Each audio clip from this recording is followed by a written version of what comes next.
A wonderful good day, Twitch. Oh, and YouTube. I always forget that we also stream on YouTube, even though the numbers there are actually nicely grown. So thanks for that, for all the YouTube stream watchers. But it's time for day number 2 of Eagle Strike 8. We are back with Mr. Viceroy. How are you doing? I hope you enjoyed yesterday's games. Hey, old buddy, I'm doing well. Yesterday's games were extremely exciting, so I can't wait to see what players bring today, too. Oh yeah, I'm really hyped for that. We will kick up our things with Nup against or versus Tony Montana about our newcomer, the underdog, I would even say. He had such an amazing run against Reckley yesterday, which kind of broke expectations. Nobody was expecting him to win.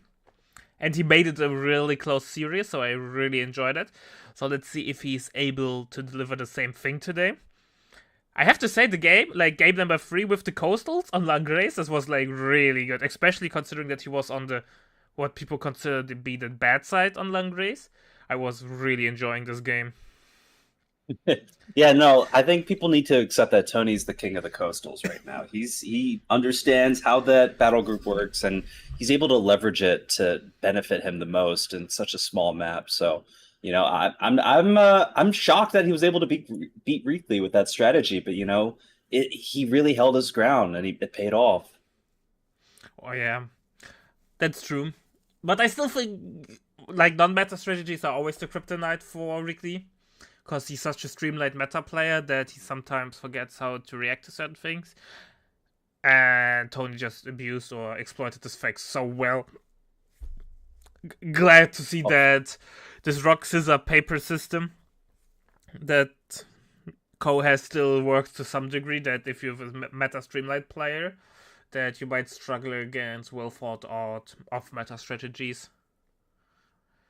Yeah, you like even Tony's strategy yesterday was it was crazy, but it was not unbeatable. If Reekley had thought about it and then maybe charged Tony's base, there was still a very wide opportunity to actually beat that and win. So, there's always cheese. There's always going to be some cheese or strange strategies in Co, but there's always a way to go through them, and that's part of what makes this tournament so great. Yeah, I agree. So let's have a look at the bands and picks. Let's see. Where's my right source? Here we go. And here we go. We have Nup. Actually, I want to try something because you can, I think, do a real life where we see what the people, yeah, here we go, did from the going. So let's see how this works. I want to try this out because I think that looks nicer than just talk briefly over it. So Nup currently can ban the first battle group, see what he's banning. Or maybe it will take too long. He's going for Italian infantry, so no L6. Geez, both players are actually banning the L6s. Interesting. I still think is the L6 rush so viable now that people want to avoid it? I think it's just so the shock value of the double L6 with the flamer is so strong that players don't feel like it's necessarily fair. You had the two L6s on the field and they immediately eviscerated a Humber. So, this time I don't think we're going to see that strategy, and I'm glad to see that strategy not being allowed. Plus, Yeah. the howitzer, I think, is the base howitzer is way too strong. Yeah, so we have the coastal band from Nup, so he saw the games of Tony's like, I'm not Oh even no, trying to play against that. Tony banning can't pretty believe it. standard breakthrough, and both are banning Pershing, and both are banning Canadian, so they're agreeing on USF and Brits. Yeah, no one wants to play against 50 cals and half track spam, so I'm glad to see those also vetoed. But seeing Coastals vetoed is devastating for Tony because Coastals was his one off meta battle group that he was really really good at. So I'm not gonna lie, I wanted to see more Coastal play today. So Yeah. it's going to be a shame, but hopefully Tony can still be flexible. This is going to be a real test to see how well Tony can pivot and use a different strategy. Yeah, so Tony picked Famenville, Tunis, and Jebel Pass. Nap picked Beaches, Crossing, and Langres, and Nap is not eager to play on Jebel Pass.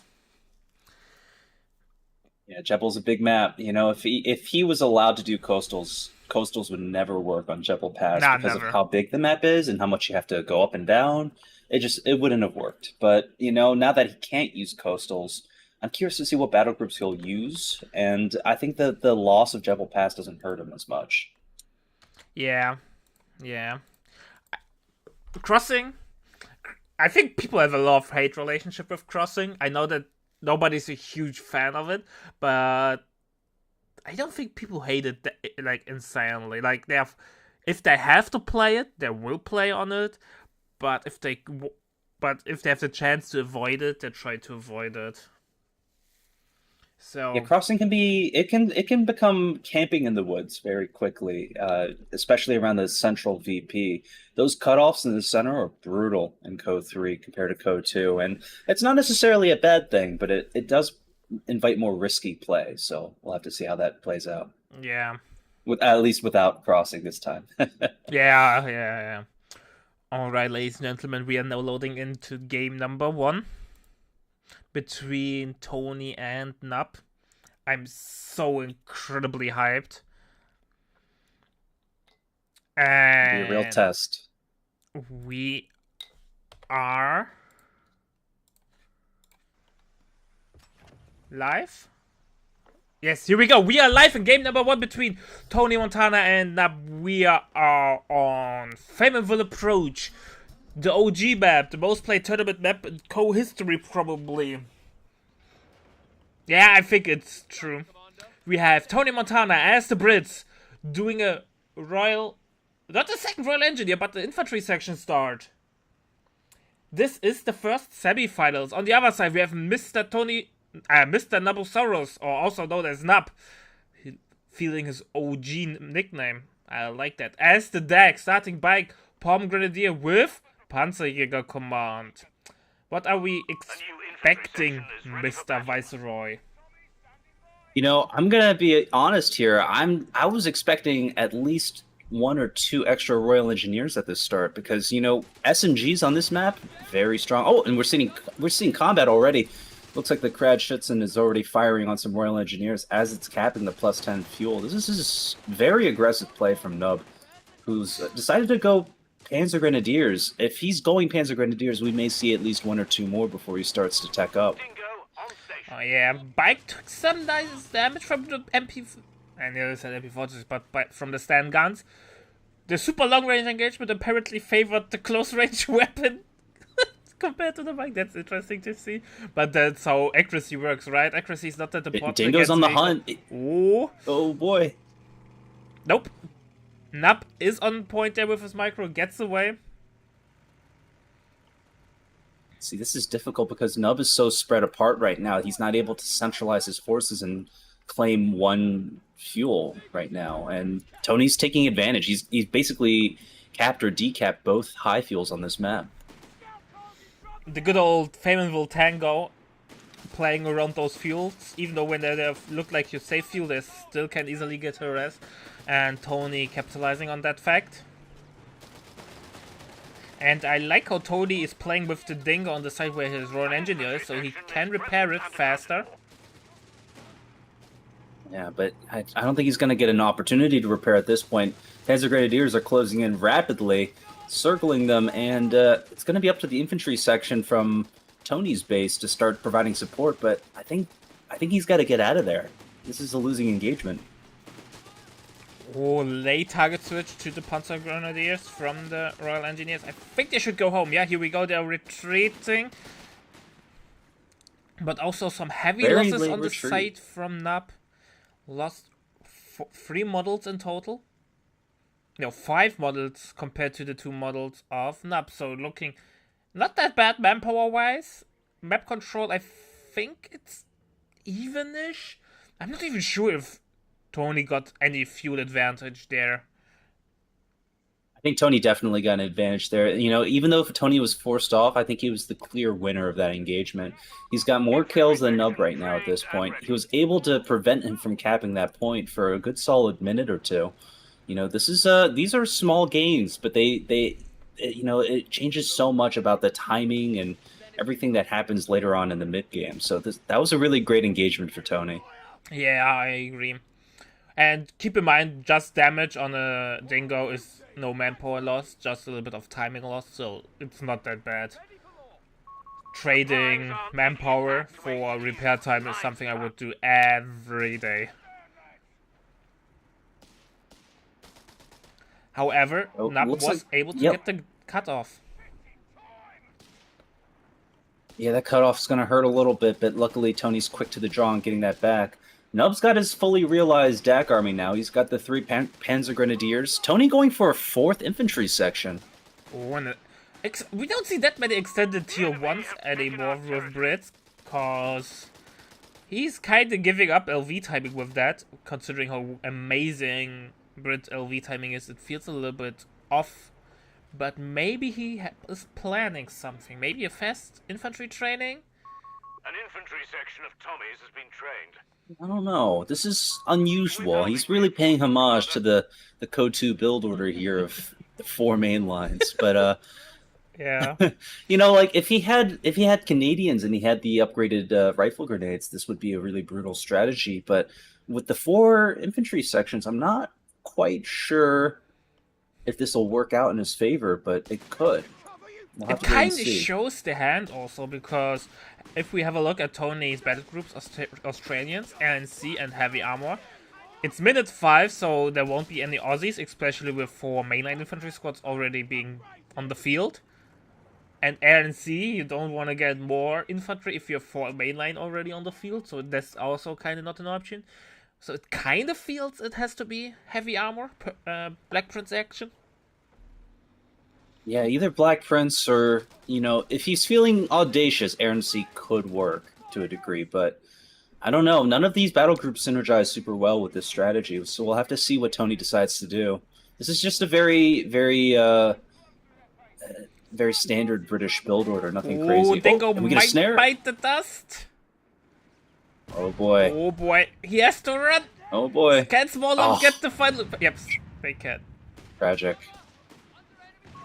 Dingo recon vehicle has been First destroyed. major wipe for Tony. He will definitely be set back. And by the way, have a look what's on the main road, closer to Nub's base.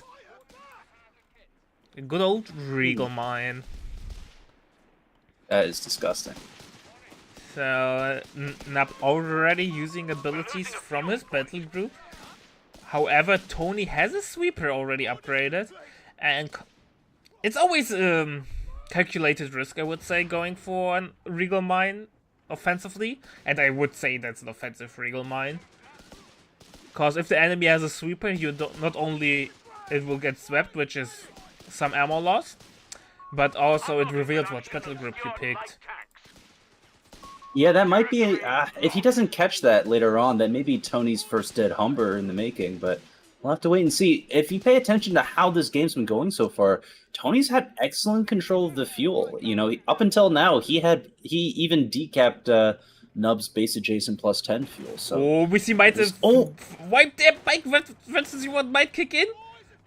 The bike is stuck pivoting. No, Oh, he gets that's it! tragic. Oh, He got first major wipe of the game, or second major wipe. Tony has some heavy losses there. Tony was able to find that Regal mine in the center at least. He was able to disarm that, but oh man, he's behind now.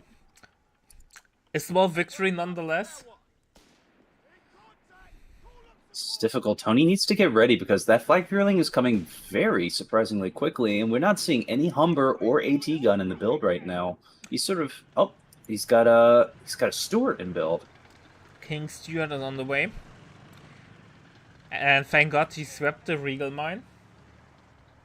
But you know, there's always the looming risk of more. The enemy has it. Something I'm noticing too, Nub has decided not to call in any of his half-track units yet. I think he's waiting for the Panzerjäger one as sort of a shock value troop. But we'll have to wait and see what he does with that later on. You know, the Panzerjäger won't deal with the We're Stuart super losing a well. victory point to enemy action. But if he gets the Tank Busters upgrade, who knows? Sector lost. Well, it will provide some cover for the flag filling. Victory point belongs And to the considering enemy. how much pressure the flag filling is able to Available apply, and lead. keeping it alive is a really important task. Stuart hits the field.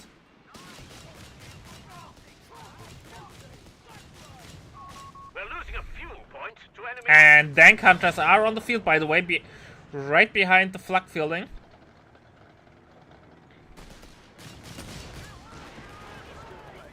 Honestly, if I were Tony, I'd push in with the Stuart. Right now, those Panzerjägers aren't as scary as they look. You have to be careful though. There might be mines. He saw the Panzer Pioneer, and that's the one tricky question because Territory sector lost, Commander. if you don't see any upgrades on the Palm Grenadiers regarding LMGs, there's a high risk for more Regal mines, right? So I kind of understand that Tony's careful there. Yeah, Tony was the clear winner in a lot of these early game engagements, but right now he's starting to fall behind. He's lost both high fuels on either side, and now he's starting to struggle to get back into this game right now. So he's looking pretty nasty, if I'm going to be honest. He's got an AT gun in build, which is definitely going to help him push through the center, but right now Nub is going right back for the plus 10 fuel. That's going to force Tony to divert his forces a bit, too. Yeah. And only one of the biggest weaknesses of the one or not second Royal Engineer start shows, repair speed, capping speed, and sweeping presence is just not possible once you have your first LV on the field. This is going to be difficult. And Tony still hasn't locked in a battle group, so we're not quite sure how he's going to counter this strategy. Oh, Palm Grenadier though has to be careful, has a long and tough retreat path ahead of it. A victory point has been He's definitely going to get away, though. Nothing here can wipe that. Oh my gosh. The mechanized support over there on the fuel. Victory point lost. Oh, Tony has no map control whatsoever. Oh, this is rough. Tony was doing a great job being aggressive at the start, but right now he's desperate. He's got no resource income, nothing. Yeah, he Building is... another infantry section, he's too. well, Under enemy control. We he must needs capture something, them. but I'm not sure if the 4th infantry section will do the trick. He has no infantry training. An infantry section is present and accounted I for. don't think Tony knows what he wants to do. If he wanted Australian, he could have called in the 2-pounder AT gun, which would have been maybe a little bit more effective in this scenario. Yeah. So Ooh, Tony's he's being very baiting... reactive right now. Oh, he's baiting the tank hunter into the AT gun. Oh, that was great bait. Oh no, how will be the dice roll? 2 models down. Full retreat now. If he can force off the Palm Grenadiers as well, he can push the flag. AT gun dodges it nicely. We by the way have tank commander Infantry on training the is Stuart. underway, Commander. The enemy has pushed us back from our But the sector. flag is doing a lot of damage. I think Tony could have been a little bit more aggressive with the AT gun there. Could have holded the field better, but he regains a little bit of the map. Great. Tony finally managed to leverage a really good engagement, and now he's back in this game. He's got a fuel. He's trading favorably. This is what we wanted to see. If I wanted to see something else from Tony, maybe a second Stuart to really Oh, apply flag pressure isn't- right now. Get snared. Oh, that is that flag. Stuart is going in. Dead flak. Oof, but the tank busters are rolling in too. This That could be a might dead be Stuart too. That is a dead Stuart. He's going in for the repairs. No. Oh! Oh, flanked there. Forces back the Panzerjägers. Stuart still in the pickle. Nub has not enough ammo for a follow-up snare. However, he has 50 ammo per minute. So there is a chance Royal Engineer makes it home. That AT gun's got to gun get out of should there be too. fine. He's caught in the crossfire. Oh, Oh Nub is no! He lost the greedy. Panzer Grenadier. And to drop the LMG. He picks it up, so not the end of the world, but damn, that went so for Nub at mere seconds. Oh no! think if he had chased that Stewart, he could have maybe gotten 1 or 2 more snares off, but that was disastrous for Nub. Yeah, those are some heavy, heavy losses for sure. He is not, or he will not be happy with that. That's actually awful engagement. However, VP control, film control for Mr. Nub, 300 VP's advantage. He has VSL upgraded as well. We see them on the 6-man Palm Grenadiers. So there is still a slight advantage for Nub, but I think he will lose a lot of map control in the next 5 minutes. These are devastating losses for Nub. Dak, as a faction, have a very hard time coming back from these kind of heavy losses. And I think, we're going to see the echoes of that engagement throughout the rest of this fight. This is, that was rough right there. And it looks like he's replacing his Flak Fearling with another one. So he's feeling confident in its ability. I don't know if this is the right call. I think he's got to start looking to alternative options. Yeah, so Tony's locked in a battle group too. Did you notice that? Yeah, heavy armor. I just wanted to point it out. He went for the right tree. He has the Humber, or the refit. I call it Humber because there's Humber on the icon, but I mean the refit, light vehicle refit. And look at the PJs with their ambush bonus, just chipping away a huge chunk of HP off the Steward.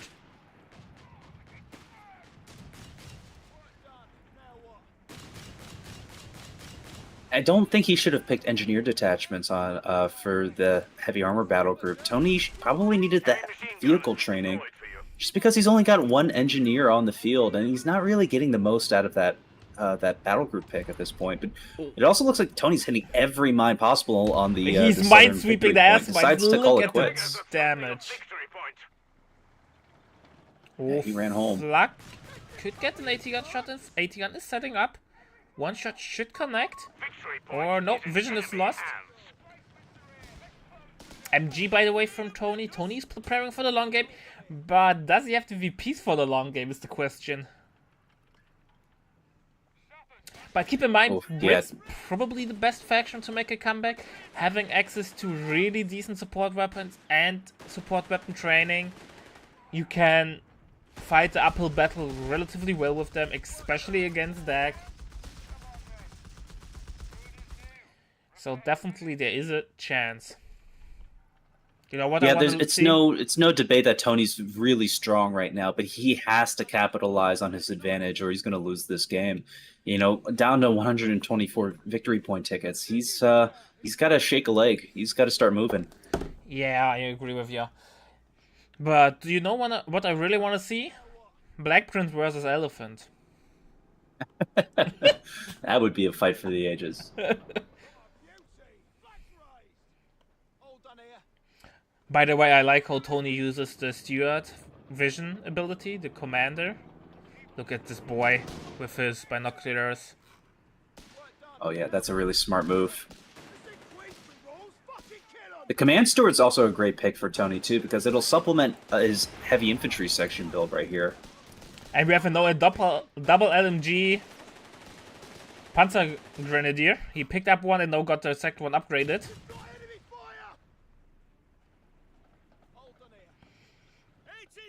I wish Tony would use the Steward a little bit more aggressively.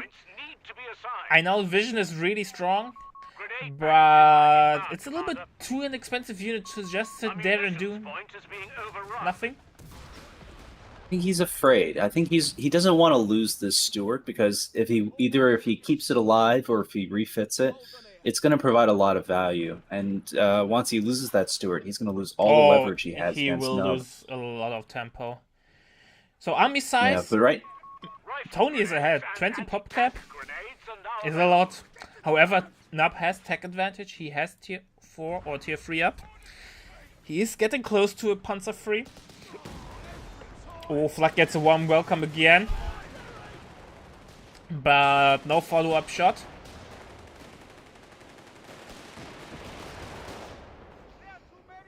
Yeah, I'm not quite sure why Nub built a second Flag Fearling at this point. This is going to be a dangerous field of fire for the Flag Fearling, and it's not going to age very well into this late game.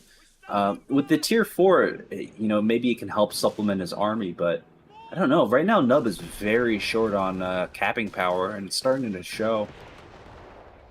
Yeah, the loss of the... That's the biggest duck fear, right? Like, losing infantry in the mid to early game is awful.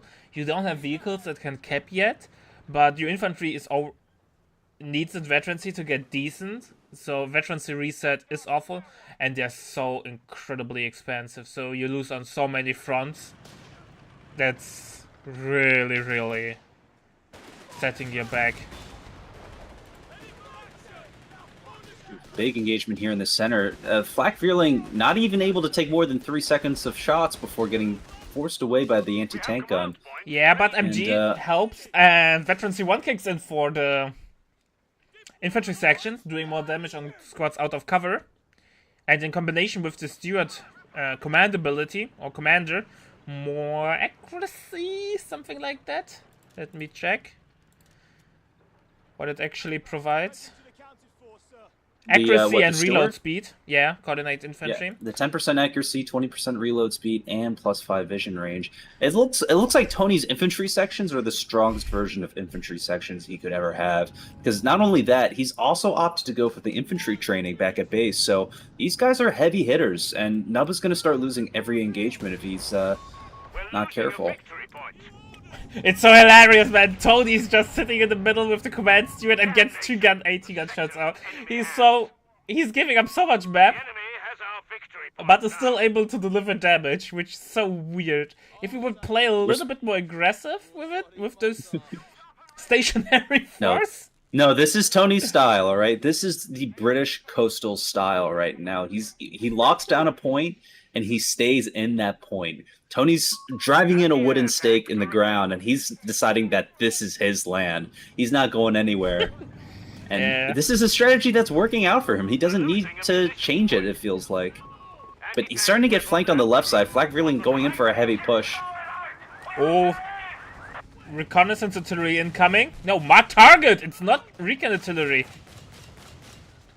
Marking every unit inside of the circle.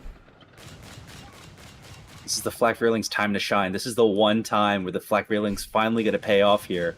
And it's going to shoot at this Designate Targets ability, which is... Yeah, Designate Targets is a great choice, too, by the way. Recon Artillery provides a lot of destruction, but Designate Targets people tend to overlook, but it's very strong. Nub's units are going to take 20% extra incoming damage, and it's going to be difficult. And the cooldown's only like 25 seconds, so... It's if so you wanted, Tony could keep hilarious, spamming. Man. Tony is just sitting there in the middle. He's not moving his units. This is nuts. Now he's reacting way too late. What's going on? He's taking so much unnecessary amount of damage. What is going on? Uh-oh. Oh no, it's all falling apart. But why is he reacting so slow? Like... Oh, Tony's infantry section very late to retreat. What is he doing? Oh, and he loses 2 infantry sections in that engagement. That was such a huge micro plunder. Like, that should have never happened. Yeah, I wonder what happened there. He lost 2 infantry sections for really nothing. AT-gun got decrewed. Stewart got some heavy beating. That was a clear Nub win right there. Nub didn't lose any units right there, while Tony lost 2 and had to recruit. He still hasn't recruited his AT gun in the center, but he's going to have to. And it looks like he's refitting the Stewart. So we're going to start seeing some interesting Crusader AA play, possibly. Yeah, we have first Crusader AA on the field. He should retake the AT gun. But that looked like he went AFK. It was so weird. He was sitting there doing nothing. Nub was pushing in. No reaction, no reaction. It's like a lag spike almost, yeah. Hopefully Tony doesn't have that happen again. That was devastating. Oh, and he recruits the AT gun only to lose it immediately. Command points available. So weird. Second Crusader He looks like he's gonna go double Crusaders. Yeah. This can work because Nub only has 4 infantry units, so if these Crusaders do their job, they'll be able to hold Nub at bay. But it's that Panzer III that he's got to worry about. He's got to keep those AT guns well microed. Yeah. Well, I think I know what Tony is planning to do, and I'm really interested to see how this plays out. Designate target with double Crusader, with tank training. That will be a lot of damage.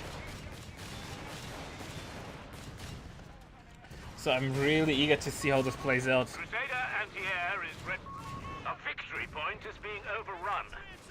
But the reactions are a little bit slow at the moment for Tony. He could have turned the MG, suppressed the Panzerjäger. He should have not lost the middle there. Point is in enemy hands. Yeah, the AT guns were back at base healing and reinforcing, so he didn't really have enough support. But you know, the more vehicles Tony gets, the more he's going to start feeling the loss of not having a second Royal Engineer at the start. Yeah. So hopefully he can keep up those repairs and stay on the field. Right now he's starting to lose a lot of tempo. So I think Tony should get support weapon training. He has 3 support weapons on the field. Oh boy, look at the damage! Brutal volleys coming in from the Crusaders. Charging in. He's got to be careful.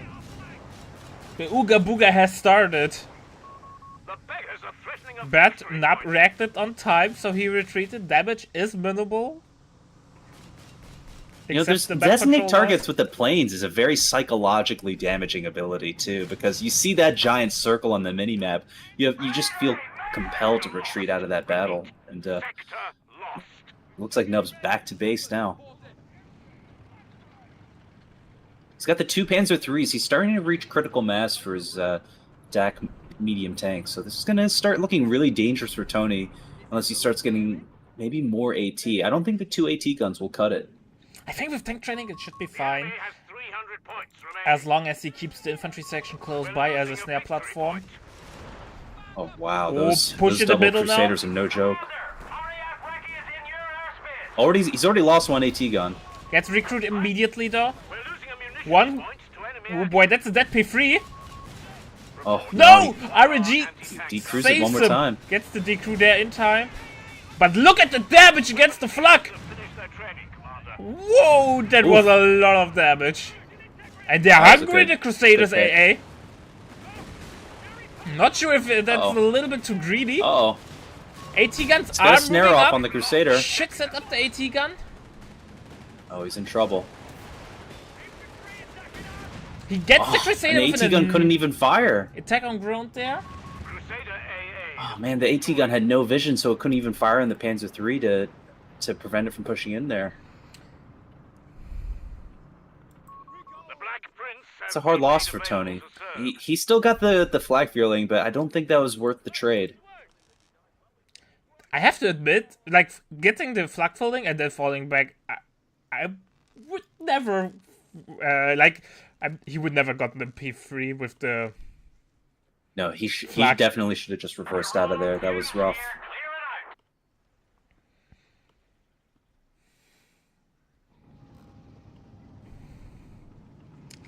Third P3 is on the way. Lost Crusader AA gets rebuilt. Oh, mines being airdropped. Wacky overflights ready to go. Ooh, MG This will could be get devastating. recruit. Heavy machine gun crew killed. You need Wacky? MG gets recruit. Gets recruit again. P3 makes it home. Enemy action. MG gets this crew destroyed though. P3 these number AT 2 guns is are coming doing forward, work. but Tank gets fueled up. oh, that's greedy. oh, That might be a dead. Jesus Christ! wow, Tank training.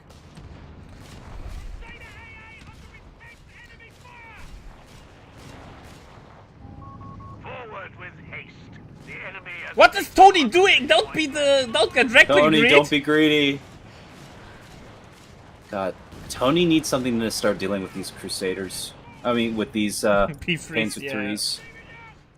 3 P3s is that's definitely starting to be critical mass right there. He like right now, Nub needs one good dive, and he could get right behind those AT guns. But to be fair, though, Nub is really going, like, trying to break through the wall frontally. Like, not playing for the flanks, not going for mobility, just sitting there. And driving into everything into the meat grinder. This is going to be crazy. We're starting to see a third AT gun from Tony. I think he really believes in these AT guns. Maybe he's now stalling into the Black Prince? Oh, I mean, he could, but it'll take him a long time to get there with the resources he has now. And he's only got the 2 of his original 4 infantry sections left, so he's running low on snares.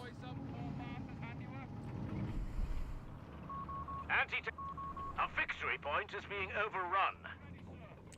Well, Tony should get double fuel now.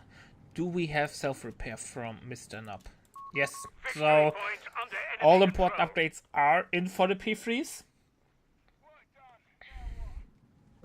P3s are getting very strong. The P3s already have the vehicle survival package with the smoke and the health and the emergency repair kits. So this is starting to look pretty dangerous. Here we go. New planes are on the way. Those Royal Engineers got to get out of there too. Oh, you don't want to lose your soul repair. Oh, that might be a dead tank hunter. Tony smells blood. There's blood in the water.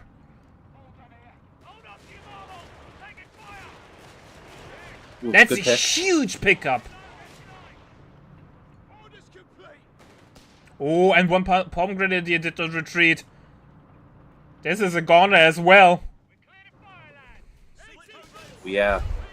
Tony's lucky. He can get a really good kill here. Oh, that 3 Panzer Grenadier! And the Royal no. and the Panzer Pioneer. That's devastating for Nub right there. That's a big loss. Look at the damage! And he's going for the Panzer Pioneer! Oh no! Eviscerating his tier 1 building too. That's insane. The damage! I'm telling you, man. The Crusader AA with his vent vulnerability is borderline broken. It's incredible, and it looks like Tony's going to start to supplement these Crusaders with a new Crusader medium tank. So he's going to have... The Crusades are back, ladies and gentlemen. The Crusades are back, and Tony's he's leading the charge. Yeah, it looks like... He's got a big battle ahead of him, too, with the 4 Panzer IIIs. Nub has decided to go entirely mechanized for his late-game army, which is... this is DAC, really. That's this is like an optimal DAC late game. That's DAC. No infantry, just tanks. Honestly, if I were Nub, I'd get the rapid advance so that his vehicles can start like running around and actually capping territory. He's only got 2 units on the field that can cap right now, so it would help him.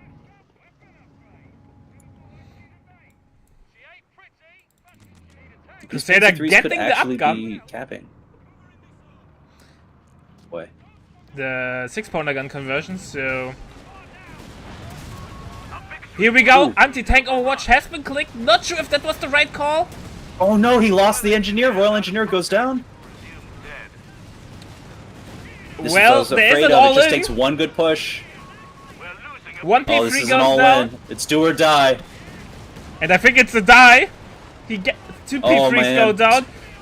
2 P3s go down. 3 1 P3s. Crusader AA goes down. Oh no. And this is going to be the end of the last Panzer III too. That's And it. Nub And calls Nub it falls GG. apart. Oh no. Disastrous. Nub threw that one right there at the end. Ooga Boogas did not work. Bunga Bunga. If he had dived earlier, that he may have had a chance. But once Tony got that Crusader with the upgun, that was that's basically what saved him against that push. We don't Too see little, often too late. upgun on the Crusader. But this time, this game it was really good. Oh my god.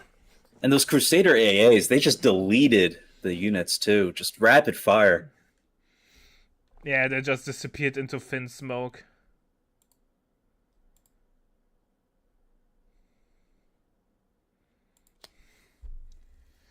Jesus. Well played by both Christ. players. That was incredible. There were a lot of big swings in that match, from Tony to Nub, but in the end, Tony really came through on that one.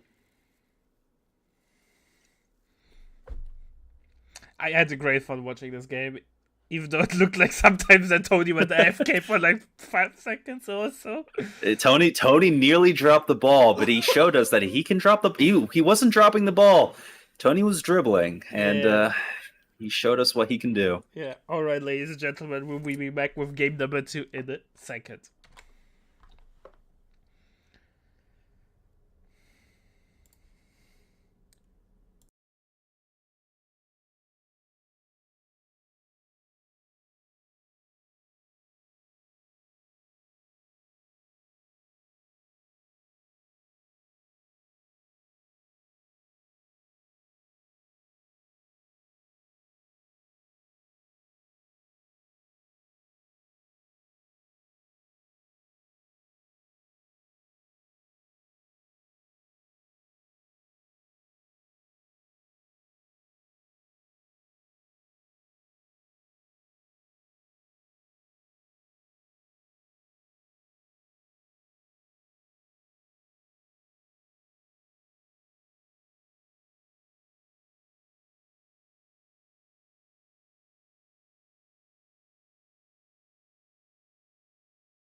Oh no, he didn't. He didn't veto Bursa's.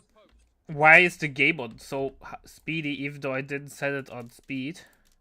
What the hell is going on? Royal Engineers on the field. Now it's slowed down. Alright, ladies and gentlemen, game number 2 is up. Just co-fix just happened, but that's okay how it looks like it. We are back on Fabled World. We have again a DAG British matchup between Tony and Nub. What are we seeing? What are we expecting, Mr. Viceroy? Looks like Nub is going heavy armor battle group. He's seen what Tony's been able to do with it, and he's not happy about it. It's very likely he's going to try the same strategy. He's going for the 2 Royal Engineer start. This is good for him because if he gets that ability from the battle group, he can get cheaper reinforcements for these engineers. So this is a good start for Nub. Tony's going 2 Panzer Pioneers into 250. So this is going to be an interesting matchup right here. The shoe's on the other foot, and Bursas are not vetoed. So I don't know if we'll see them this game, but it's on the table. Well, it's been minute 1.5. No Bursas has been picked, so I don't think we are going to see them. But we see standard Brit gameplay, double Royal Engineer, then go. I think if there's a most standard build against DAG, then it's probably this one. And Tony's opening in the Assault Grenadier build order, how it looks like it. Double Panzer Pioneer and 250. Yeah, this is very likely going to lead into an early Assault Grenadier, but we're going to have to see how well he can micro in the early game. It's a risky start against Brits. Keep in mind the Dingo is kind of the hard counter to the 250, so it's really like a danger zone. But Dingo gets a heavy beating there, has to fall back. And the Royal Engineer is also getting a heavy beating. Might even get wiped. Tony is committing. He knows that the 250 can't. And the Dingo is out of commission for quite some time.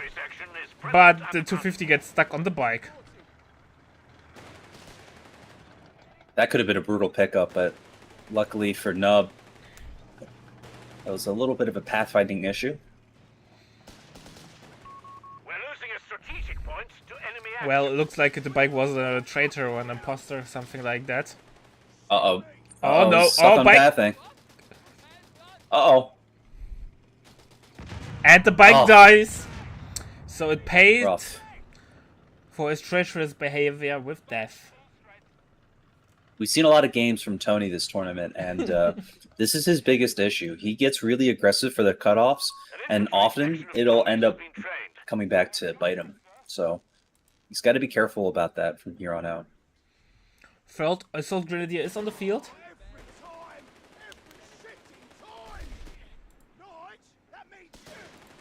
There we go. They're going to embark and disembark soon. Assault Disembark. Because if you leave Assault the 250, you get free grenades.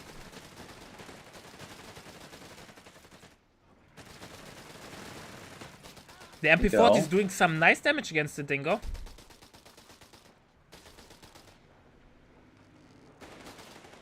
Getting back into the 250 through resetting Assault Disembark. Go. But has to be careful. Dingo is the one to chase, but I don't think it can commit.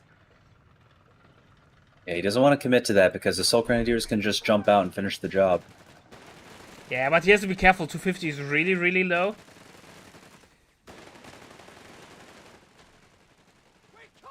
Trying to chase down the infantry section. This is a great build from Tony. He's manually building the Panzerjägers, which will allow him to call in yet another Assault Grenadier when 6 minutes come around. Yeah, the biggest power spike is yet to come from this build. Yeah, when he has 2 Assault Grenadiers and 2 250s, he's going to be able to play some really nasty Assault Disembark gameplay. And hopefully Nub will be ready for that. Yeah. Nub immediately retreats from the middle. Basically, Assault Disembark is like a retreat button. I'm convinced there's a water slide at the back of the 250. These guys just slip and slide out, and they just swing into battle. They hit the ground running. As the Wehrmacht doctrine envisioned. Now Panzerjägers are on the field, so the 250 has a little bit of backing. The interesting question, though, is: do you go Assault half-tracks for 150 manpower? He did, Combat half-tracks. So they are a little bit more tanky, have more armor. I don't think we are going to see 250-9s. But a little bit more survivability is already useful for this strategy. That could help Tony into the late game if he decides he needs indirect fire, but I don't know if he needed it. Oh, and the Dingo goes down to a mine! The oldest trick in the book. And that's actually really bad for Nub. Nub now lost his main damage tool against the 250. He is upgrading nades, however, Tony is not really getting close with the 250 because he's already expecting the nade upgrade.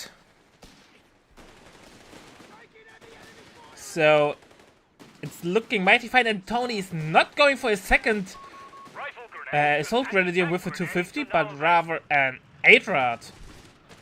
This is a good choice from Tony, actually. I think an 8-rad will really help his tempo, and it could even seal the game if Nub doesn't build any counters to it within the next minute or so. Oh, that's a dead Royal Engineer. Wow. They've lost contact with our sappers. It's looking really, really grim for Nub at the moment. Tony's on a rampage. Tony's destroyed the Dango and the Royal Engineer in the first 6 minutes. This could be disastrous for Nub if he doesn't get on his feet soon. Nub has no steer attack, no AT gun, no Humber, no nothing, and the 8 Rat is now on the field and it's out for blood. No AT yet on the field from Nub. He doesn't have the manpower for it, but he soon will.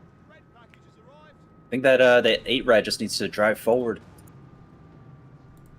And full retreat for Nub. He's not even taking the engagement. Full retreat. This is just nothing but bleed for Nub. No AT gun yet in the build. Oh, this might be finally we're getting game. an AT gun. Honestly, if I were Tony, I'd just rush in right now. Start firing. I start blasting. And 250 got called in with Panzerjägers. That's a second assault grenadier. So double Panzerjäger support for the 8-Rod. One 250 is getting converted into the 250-9. More firepower. Tony's playing the true mechanized warfare. I don't think Tony needed the Panzerjägers in the 250. I think he was expecting a Humber from Nub, but any Humber on the field would be disastrous in any scenario right now. So he doesn't need those guys in that half-track. We have a boys upgrade, and as I always tell, boys are a desperation upgrade, and I think Nub is pretty desperate. Yeah, this is rough right now for Nub.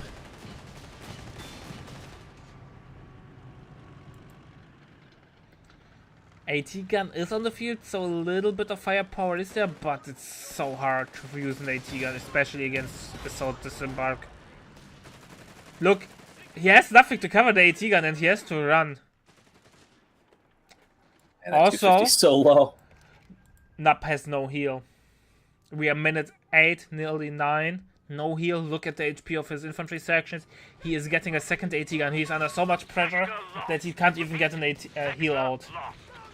And and you know, the manpower bleed. Oh, he could get a really good grenade on retreat. Grenade! Gee, could have been better. Brutal.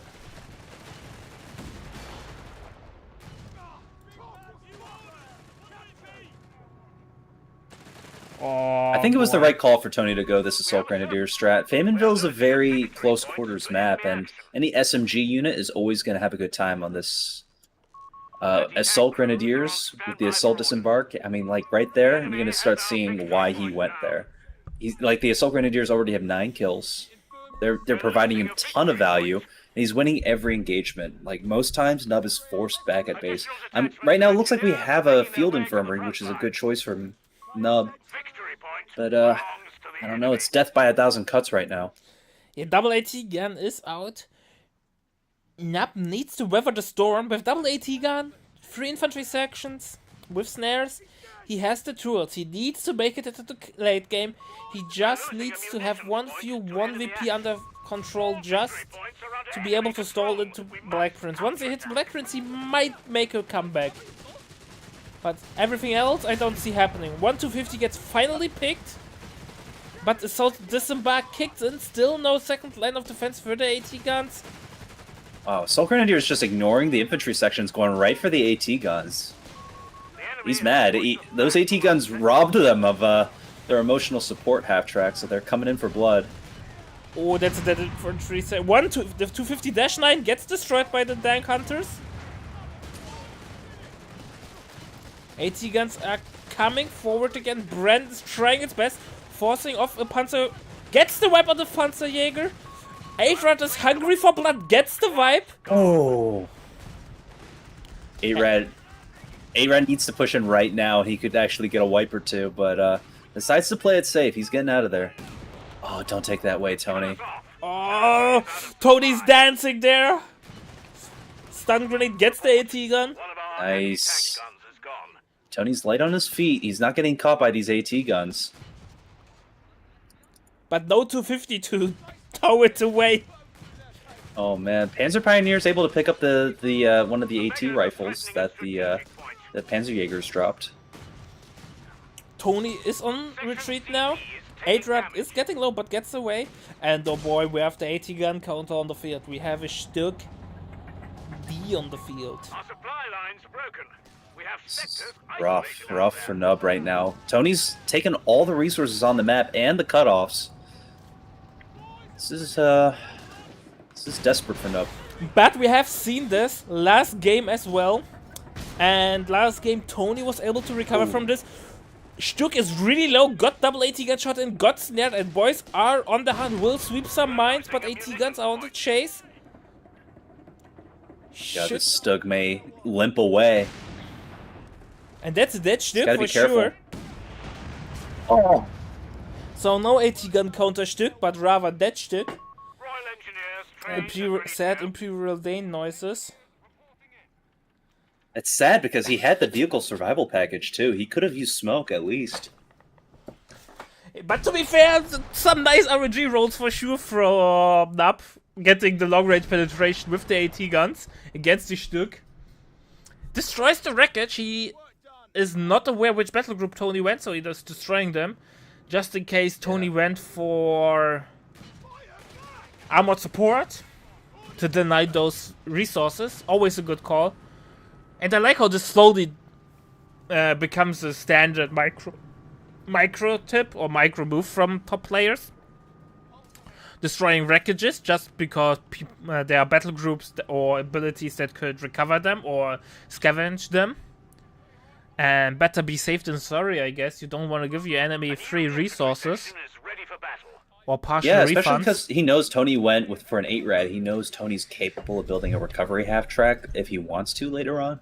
It's not likely that he ever would, but it's a possibility. But I don't know. Tony's got to be careful. If he's not pressing hard on the pedal, then Nub is going to get back into this game. And it looks like we're starting to see that right now. Yeah. Nub recovered nicely, and now we see why I called Stück AT gun killer. Double AT gun, both shots bounced.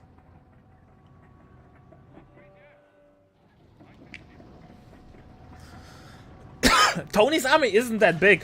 He only has one assault grenadier, no heal. So he is relying on his LV as anti-infantry.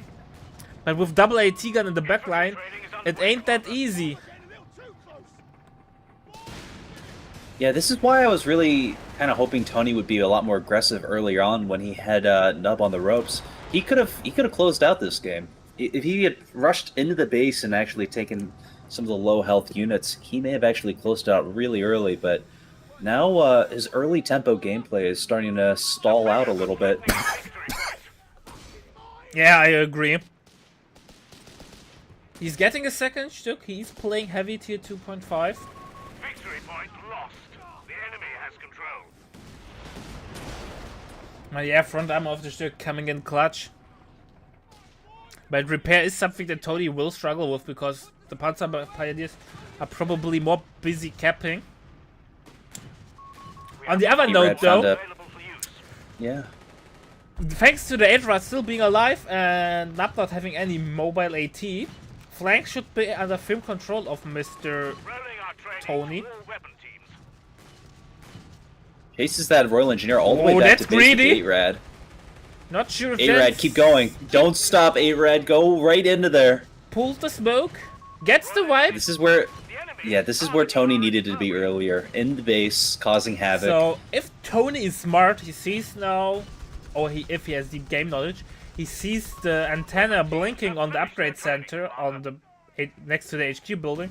So he knows that Nub bought an upgrade. Which one, obviously, he does not know, but it's either infantry or support weapon training. So, but I highly doubt that he knows that. Because it's Nub's such got a both niche. right now, which is pretty surprising. Nub is leaning very hard on his AT guns and infantry sections. The real question is, can Nub execute a heavy infantry section AT gun build like Tony could? Well, he has support weapon training.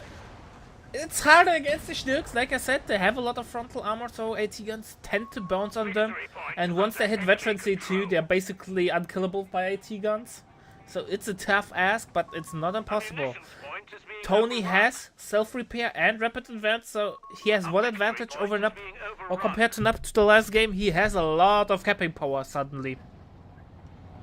These are maxed out Stugs. In every sense of the word, they're maxed out in every upgrade for that armor.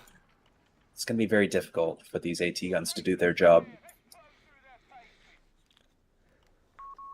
And the capping is just brutal too, because now Tony's got a lot of capping opportunity, especially with the 8 red. You know, that thing's one of his best units right now.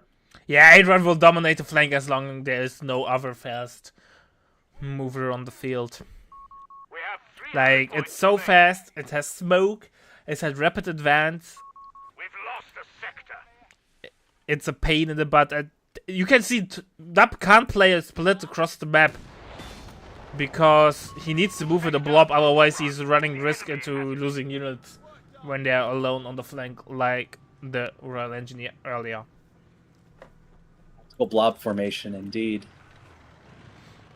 And you know what? Tony's like, yeah, you moved your whole army to the left. I don't care. I would have kept the whole right-hand side of the map with my Stürks.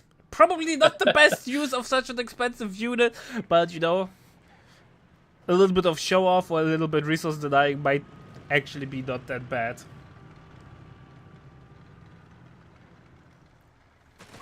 We're losing a victory point. We've lost You know those jokes in movies where this husband's helping his wife move furniture, and she's like, move it to the left a little bit more. Move it to the right. Left again.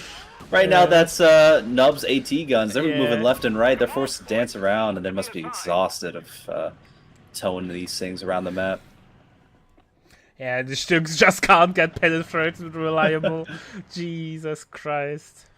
AT guns. The double AT guns go right back to the left, which is the one place where there's no vehicles. Yeah, man, the double infantry misfire. section think they will deny the 10-point decap, but they see it's a damn Stürk capping there, and they're running. And they're running. point belongs to the enemy. The Stug went into base right now. There's not a dang thing Nub would be able to do about it. I have to admit, I wouldn't have the balls to do that, man. That's way too greedy for my liking. However, Nub tagged has Crusader in the queue. Did Tony see tier 3 building something? You can see that because there's like the tarp is moving. Proximity alarm. Our territory Well, is Tony's under being a attack. little bit... He's being suspicious. Like, he thinks Nub at this point has to have a vehicle on the way. So he's building a Martyr right now. And that's the good call, too, because right now Nub's got that Crusader in build. And not the AA Crusader, just the medium tank Crusader 2. And, I don't know, that Crusader 2 is going to have a hard time trying to pennant the Stugs. So Crusader will hit the field, but Marder is already on the field. It's completely blacked out. Crusader is on station and ready for orders. And has, in my opinion, the most important upgrade for Marder's Rapid Advance.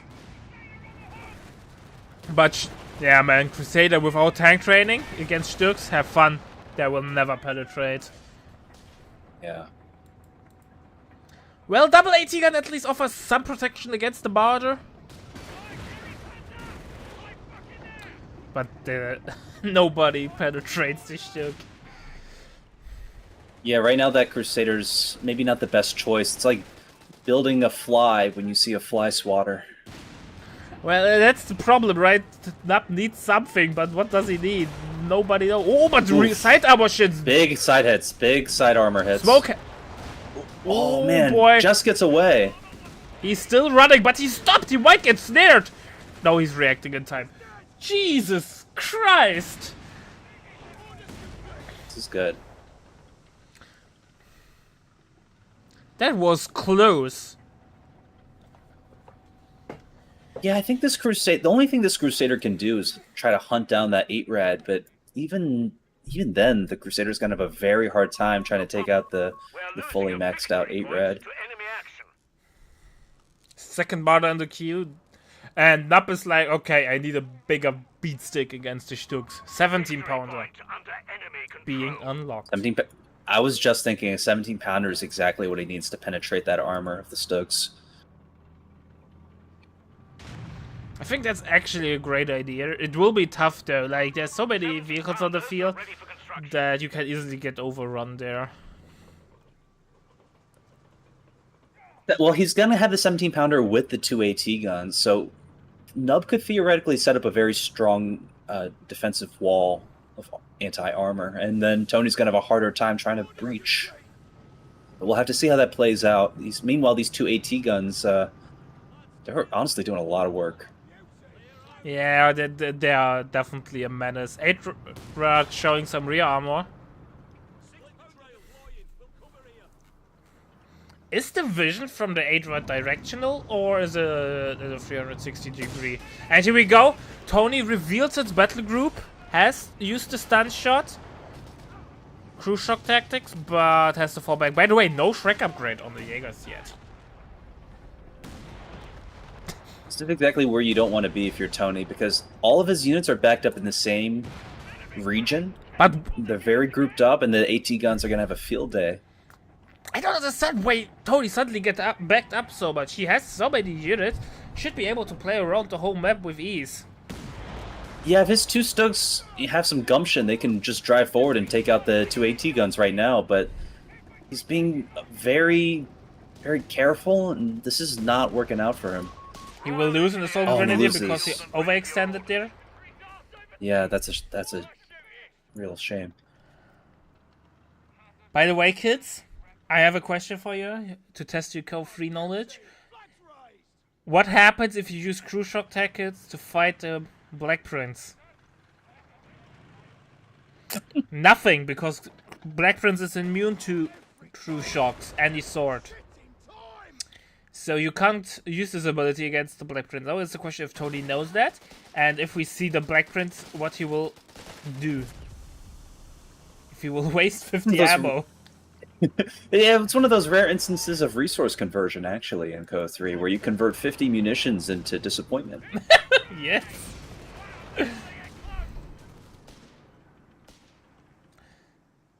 Yeah, Tony a little bit too passive. It feels like he's over microed with so many vehicles on the field. He is boxed in, and Nap is now capping the map. He's having a field day. He's had the Stugs. He could have taken out those 2 AT guns when they were grouped together, but now that they're spread out and the 17 pounders hitting the field, this is Tony's chance to break Nub's strategy. I don't know, that window is rapidly closing. Yeah, he's boxed in, and I don't understand why. Is Tony trying to build an elephant? With unlocked nearly it. 800 manpower and nearly 160 fuel, he may But try why? to build an elephant. If you got, oh my god. Oh. Maybe he just believes his Stugs can handle the anti-infantry so much. Oh my god, he built an elephant. The big boy Ladies and is gentlemen, on the we're field. seeing an elephant on the field. Yeah. I think he thought Nub was gonna try to stall for the Black Prince, but right now Nub is yeah, but Nub has no 70 not quite power there. down the field. yeah, that 17 powder is gonna be a menace. Oh no. I think a Stuka actually would have been a great pick for Tony. Yeah, right now, to kill but the AT guns, right? He did not like these martyrs already weren't doing anything. I don't think the elephant was the right call here. The Bosch are losing ground. Down to 250 points now. It's going to be a big mistake from Tony. It's going to cost him to build these Against 2 martyrs and an elephant for Yeah. nothing, really. This 1% Like as soon as you must be see a Black scary. Prince, that's a different story. But gosh, this is worse than building an early AT gun with no vehicles on the field. This is just he's taken all of his advantage and then shoved it into an elephant. To be fair, Nap is like, okay, I won't build a Black Prince now. I will just get more. He appears to be throwing the martyr. Okay, Tony's having a stroke or something. This Martyr died for nothing, like literally for nothing. Maybe he wanted to free up pop space. I think the martyr got jealous of the elephant and realized he had no purpose anymore, so he He ended jumped. it all.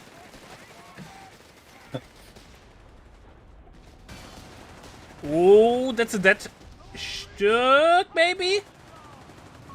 We have the lead. Now hold it. I think this is a big mistake from Tony right now. He has vehicles that can cap, and he's not capping. The whole left side is his... Oh boy, You know, I it's think his Nap to made a take. mistake. He lost the towing vehicle. Assault grenadiers are coming in. We might see a grand theft 17 pounder. Victory point lost. No way.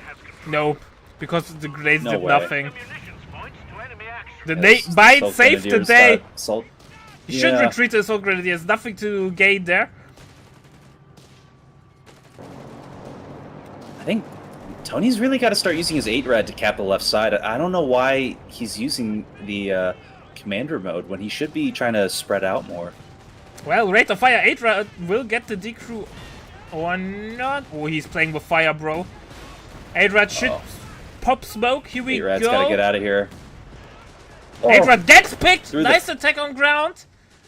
Through the smoke, attack ground. I don't know what Tony's doing. Oh, He's no. throwing the game by trying to desperately Tony. to kill the 17-pounder. Tony threw it all for the 17-pounder, and the 17-pounder just shrugged it off. Enemy is down to 200 points. I think that's game. Tony has lost all his anti-infantry firepower. Elephant is coming Those forward. two getting Stugs were his beaten. lifeline. Oh no. Elephant trying to get the decrew. Elephant was such a big mistake. A victory point is being overrun. We've just Yeah, we lost the recaptured. enemy tank Congratulations. If Tony had gone the Tiger instead, Tony actually could have like done something there. He could have actually taken out the 17-pounder. But this Elephant has nothing to shoot. It has one target that it can shoot at. Victory point belongs And it just to the missed. enemy. You have one jump! He gets it though. There we go. His one job was to kill the cheapest British medium tank, and it did it. We can Oh, now build this is, further assemblies. This is so sad to watch. Yeah, but the elephant is dead anyway. Oh no, Elephant running home. The Bosch hold all victory This is Elephant cruelty. now. Big game They're hunting. endangered! Yeah. Oh, Command points available. Acknowledge. disastrous. We're down to 200 points. Nub's going home with a new pair of ivory slippers. Yeah, This looks is like it. disgusting. There is a silver lining. If Tony's got all the VPs right now, so what he could do is he could build a recovery half track and recover the resources from the Elephant. He could theoretically still be in this game if he makes the right plays here. But it will be such a tough ask though. Yeah, this is he has to struggle now. He rebuilt one Stück, but it's a veterancy reset. Nub unlocked the Black Prince. Black Prince called it would seal the deal. There's nothing to threaten the Black Prince. With Elephant gone. Stück hits I mean, the he could British always restore it. mine. He could, if he sees the Black Prince come back onto the field, he could always salvage and restore that Elephant. But Lucky day. we'll have to see. Tony finally realizing there's another side of the map is good, but now the Black Prince is on the field.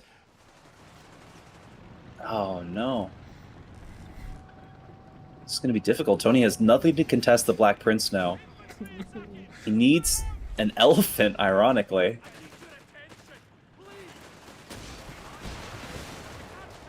Assault This is why in disembark. Co 3. Oh, yeah, Assault Look at the Disembark coming in. Vet 3 Vet AT 3 guns. Assault Grenadiers. They have no.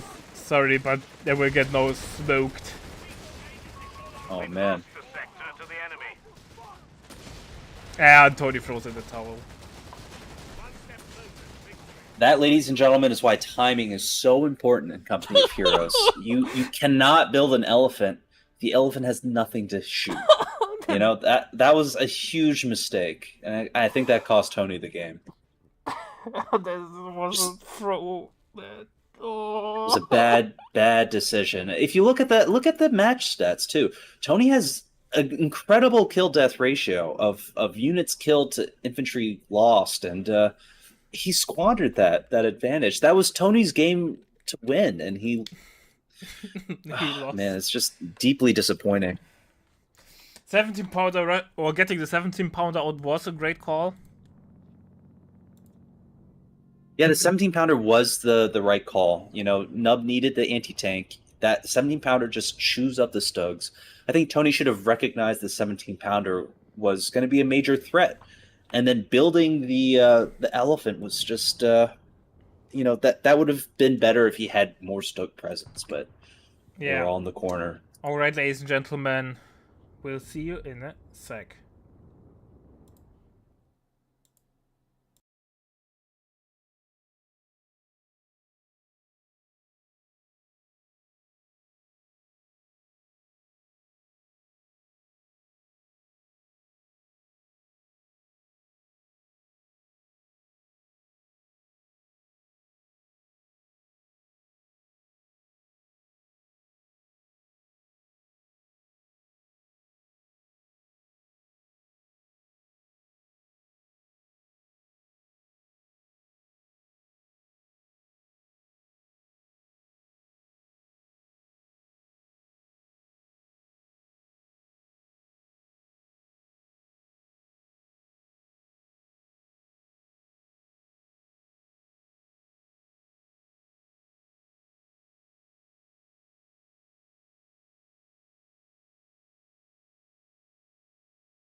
Alright, ladies and gentlemen, it's time game. Time for game number 3 between Tony Montana and the Apatosaurus, also known as Nub. We are on Twin Beaches this time.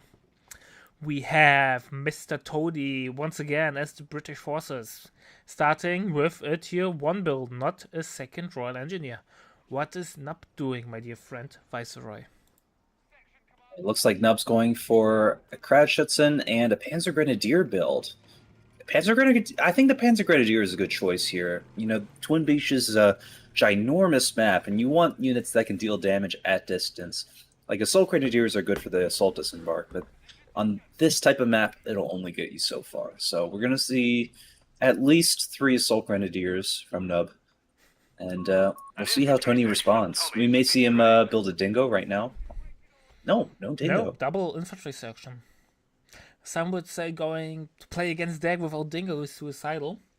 But Nub is not getting a 250, so maybe it's not the end of the world. It will be a tough ask, so I'm definitely interested to see how this plays out. Obviously, not going for a second Royal Engineer means less capping power.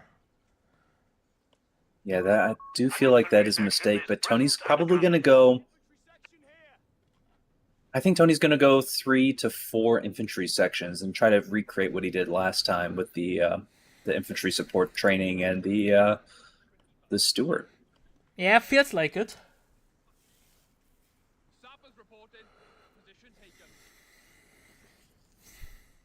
So Very looks close like to an no engagement here in one the is center. playing for the hill. First engagement kicks off.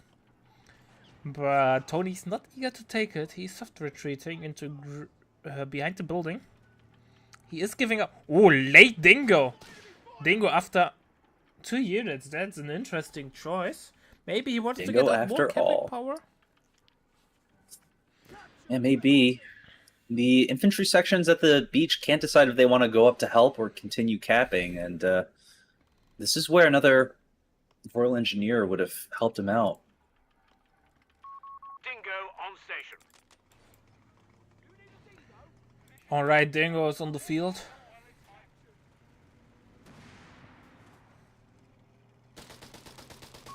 A capture point is being And Dingo overrun. gets some nice damage done against the bike. Bike has to fall back, but Dingo needs to be careful. Palms in the flank will do a lot of damage. And Nub wins the race to the building. Sector overrun. The enemy has it. And we're going to see some brutal building gameplay over here. Yeah, but they can't shoot at each other. They need something like the internal wall to collapse. Yeah, unless Tony builds a flamethrower, he's going to have a really hard time getting units out of this building. That becomes a common thing. To be fair though, Dak has the same issue, so it will be a staring contest now in the middle. Yeah, both players only have 1 engineer, so you have to decide if they want to have a flamethrower to own the buildings or if they want to have the minesweeper for late game utility. Well, at least Tony could try to harass the building with the Dingo and just repair damage away to keep it fighting, but it would take forever. So I'm not sure if that's the best use of I don't think Dingo. charging this building right now... Oh, he's got the flamethrower! Oh, he got a flamer. And Nub is reacting relatively low. Gets retreating now, though.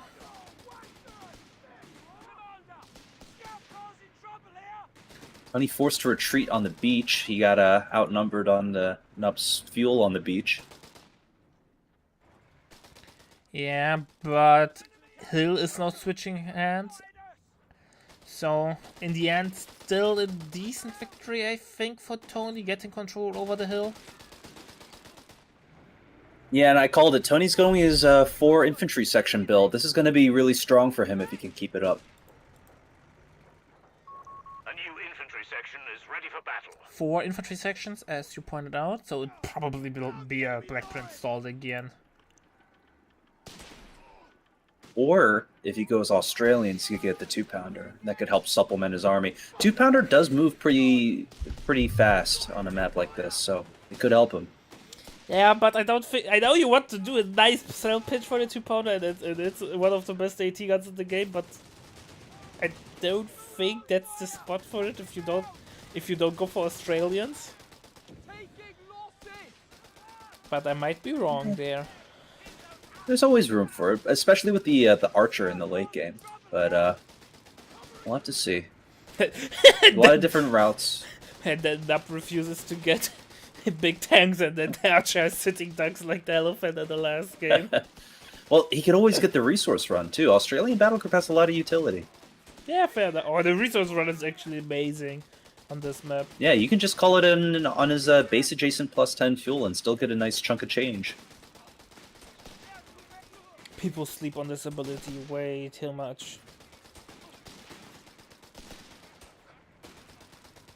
Sort of a long-range brawl here in the center. Yeah, neither player is really gaining an advantage, but now with the second infantry section coming around, it looks like Nub's position falls apart. He's going home. However, Nub has now the LV timing on time. He has the flag on the field. There's no AT, no steward, no nothing, and Tony's only taking platoon command post. No, so it will be at Tony's least taking a recce package too. This is rough. Yeah. Flag Veerling doesn't have anything to oppose it, but he's playing a bit passive with it right now.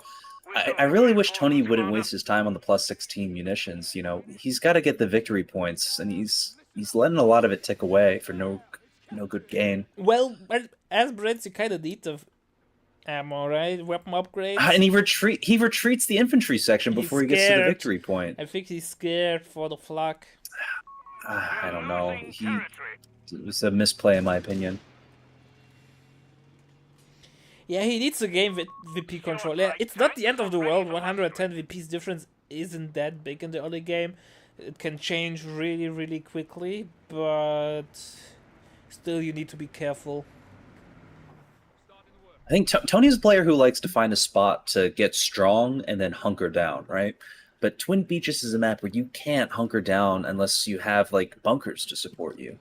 Like the distance between all three victory points is so large that you have to be moving, and you have to have something that can, cap and be versatile. There's so many different things you need, and hopefully Tony can respond. He's getting a Stewart now, which is good.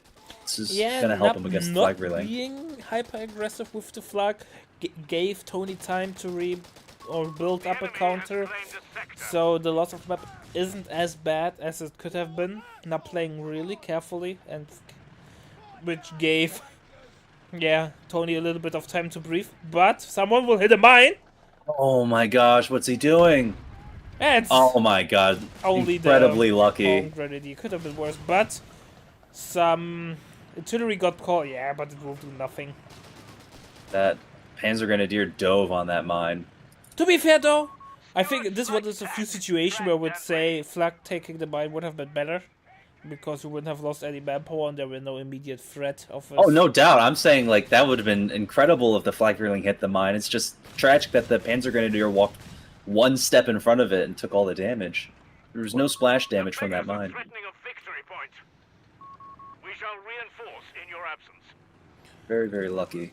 King Stewart is on the field with this amazing woodland camo. Infantry training has gone into effect. All infantry sections have Vet 1 now. This is great for Tony. Yeah, Veterancy 1 is a power spike for the infantry sections for sure. Not getting heal now. Really defensive game from both players. They're not really trying to harass the enemy side that much. They're really trying to brawl for positioning in the middle and not for aggressive pushes. So not much is going on. Both players are very keen to the idea that they could get encircled if they push too far up. So it's starting to look very almost camp-like. Tank busters rushing in. Oh boy, tank hunters are incoming. Oh my gosh. Stewart uses mark target on the 250. That's Stewart. Tank buster rush. This is something new. Oh! The shot misses. This is the Dingo. Dingo for 250. But the 250 goes down too. Oh man.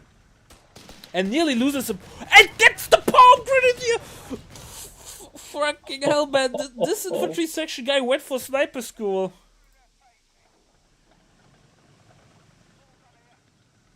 Okay, Nub took a big swing there, and I appreciate that. He could have killed the Steward, but luckily Tony was quick to react and took out that 250.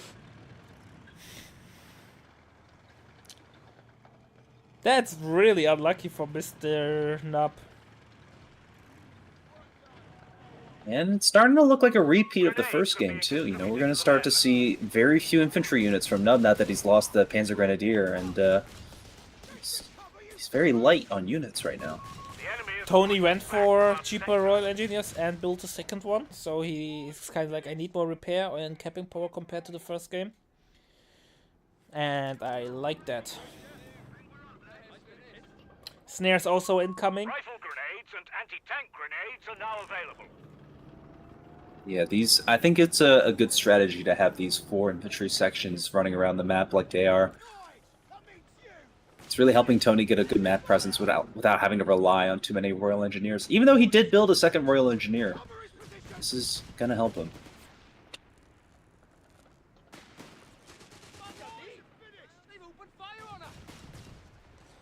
Alright. Infantry section has a tough retreat path through the whole deck Big army. tactical blob. Yeah, geez, Luis. He's gonna get away though. Sending reinforcements as and when needed. If I were Tony, I'd put a mine on the beach somewhere. If he knows that Crad is still alive, it needs to go out. Territory is out of Yeah, the anti-bike mine is a must-have. Yeah. But like you said, Brits maybe- need munitions, and right now munitions income is very light. Or he gets the bike with the bug target from the Steward to get the That's a great more pickup. damage with the Pintle or coaxial damage from the Steward. It's an important pickup. People underestimate how strong or what a crutch the bike for deck is. Like, losing the bike blows away your capping power. Yeah, that's huge. And it looks like we're seeing an AT gun being built by Nub, just as he's teching up to tier 4. anti-tank crews are on standby for orders. Tank Draggy are Hunters take a getting shot at the Stewart. Yeah, AT gun definitely needed to fight with the quad. AT gun in the way for Nub as well. Does not want to rely solely on one Panzerjäger. And credit to those tank busters too. With the one shot of the Panzerschreck, they were able to bring the Stewart down to half health. So Yeah. that AT gun will be super useful.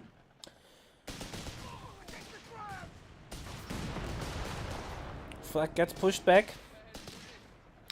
Also, support weapon training on the way for Tony. Really early, only for one AT gun. Commander.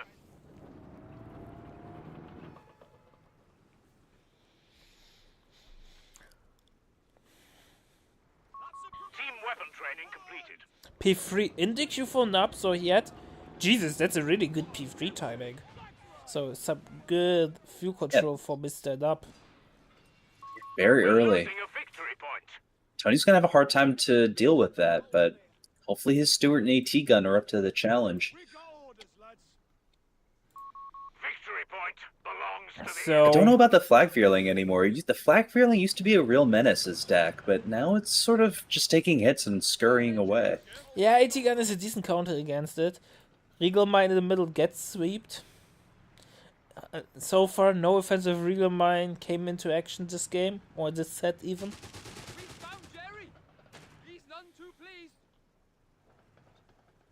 It's a really smart idea for Tony to get a second Royal Engineer with a sweeper. Yeah.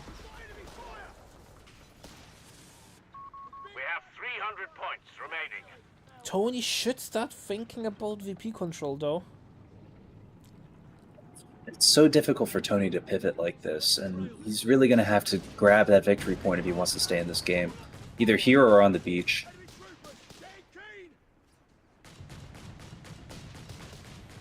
AT gun should get a shot in against the flag. Here we go. Tank Busters coming around. Get another hits. nice chunk HP deleted. On the field. Oh, Stewart has to be careful. P3 comes around, but has to be careful as well. There is this option of a snare. our Got territory. another AT gun from Tony coming up to the front.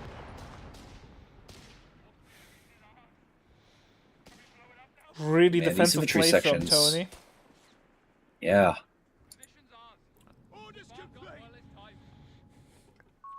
Light vehicles can be withdrawn from the battlefield on your word. And Tony's investing again into the right side of the battle group, so maybe again some Crusader AA action. But Nap this time a little better prepared with an AT gun.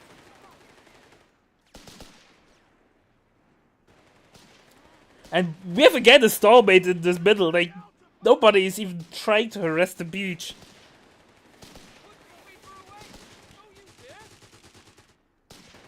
And the beach is a very far away place right now. No one wants to move there because they know it'll be difficult to pivot.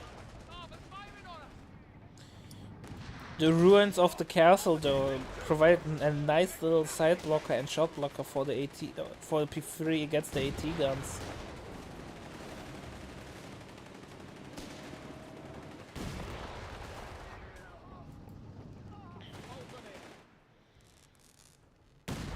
But now the AT gun gets a shot in. Point to enemy action. That one AT gun's doing its job. It's doing a really good job. But the second AT gun also gets a shot in on max range, and Nap reacts a little bit late. Second shot Enemy hands. disappeared or bounced. Can't emphasize enough how good that team weapon training that Tony went for is benefiting his playstyle.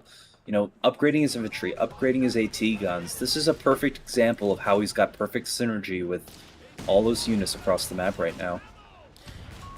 Enemies pushing the line. Oh, Flag is in danger. Second shot connects. Maybe a third shot. Nope. Stewart not going in. Stewart really defensively more of a support unit now, not being used aggressively. And Nap is attacking into a Stuka. Always a risky unit choice. Obviously, great choice against double AT gun. However, as any indirect fire unit or rocket artillery unit, if it's not able to deliver damage, it has a long cooldown. So it's a dead popcap unit then. So it's really dangerous. It can do either everything or nothing. Being that walking Stuka from Nub being built, you know, it's this desperate attempt to deal with these AT guns. I don't know if it'll pay off, but we'll see. Yeah, he needs something, and Anti-air tanks like I are said, available. it's understandable that he went for Stuka. He needs something. It's just as always feels risky to go for Stuka. It's such a big investment, and then like in the 1v1 settings, obviously the 90 seconds cooldown, I think, is 90 seconds where you don't have a fighting unit, and then it's a lot of resources that got invested for nothing. And Nap kind of gave away that he's pushing with the butterfly bombs. Point is being Tony reacted immediately with mark target or marking Infantry the section squads. running right through the army. Butterfly bombs getting swept. lost the sector to the enemy. Butterfly bombs didn't really do much this time. Here we go, big clash about to happen. You have command points available. Walking P3 Stuka gets could take a warm really big welcome. shot. That might be a dead P3. Here we go. P3 gets picked. Oh no. Ah, Nub, what are you doing? He had a walking Stuka. All of Tony's units were clumped up into this tiny, tiny little radius. And now If he had just shoots. fired. And And now he realizes he could have shot. And It did nothing. wipes nothing. That is truly true. You killed one model off the 6-pounder. This is another example of not thinking with what units you have. Nub had a great tool. He had an ace up his sleeve, and then he forgot it was in his sleeve. Yeah. And here we go. We got the Crusader AA from Tony. And now the beach is It's going a to chase no-go his Panzer area. Grenadier back to base. Oh, no. This is a dead Panzer Grenadier. And that's the wipe. Or not. Ooh. Ooh. Oh, my God. The dice roll went in favor of Nub this time.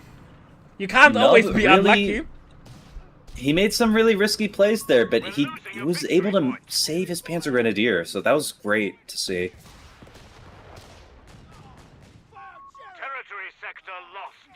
building another Panzer III right now. It's gonna go on the field and meet a Crusader medium tank. So Yeah, some no, flank control, how it looks like it. Nice try with the retreat nade. Gets dodged, but might lose the palm grenadier anyway. Nope, smoke gets pulled.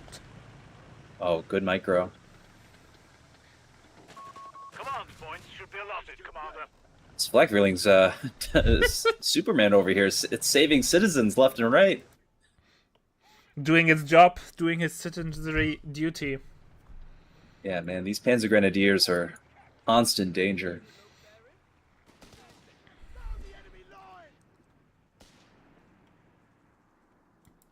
Crusader cruiser finished. Crusader number 1 is on the field. We're losing a victory point to enemy action. And gets refitted right away. Right away. Okay, Victory that's point under enemy control. interesting. Maybe he misclicked. You We know, found a defect on the modeling. He wanted a refund. just Brit things. You're not getting punished for a misclick. He's decided he actually wants another Crusader anti-air. This is he's trolling at this point. Yeah. The fuel point is being overrun. He saw more infantry on the field and he realized that his job wasn't over yet.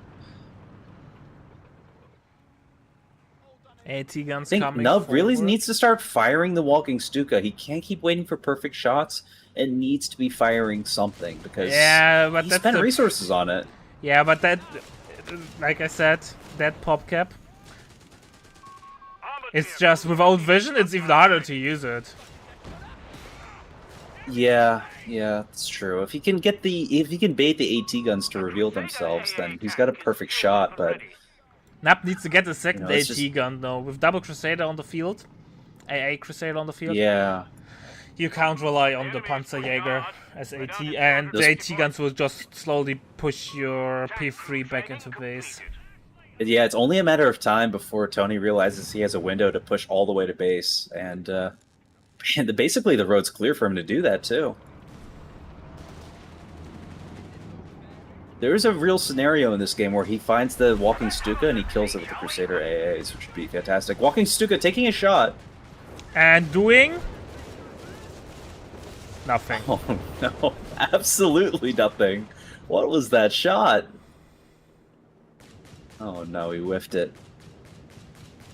Yeah, Nap is in such an awkward position. He's like in the same position in game number 1, where he was not able to find the counters, find a way to break in. And it feels like it's all over again, the same. 17-pounder Tony no anti-tank taking guns for are being 17 pulled pounder, taking one page out of Nap's book. Yeah, I'm sure he's thinking Nub is going to do something more with his vehicles, but Nub has the worst of both worlds right now. He has a very minimal field presence with his infantry.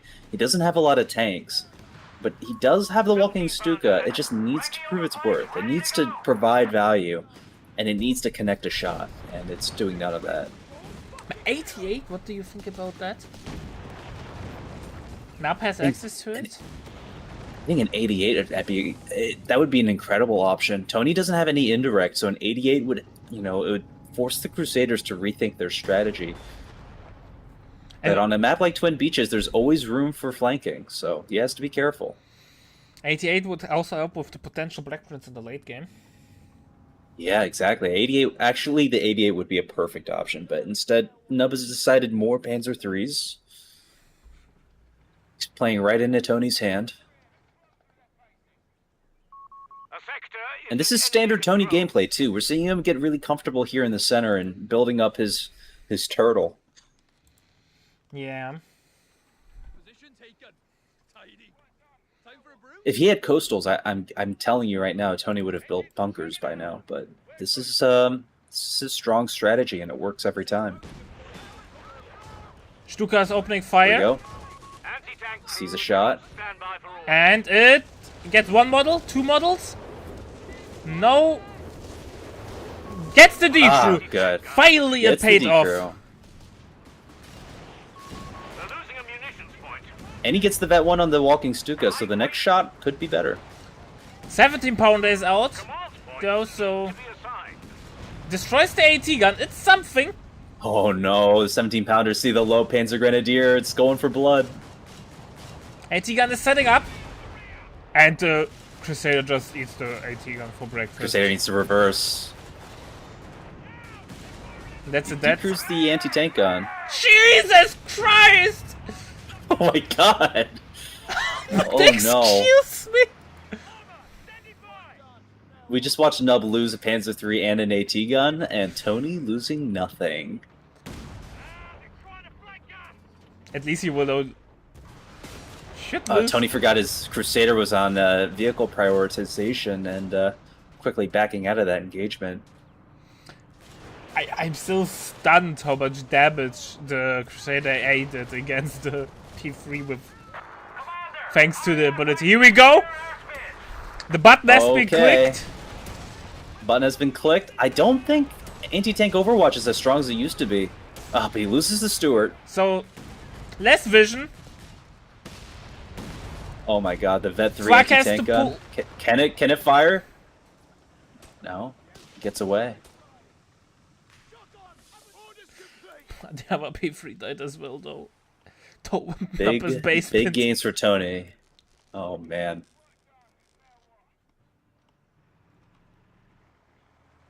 Tony Money. The big bucks here. He's really owned the entire map now.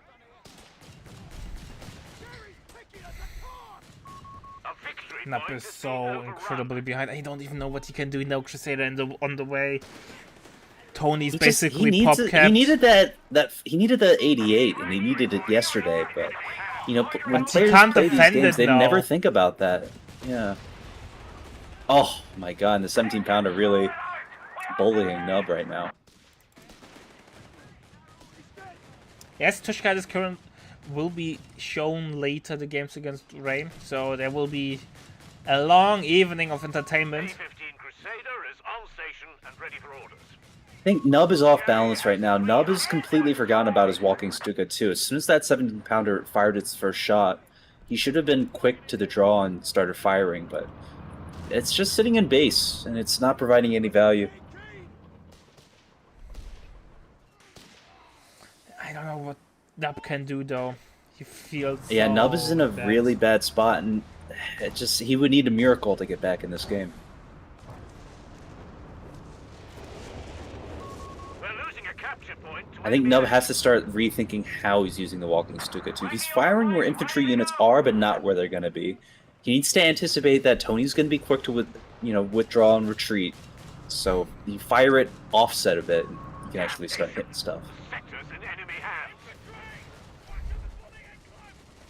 Yeah. Yeah, And that's we're look at watching. the Palm Grenadier. Oh boy, he's reached critical mass. The Crusade is on. Deletes the Panzer Grenadier. Yeah, Daniel, There's you missed nothing to stop him from going to base. You missed how two Crusader AAs smoked the P3 in seconds. And that's Nub it. froze at the tower. Boss man Tony takes another game. Tony on the run, beating Reckley yesterday, and now 2-1 up against Nub. Tony's no phony. Nope. He's taken up this tournament by storm. Alright, ladies and gentlemen, we will be back with game number 4 in a sec.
Alright, ladies and gentlemen, game number 4.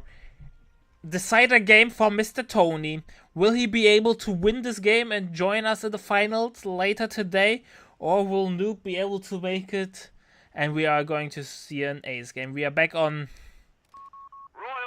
Twin Beaches, and I have a deja vu. We have Tony as the DAG and Nub as the British. What are we seeing? What are we expecting, Mr. Viceroy? It looks like Tony's going for an Assault Grenadier build, and Nub is going for his Royal Engineer Dingo build. So, you know, Assault Grenadiers are very strong with the Assault Disembark. That's going to win Tony a lot of engagements in the center fuel, but I don't know if in the late game those Assault Grenadiers are going to work, especially once those emotional support half-tracks start getting destroyed by AT guns and the like. Yeah.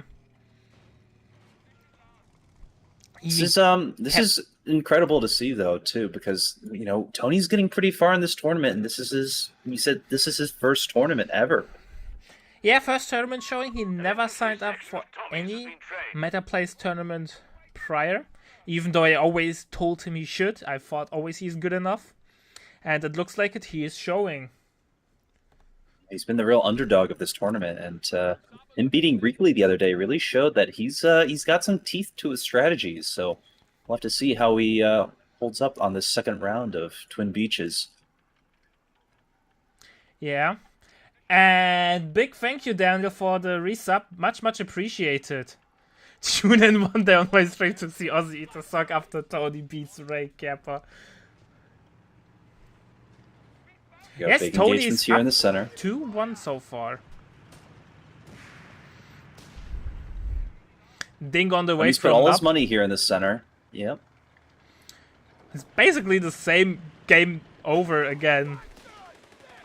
A Dingo recon vehicle has been Repeat made of game ready. 1 and 2. Nub jumps into the building. Dingo showing side armor, not the best way to do things.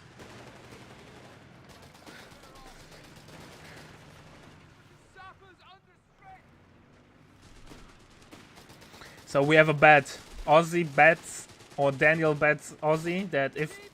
Like, do you bet if Tony takes off one game from Ray, or if he wins the set?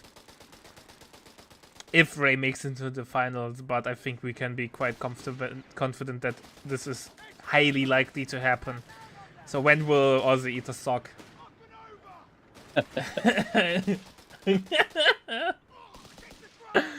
Alright. Tony fully retreating. Will lose not only the hill, but also looks like the beach fuel. A new infantry section is ready for battle. Right, so we've got our first Assault Grenadier, and we have our 250. We're going to start seeing Assault Disembark gameplay, but he needs to time it right. You know, this is a big map, so the time to travel with the 250 is still significant. So he needs to take advantage of this small window where Nub has nothing to counter this Assault Disembark. And it looks like instead of going to the top of the hill where he could win that engagement, he's going to go right around to the beach instead to secure his fuel. Yeah. By coming around. Oof. Nub now full retreating. Assault Grenadiers give chase. They could get a good wipe if they're lucky. He just needs to keep driving with gumption. Paddle to the metal, Mr. Driver, and MP40s Dingo, need to be Dingo is reloaded. recognizing the severity of the situation. It's driving over to support and saves the day. Stops Tony in his tracks. Yeah. Here we go. Assault Grenadiers rushing in. Throws a grenade. Assault Disembark, jumping back in, resetting Assault Disembark. Yeah, I don't know if that grenade was necessarily worth it. It's free, but he could have just breached even. He could breach right now. He could still, yeah. Oh, I would love to see breach. Here we go. Are we going to see breach? No, sad noises. Great opportunity right there. We're losing a munitions point. Oh, infantry section makes it home, but heavy losses there for Nub at least, map control wise. Protect their emotional support half track. Tony needs to start using his manpower. He's so engaged with the current engagement that he's forgotten that he has manpower in the bank. He needs to start pumping out the Panzerjäger, which he does now, and then in 1 minute he'll be able to call in his next Assault Grenadier. Yeah. We're losing a munitions Will it point be to again an enemy 8-round play, or is he going for Flugged Escape? I'm really surprised. He has combat half-tracks unlocked once again, so Dingo has a harder time getting rid of it. Yeah, that's true, but I don't think the Flag Reeling has proven that it's been worth it so far in this tournament. The Flag Reeling's sort of fallen behind. Meanwhile, the 8-Rad and the Stugs, those have provided a lot of value. Nicely dodged nades from Nup, but because leaving the cover, he took a lot of damage and had to retreat. The brawl for the middle continues.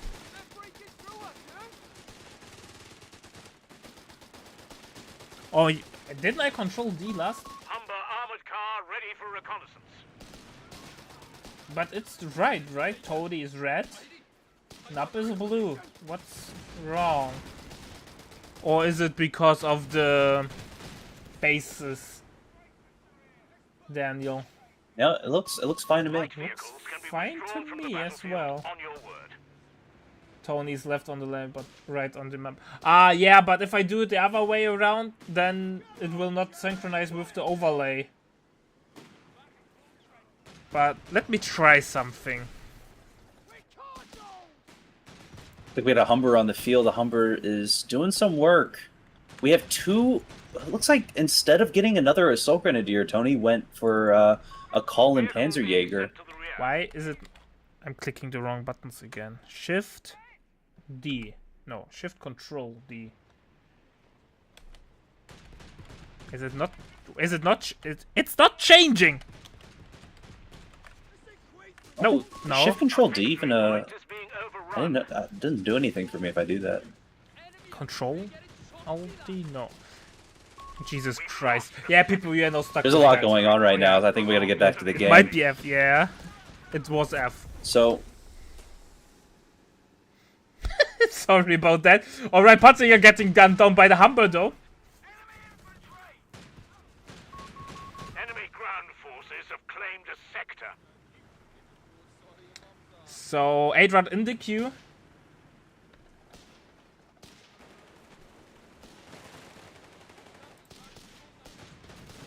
Oh, Humber doing some nice damage.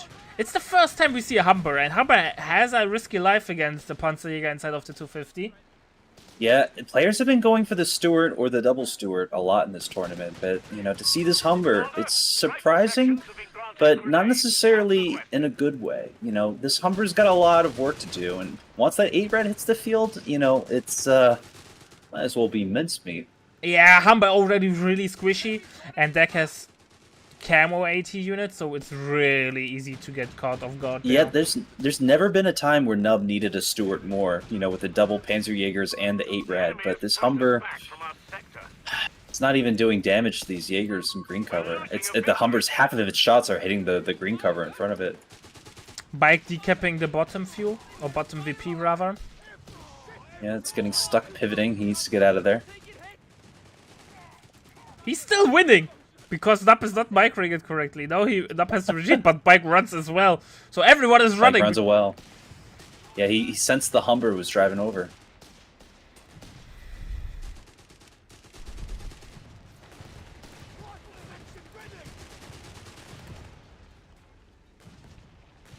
Yeah, the 259. So that's going to supplement Tony's army. Oh, 250-9. One of my favorite units, I have to admit. And it will It's an definitely help. interesting unit. Yeah, we've That got a would lot of autocannons on the field right now, for sure. Anti-tank weapons Who and wins? crews 250-9 or Humber? Humber, obviously, because it's more Additional expensive, detachments of right? engineers are making their way I'm to not the front sure lines. if there's I think that'd be a spot close one, but the Humber would probably be able to eke it out a bit. Well, not with Ooh, 8-Rad and the support, AT but it has gun the AT catches gun. Section CP Catches Tony off guard there. That's a dead 8-Rad.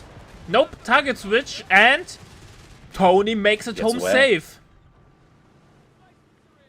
And thanks to the battle buddy of the 250-9, Nup can't chase the 8-Rad. He goes homie.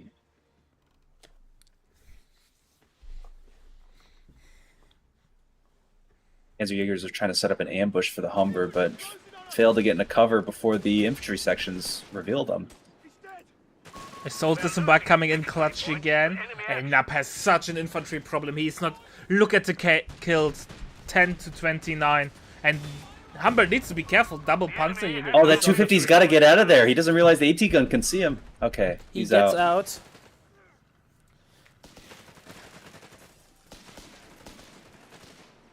Smoke. Interesting choice for sure.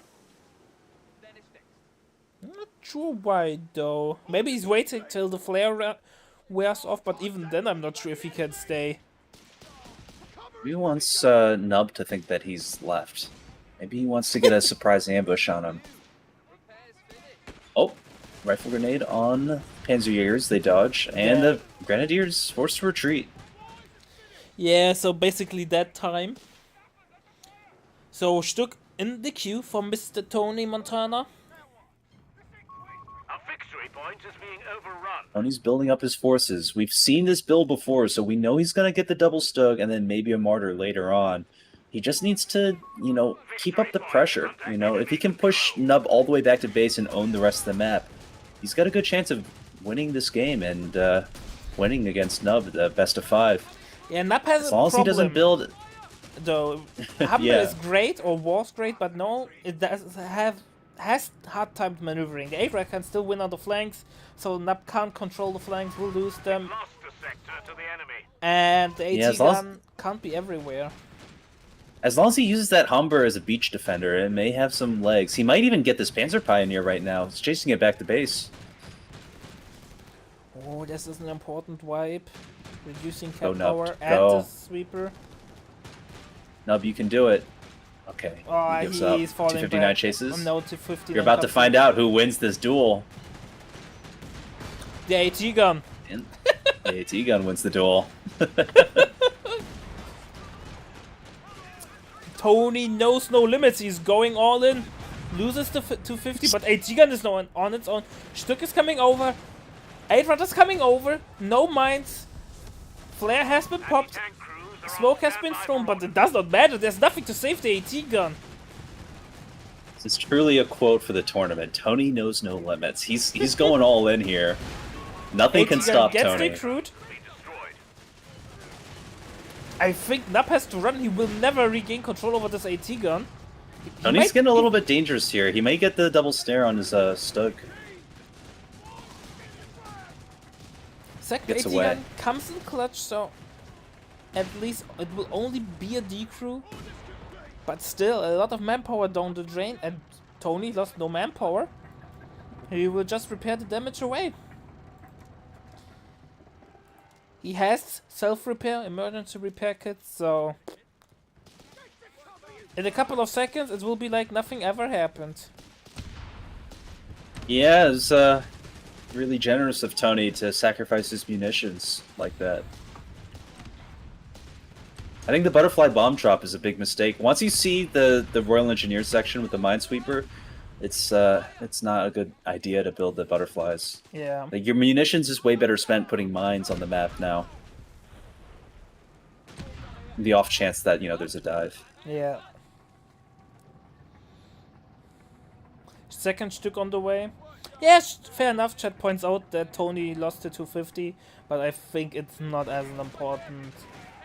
Or like a huge it's not a big loss. It was an unupgraded 250, you know. That's it basically came free.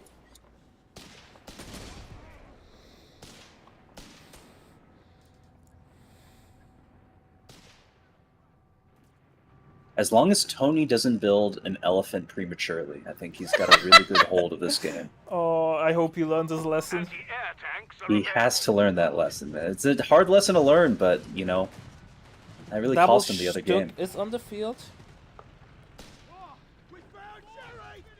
Double AT gun is out from Nap. Nap is trying to mirror how it looks like what Tony did last game. He has tier 3 up, refitting the Humber, and unlocked Crusader AA. Are we going in AA rush? Here we go. The beat stick is on the way. Nub has been so traumatized by this Crusader anti-air that he's decided to use the tools of his enemy. The enemy has claimed the sector. 8-Red's in a tough spot. 8-Red's pop smoke, but he traversed. Oh, it hits. Oh, it might be that 8-Red. Nope, no vision. Nice try with attack on ground, but no Really great driving. damage there. Butterfly mines or bombs coming down. I think they're mines and not bombs, but I'm not an expert. Post is under fire. You know, Tony could go for the cutoff on the beach right now while he's got the We're losing a The forces there. victory point to enemy action. And this is something really interesting about Tony as a player. We've seen him time and time again. He's been ultra aggressive on cutoffs, and it's always come back to bite him. But he's learned his lesson. He's not going aggressive for cutoffs anymore. He's focused on the engagements, and it's been pulling off. So Crusader AA is on the field, is going straight for the beach. Nothing there can contest it. Trying to take one of our points. That Stug took 0 damage from the Crusader from its frontal armor.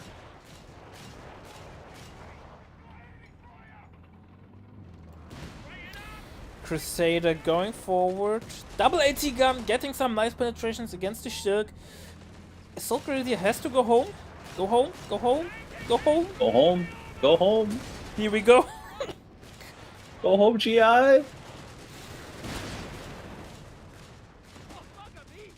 Yeah, Crusader AA gave Nap a chance to come back into the game, since Tony has no real AT on the field, or only 2 Dank Hunters without tracks. They will not see the end of the day if they've tried to fight the Crusader AA. Oh no, that 8-Red's gonna get chased home. And Tony tow that AT gun quick enough to save his 8-Red. He's running away. He's got 5 seconds till he can pop the smoke. And he loses it. Oh, tragic. 1 more second, he could have popped the smoke and gotten out of there, but fortunately not able to do that. Yeah, Veterans who won from the Crusader AA Kamen clutch.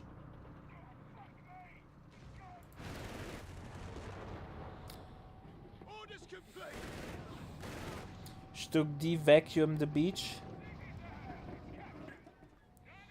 Second Crusader AA is on the way.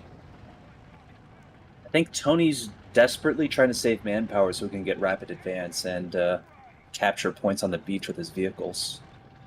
The Stug's just waiting there menacingly. He wants Nub to know the Stug is there. He's leaving it there in broad daylight. So Stug will have a warm welcome, but there's nothing that provides vision. Territory. We're losing a victory point. Second AA will Crusader hit the field. AA's found... Yeah, we're getting a second Crusader AA, but the first one's already found blood. He senses a very meaty target. Infantry training completed. Finally, we see some more mobile action, but both sides of the map finally getting played, and not just a meat grader for the middleman. Proximity alarm. Oh no, Assault Grenadiers are getting mauled on the way home, and there's nothing to stop the Crusader. Oh, poor Soul Grenadier. But Nap is playing safe, he does not have the Reckley gene, how it looks like it. This is rough. Tony needed a martyr, and I don't think the AT gun's doing the job right now. The map's getting too mobile right now, and that's Tony's biggest weakness, is being mobile. Yeah, Crusader A getting some Rear hit! Oh, one more shot nice. is needed, but there's nothing to follow up. That was a bit of a missed micro on Nub's part, but that was a great hit. The AT gun right there. However, Nub has no ammo income, right? So the one thing that made Tony so effective with the Crusader A is that he paired it with the mark ability. I don't know actually how it's called. Designate targets, Designate for sure. target. Nub using the last of his munitions to try to get a snare off. Doesn't destroy the engine of the Stug. The Stug may get away. Might be enough. It might be enough. Smoke has been pulled, but attack on ground's impossible? Nope. Nope, he's out of there. Oh boy, the AT guns. Yeah, they decide to go home.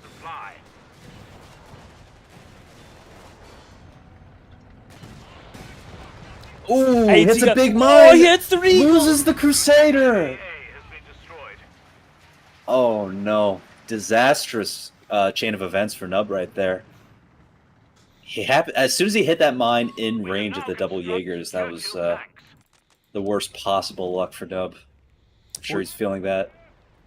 The beggars are threatening a victory point. Plus, both of his Royal Engineers have the minesweepers. They They weren't can't be nearby. everywhere though. Like you can't They camp can't on be the everywhere. flanks and repair The enemy and has our victory yeah. point now. Ugh, tragic. Especially yeah, on we are such starting an- to see Churchills. No Black Prince this time. Churchills. Yeah, the Vanilla Churchill. One Crusader AA got refitted, and the other one got blown to Kingdom Come.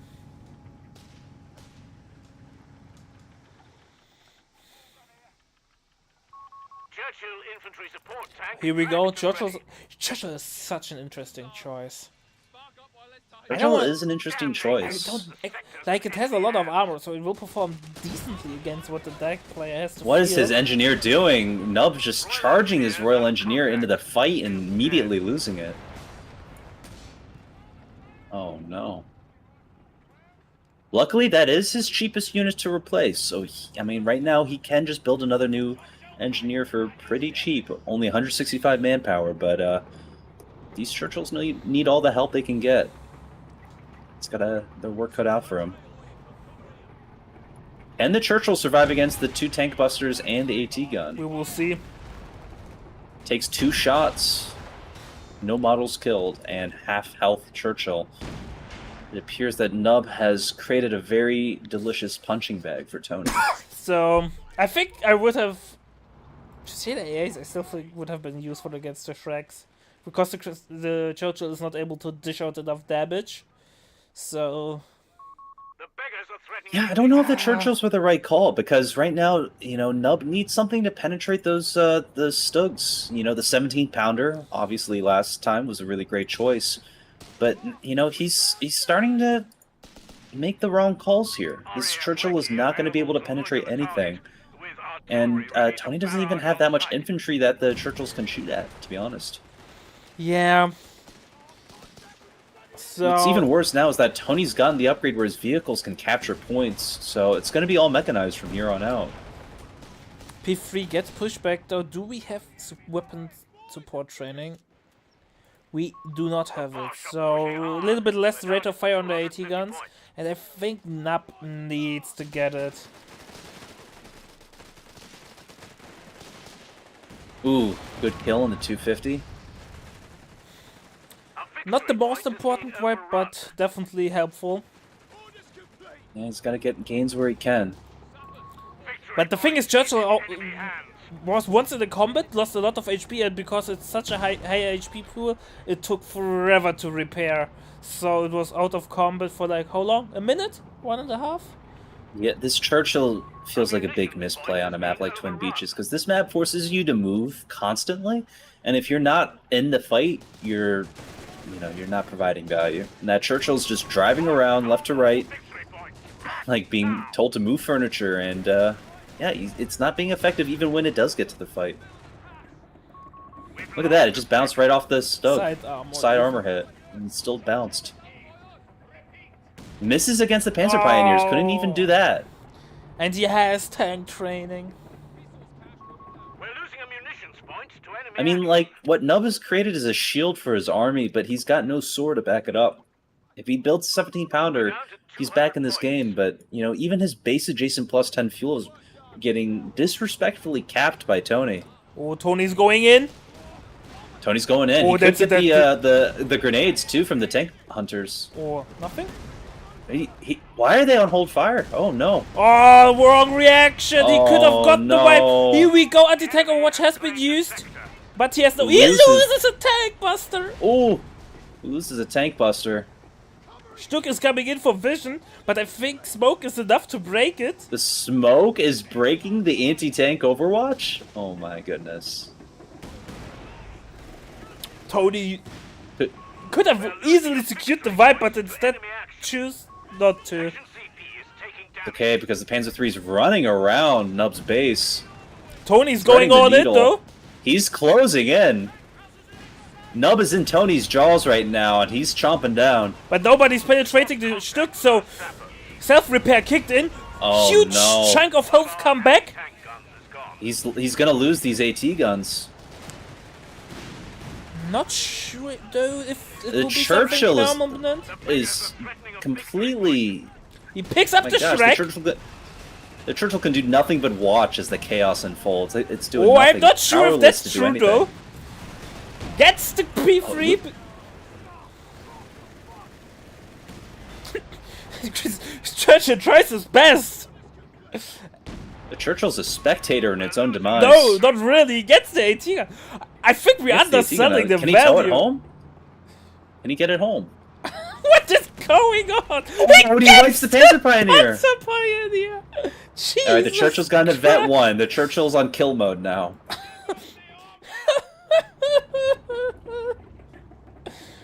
What Before the Churchill was in hell? tractor mode, but now it's in kill mode. Nub has activated the instant death mode, and it's appears to be paying off. But Nub has zero map control. He has a second Churchill out. Nub is so stretched thin he can't even capture the +10 next to his own base now. It's starting to look really rough for him. Recaptured both AT guns. He has now a Shrek infantry section at Advanced 3. I'm not sure.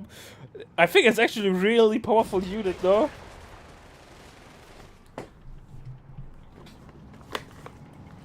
When he's building the Flak 36, he's learned the lesson of the mistakes his enemies have made. He's building that Flak 36 and he's getting ready to bring it onto the field to deal with the Churchills. This is great thinking and a great strategy by Tony. Nub's munition income has been slowed down to 0 per minute. Yeah, and Tony with 77 ammo per minute, having a field day there. Tony big money. Tony money. He ought to change his name from Tony Montana to Tony Munitions, because he's got a lot, and he can probably call in another anti-tank Overwatch by the time the next big battle comes around. Bike will Speed away. die. Not die, because bikes never die. Here we go, the double Churchill's coming in. Tony getting ready for an ambush with the tank busters. Here we Gets the grenade go! off. Destroys the engine of the Eight- Churchill. 88 is there. Flak 36 in place. Self-repair has been Churchill- used. Churchill's Smoke. desperately trying to self-repair out of there. Dodging Flak the 36 is those missing the 88 shots. shots. Now Nub needs ammo for goddamn artillery. Oh, those tank busters are dead. Oh, He doesn't tank busters retreat might right bite now. the dust. Those tank busters are dead. And Lost another his tank, he Shrek lost his last drop. tank buster.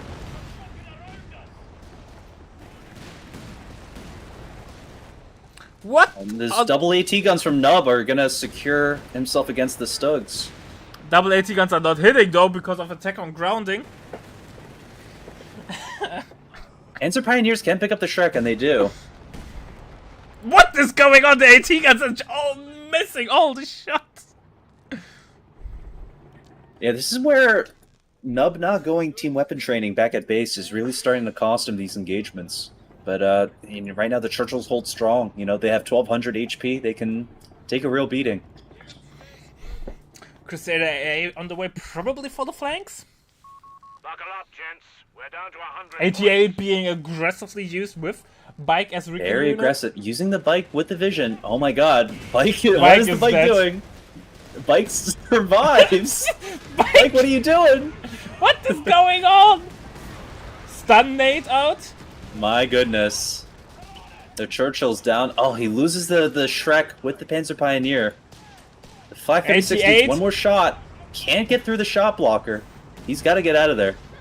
More bounces or misses. Oh, Panzer III coming in just a second too late as the Churchill repairs itself.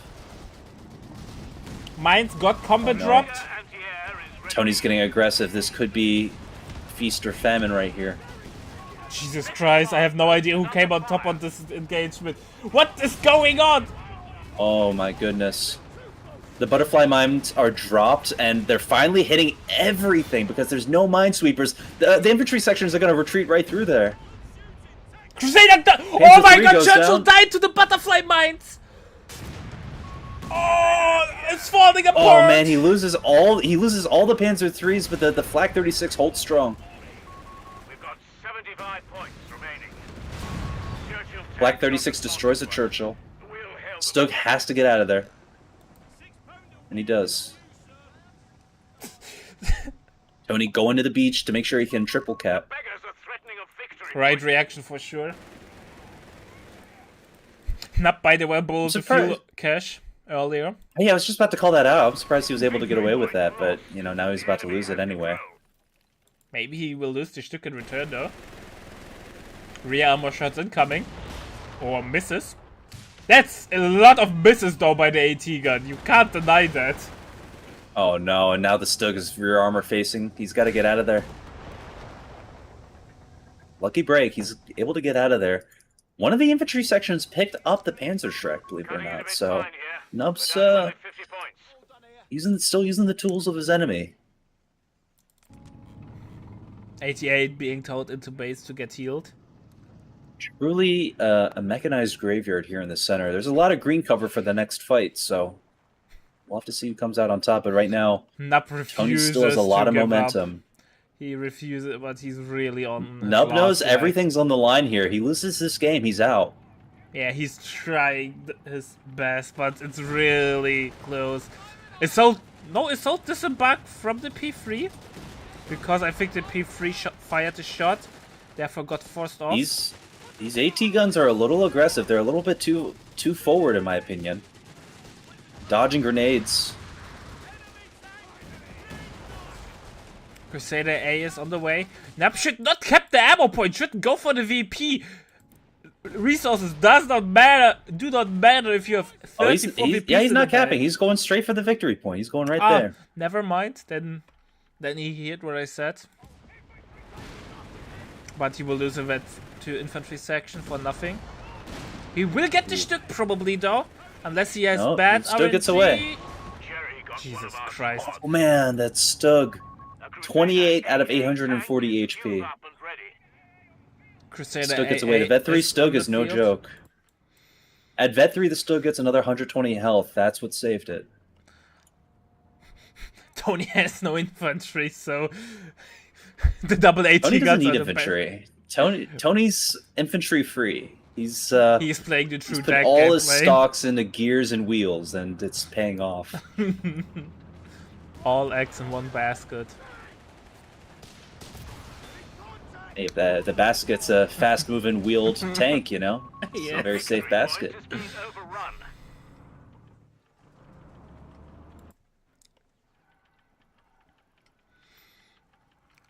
What a messy game. I'm having a blast. Yeah, this is you're watching Nub at his last hour here. He's really pulling off all these desperation plays, and you know he's still in this. He's not out yet. He's still in this. He can still get back in it. He just needs to make the right plays from here on out. There's room for error, but not much anymore. I would say there's no room for error whatsoever. Once he's double capped and off the field, the game is over. Yeah, he can't make a mistake. Right now, these AT guns are wide in the open. The beggars are threatening a capture point. Luckily for Tony, he's got the self-repair and the capping for the vehicles, so he doesn't need infantry. He just needs to keep building Panzer IIIs, and money's in the bag. Yeah. Jesus Christ, what a messy game. Let's take a look from Tony's side. Tony doesn't care about Collins, it seems. He hasn't got armored reserves back at base, so he's still got... He could still call in an Assault Grenadier if he wants. The stolen Shrek now coming in clutch. These Brits running around with that thing on their shoulders.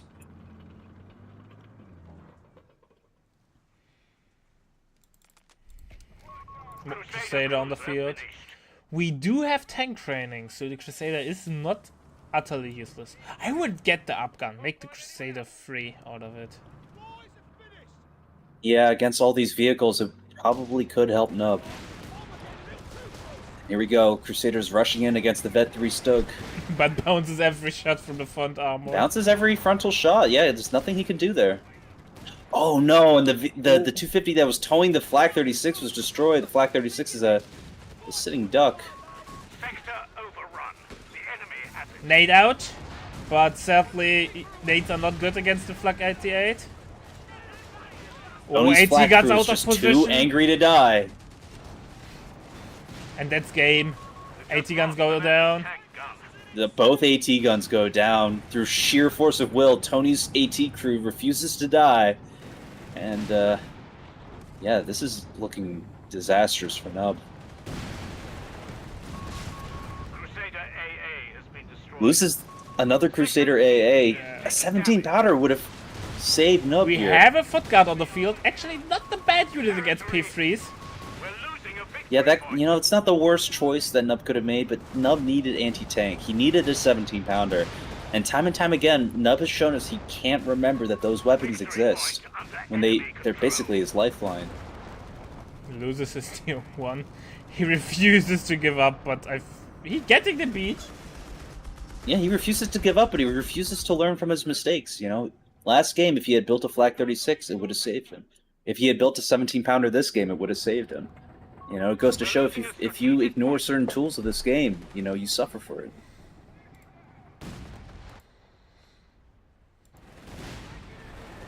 Yeah, Tony reached critical mass. Nothing can be done, I think.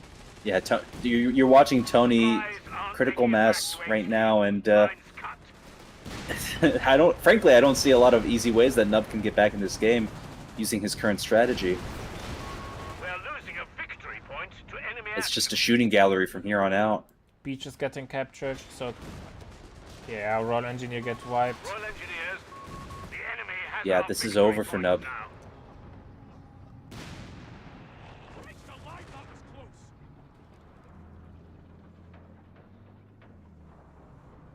Double cap incoming. Quite frankly, even if Nub had picked a Black Prince instead of a Churchill, and he called in a Black Prince right now, I still don't think it would be the enough. Black Prince, the game will be over before the Black Prince hits the front line. Yeah, I mean, I think the Black Prince was the choice to make instead of the Churchills, but right now, man, is he gonna lose the guard? He could lose the guard. Stokes got Pet 1 activated. Oh, and he loses the guard! 28 VPs. Oh no. This is it. Crusader gone. Ladies and gentlemen, I think we have a Tony winner. Montana. This is bollocks. Yeah, Only my 25 goodness. Three Tony pieces. Montana, the real underdog of this tournament. His first tournament ever. And it looks like he's about to close out Game 3. As he rolls right into Nub's base to seal the deal. Our command post is under enemy fire.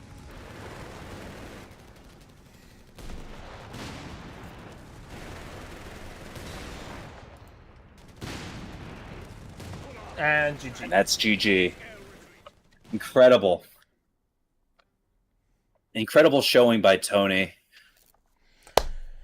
GG, well played, Tony. Pulling ahead. 4-1.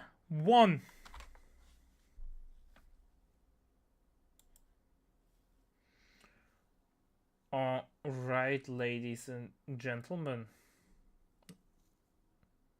What Is a it 4-1? game. Yes. I'm stupid, right? Or I'm... Yeah. 3-1. Makes more sense. 4-1 makes no sense. I'm stupid. Alright, ladies and Tony gentlemen. Montana. Jeez Louise. I would say we have a pretty amazing game on our hand. We will be back with the next semi-final. See you in a sec. We will be back with Ray versus Tishkan. I think we have another banger set in our hands. See you in a sec.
All right, ladies and gentlemen, before we jump into game number 1 between Ray and Tishkan, I wanna do a brief recap of what we saw, because the game we get from Tony were amazing.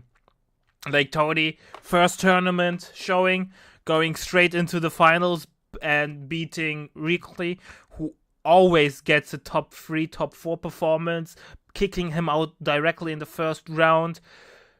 Then winning against Nap, who also gets often top 4, top 3 showings. So, definitely punching. I nearly said above his weight, but maybe he is not punching above his weight, just standard punches. What do you think, Viceroy? Wow. Yesterday when we saw Tony in his first tournament, like we looked at that and, he was doing all these coastal strats. And so people were thinking, maybe he may be the king of coastals, but he may be a one-trick pony. Maybe he just relies on coastals to skirt up to the top ranks. Today, Tony proved everyone wrong. He showed that he can adapt without coastals at all and still managed to come out on top. He played Brits, he played DAC, and he was able to adapt. And today he showed us that he could beat Nub using his strategies alone. And that was incredible. That was a really great showing. I didn't know we'd have cameras, so I don't have a camera. No worries, I didn't ask because I have always troubles getting the camera working. So at one point I was like, it doesn't matter, man. Like, I would show my camera if you want, if you're able to get it working, but yeah, maybe the next tournament, next month, we will see. Next time. Yeah, so amazing games, and I think everyone agrees with me that was amazing showing from Tony. So I will run that amount of. Oh, come on! Yeah, Tony's. As you can tell in chat, Tony's getting a lot of fans, and quite frankly, I'm one of them. Yeah. Many of us are rarely able to play in tournaments, but to do so well in your first tournament, that is a dream. And, Tony's living that dream. Yeah. He's second. He's already the final. So he is in the money. And, money's always a great motivator to perform better next time. So if he keeps up training and performing well, he has a chance to get into the... Maybe we are seeing the rise of a Ray killer there. Yeah, listen, his name's Tony Montana, but I'm calling him Tony Money. His eyes are on the money, and he's every game he's coming with big bucks, and it's incredible to watch him perform and play through these games.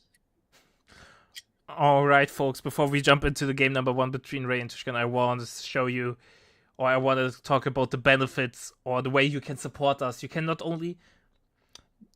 Watching is already obviously greatly appreciated, but you can also become a Patreon of RTS on the website. We already were able to reach the first goal, which is basically basic maintenance of the website, basic editing for YouTube, which is already awesome, but the next goal is for $100, and it means we would get a high-level show match each month.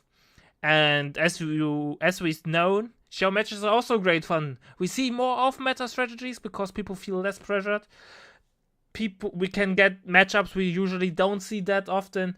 As usual, the community would get a vote there, what we're going to see in the future. So definitely worth checking out there if you have some free cash that you can use to support us. If you want to support the tournaments, though, without someone in the middle taking a bit, you can go directly to the tournament page of Co3 on the website and donate directly into the prize pool. 100% of your donations to the prize pool will go into the prize pool. Like, if you donate $5, $5 will be added to the next tournament.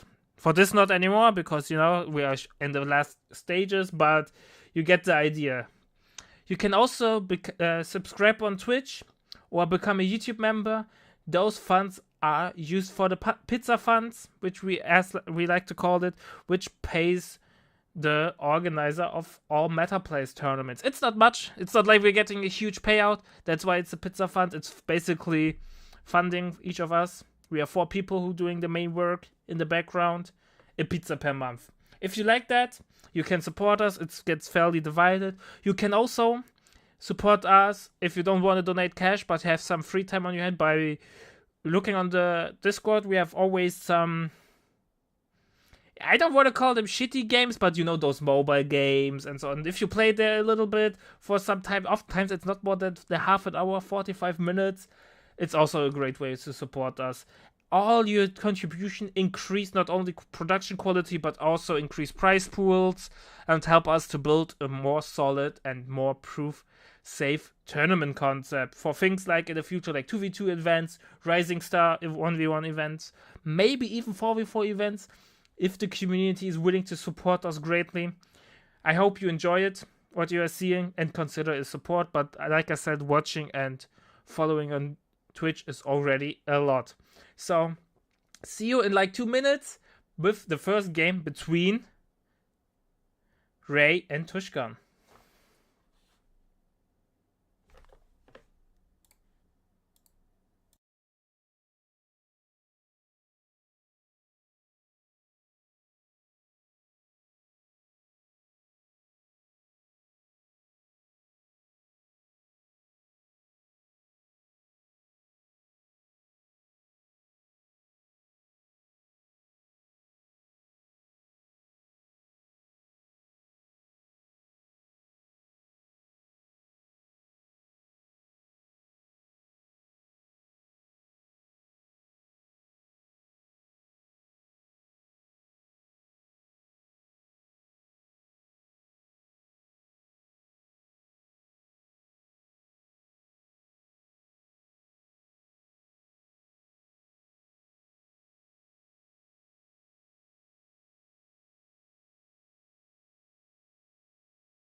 Right.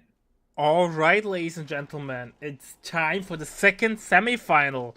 We are on Crossing in the Woods. We have Mr. Ray as the USF playing, guess what? How it looks like it, MG Spam. Tishkan as Vermont. What is he doing, my dear friend Viceroy? Looks like Tishkan's going immediately for a second Pioneer and a Falchion Pioneer. So we're starting to see a Luftwaffe strategy from Tishkan. Not quite sure how that's going to pan out here on Crossing in the Woods, but he's getting these aggressive captures at the beginning, and we're going to see how that pans out. Ray has developed this very specific U.S. strategy. So what he's doing right now, his build, is no surprise to me. He's going to build his scouts, and he's going to build his MGs. He's not. I'll tell you what he's not going to build is riflemen. Nah, yeah. he is not a rifleman, child. Pioneer over the way. Falchion. Oh man, I don't know when the last time was I saw Falchion Pioneers. Are there a counter to MG Spam? The Falchion Pioneers may not be the counter to MG Spam, but the Falchion Jaegers with their ambush and their camouflage, they could be. We'll have to see. There's a lot of sightlines on this map sometimes, so he's got his work cut out for him. Yeah. So Tishkan is now getting a Grenadier, so no full Falchion Pioneer spam. Only one. I think it's reasonable. They have not the best combat stats. So, and they need their weapon upgrade, right? Either the MG or the GRB. There's so many different battle groups that Ray could pick, to supplement his strategy. He could get advanced infantry. He could get the artillery observers. And it looks like we got our first engagement. MG's firing at the the Falchion Pioneer in green cover. Yeah. Want to take bets that Ray will go for advanced infantry for the good old random blob? Absolutely. There's no other pick for Ray right now. Big push though on the cutoff. He's gonna get. Yeah, he's very aggressive at a cutoff aggression Look right at now. the damage against the USF man, that engineer's got to get Pioneer. out. Yeah, people say Pioneers are useless, but grouped up together, they're really strong. They have the same stats as the Royal Engineer practically. So. Oh, Tony, man, so many Tony games a few days. Tishkan gets the outflank on the 30 cal full retreat. And first engagement definitely in favor of Tishkan. Gets the cutoff, gets the 5-pointer. So, fuel advantage definitely for Tishkan in a couple of seconds. sector Not gone. Yeah, that this would hurt bad. Ray a lot more if Ray had gone for that high fuel, but looks like both players are stabilizing their sides of the map. It's looking very evenly divided. Looks like Tushkan is trying to go for the plus 16, but an MG in that garrison is going to quickly shut that down. Can he get out of the arc in time? Yes, he does. Yes, he does. MG42. You know what's my favorite counter is Wehrmacht against MG spam, at least in 2v2. And people will hate will hate me for that, but I think Sniper is great. Sniper, yeah. Well, with Ray's current strategy of scouts, I don't know if a sniper would ever be able to survive, A man can there's dream. no doubt in my mind. Yeah, a man can dream, but there's no doubt in my mind that Ray's going to try to rush out a 250. Well, I'm not 250, an M3 assault carrier in no time at all. Alright, Tishkan will not get equal fuel control. Double MGs out for Ray. Ray's taking infantry support center. Reconnect with it. Tushkan lost a lot of HP across the board, so not the best situation there. Yeah, his But- Pioneer's getting chased down by double USMGs. He's got to get out of there. We're losing our capture point. Yeah, He does Tushkan. retreat. I don't think Tishkan will be able to hold the 10-pointer though. Assigned to you. He's trying, but double MG is a lot of firepower, especially with more squads coming closer there. I think the situation is not as bad as it looks because Tushkan's he's been able to capture the entire north side. So basically, both players have done a tango and switched fuel sides. But this Fallschirmjäger has a very rough retreat. Oh no! Ray's calculated it perfectly, and he gets it on retreat. Oh, that's a rough one. Wipe of the game. We have a 251 in the queue. We have a Zook squad on the field. The Ray tempo machine is steadily thumping. He's got his units, and he's not stopping, and he's not losing anything. So Tushkan's got to get back into this. I don't know if the 251 can do the job, but as a Stummel, we'll see as... Stummel not that bad against MGs. It will have a tough time though against the MGs. MG42 is getting doubled. Has to go home. Oh yeah, he has to go home. The Stummel's the perfect choice though, because the barrage and the smoke will give it a lot of utility against this MG spam. But just as it hits the field, the US half-track is in build, so a counter will quickly emerge. AT gun is on the field from Tishkan. He is anticipating something. Half-track will be soon on the field, so AT gun not the worst timing, but does Tishkan not need maybe some more infantry on the field? Oh no, and Ray's starting to plant mines by the center victory points, so if that Stummel takes a wrong turn, it gets cancelled. He does not want that the Grenadier sees it.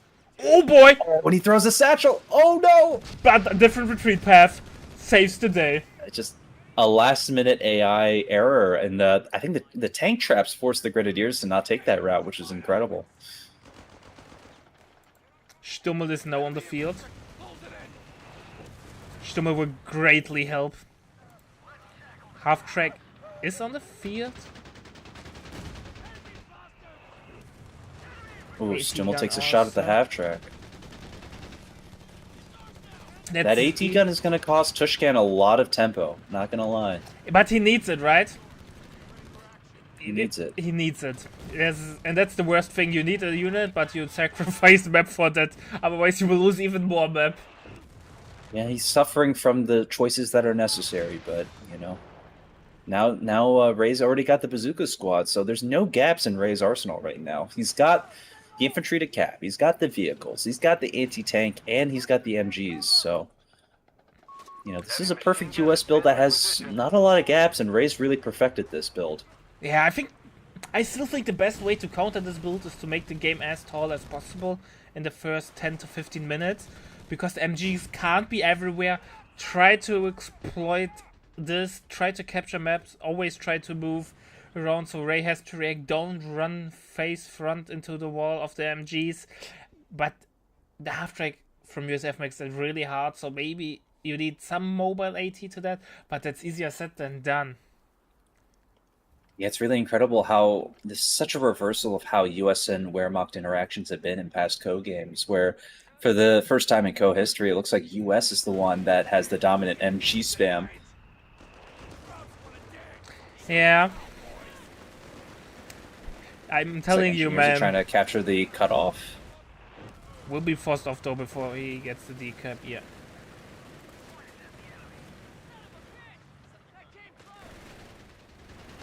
AT gun is setting up. Will get a shot in, but misses. It's such a tough ass to regain map control in this game. And Yeah, Tishkan's going to need some advanced slash elite infantry, you know? Fallschirmjägers or Panzergrenadiers would do him a lot of good right now in this scenario, and he's just very short on manpower. He calls in the first Fallschirmjäger. This is good. Victory point has But fallen will into enemy Fallschirmjägers control. help to deal with the MG? I'll help him stay into this game with spreading out on the map. That's what he needs right now. Nice smoke from the 251 from the Stummel, helping against the MG.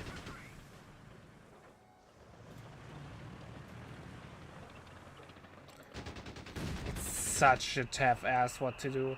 The MG spam is really going, but Tishkan, to maybe paint a better picture, is regaining control on his corner.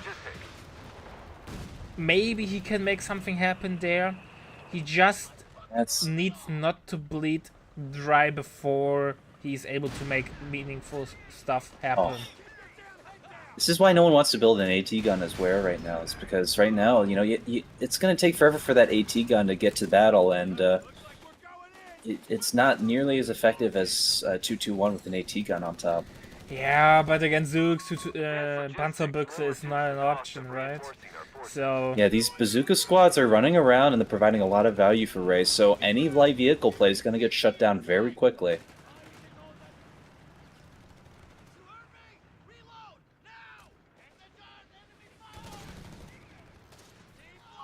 Commander, we've lost a sector.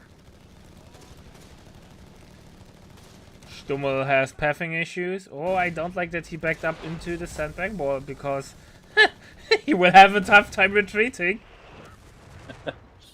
Fallschirmjäger in the gonna be back tough. line, Research. and then camo. Cam, that's really interesting. Will Tishkan get an MG wipe there? That would be huge. Yeah, it looks like he might get it. Defend our victory MG point. Wow, just that had his... MG just stood there and took it. Yeah, but it took it like a champ. Very uncharacteristic of Ray not to try to retreat right there. That was really, really weird. But a victory, a victory.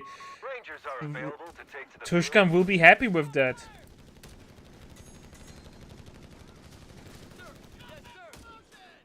This is really good play on Tushkan's part. You know, this is the first major win for him too to get that MG. Yeah, he's now returning the favor with the MG spam. With capturing MG Scapper.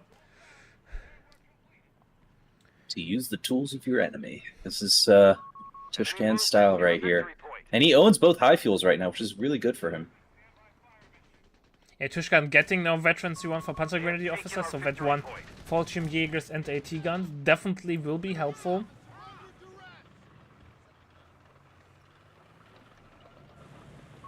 Territory point is no longer under Yeah, our but right control. now what Tushkan needs is these victory points too. He's bleeding out. Reports of enemy movement near our And victory Ray point. went for advanced infantry, You have command points ready to spend. and you know what it means.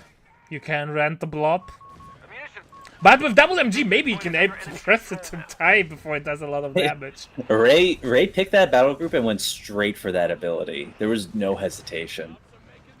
So the Rentablobs are going to be strong. It's already running in. We've got our Sea Blue and Earth Red units rushing into battle. They're heading right And here for we that go, the AT horde gun, is coming. too. The button that's... Oh, the Stummels and... Oh my god, immediately destroy the Stummel. You know, the most frustrating ability in the game. Them sprinting in the battle, the Stummel barely had time to react, and HMG team now those units are deployed. rushing over. Territory lost.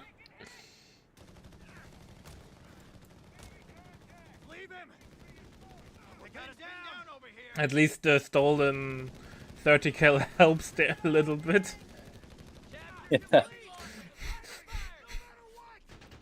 Scouts running around to flank the machine gun. Their MG42 coming in to support.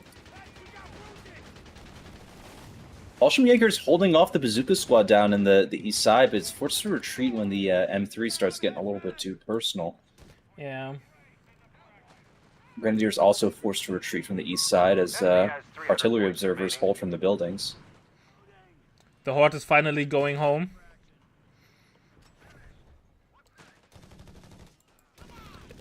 I'm telling you, the infantry Horde is probably the ability that I hate the most in the game.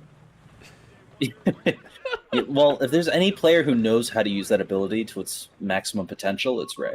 Yeah. Ray's gotten his strategy down with his battle group down to a T, and there's not a lot of room for Ray to make mistakes like this. You know, he's got an extremely strong build with no gaps. Well, if you have a look at the leaderboard, Ray has a 112 win streak as USF. Yeah, this is just another Sunday for Ray. Yeah, but that's just walk in the park. Yeah, Tishkan would have to do something really off meta to really catch Ray off guard, and right now with Luftwaffe, his tools are limited.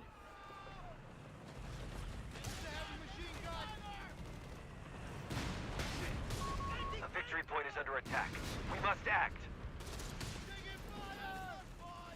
More Fallschirmjägers being dropped in the middle. Here we go. Well, Fallschirmjägers dropped directly onto the cutoff. M1919 is forced to fall back a little bit, but it's not going to be an issue as he sets up again. Ready and able. Yeah, but M1919 I think has to go home as well. Fallschirmjäger's getting some nice side shots in there. He picked up and put it down again. He's taking some extra damage. It's not going to be enough to wipe it, but just enough to bleed out Ray just a little bit. Well, Tishkan is creeping the map. On the map, he has triple cap going. He has Infantry assault. no fuel control, but Ray is not controlling the cutoff, so it does not matter. It's a good grenade off on the machine gun, but doesn't wipe it, surprisingly. That was a really good grenade, too. It should have been punishable. And Ray full retreat on the right-hand side as well. I would say Ray Tishkan... calls in an infantry assault, Yeah, but but immediately gets gets suppressed by the suppressed. MG42. Those guys are wiggling around. Gets shut down. One of our sectors. I don't like the Stuka strafing run, you know? I feel like it doesn't do a lot of damage, but it It's did force that really a MG to go meme back. ability, but, well, the recon run is even worse. Yeah. Ray's been able to build a mortar pit, and that's going to provide a huge amount of utility into the mid to late game, as I think just keeps lobbing rounds over at all of Tishkan's MGs and units in green cover.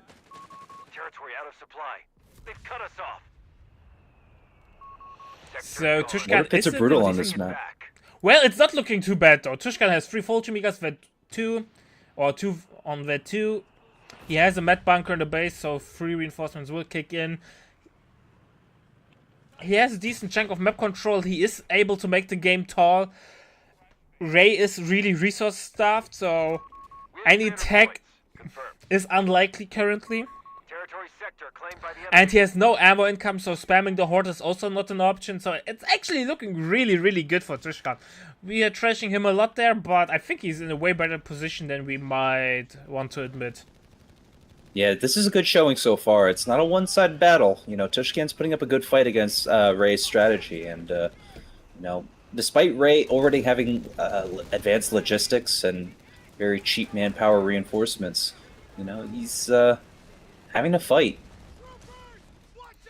Yeah. We have And I think the biggest thing... Fallschirmjägers may get a wipe on the artillery observer, but engineers close in and Commander, force the Fallschirmjägers to retreat. And I think the biggest or the most important thing, if you want to win against Ray, is ammo starve him. Gets another the scout squad. scout. He wipes an artillery observer with the Fallschirmjäger. That's good. Maybe falls are the way to do it. Maybe Tishkan broke the code.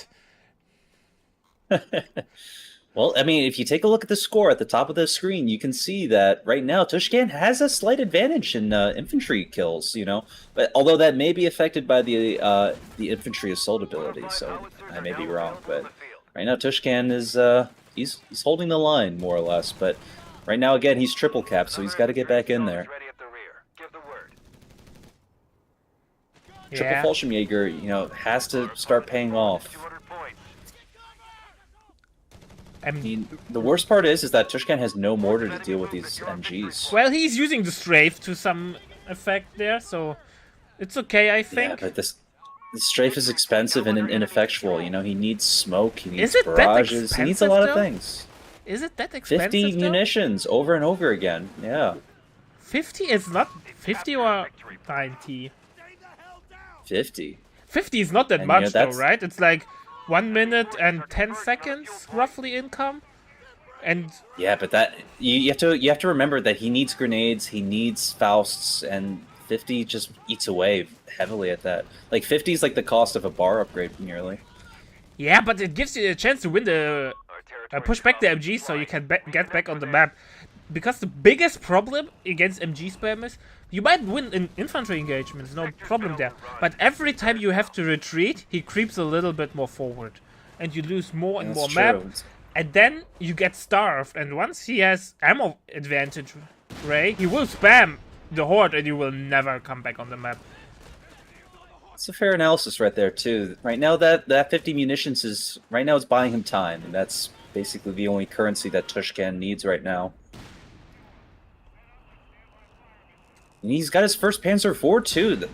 Very surprising. Going Panzer IV, rolling in. He knows the Stugs are not going to help him here, so it was smart of him to go Panzer Company. Defend our victory point. We're losing. Yeah, but P4 has to be careful. Double Zooks on the field. Improved Zooks has been upgraded. He did convert the half-track into the GMC, so P4 has a lot of unpleasant enemies, but you will get one MG, I think. Yes, can destroy it. Very nice. Mass infantry assault initiated. Here we go, the horde has been called. He destroys the MG. And once the Fallschirmjägers hit Veteran C3, right, they are unrivaled. Enemy won't let up. We're down to 250 points. See, right now, what just happened was Tishkan called in a strafe, and then Ray just tanked it with his machine gun team. He only lost one model, and then he was able to start firing again on his units. So, you know, it's not guaranteed to buy Tishkan time, but he's going to keep using it, and it's going to keep eating away at his munitions reserves. He has to be could careful get about the that ability. snare. P4 is getting some nice damage in. Folds have to go home, cannot get the decap.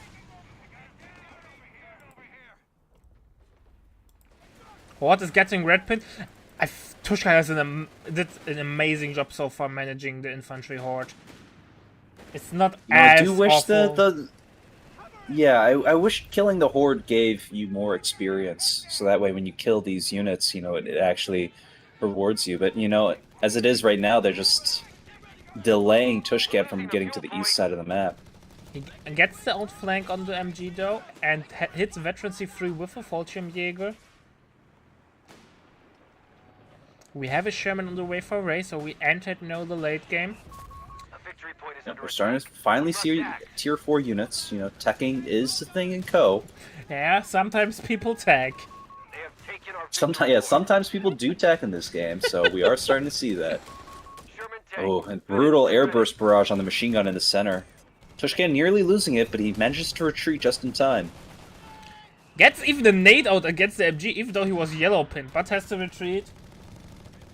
Bravest Fallschirmjägers. Well, Bazooka squad. there's a reason why More people on the call way. them the Green Devils. Batteries are on standby. 155 mil rapid barrages available. Gets an AT gun shot in against the half-track. Yes, with camo bonus. Very good shot. Resources cut off. See Blue Sherman rushing over to Tushkan's cutoff. 200 points remaining This on could the front be line. really painful for him. Second He's got a second AT gun. gun in the way though. MG Yep. gets white phosphorate from the Zook squad. Oh yeah. Runs home.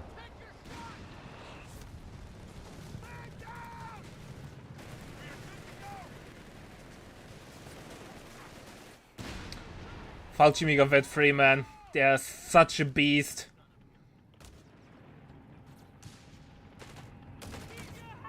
Another infantry assault is ready at the rear. Give the word. The Horde is ready, but Razel has not enough ammo control to get them constantly out. Like I said, Tishkan is doing an amazing job with ammo harassment. I think it's... We've lost a scout squad. P4 just disrespected the scout.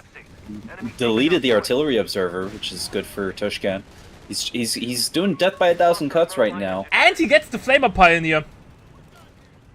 This is good. Would you pick up the Flamer with the Fallschirmjäger? Or is it too much of a DPS loss? It may not affect him as well as you'd hope, because those FG-42s on them, you know, they want to close the gap with as much damage as possible. The Flamer kind of reduces that.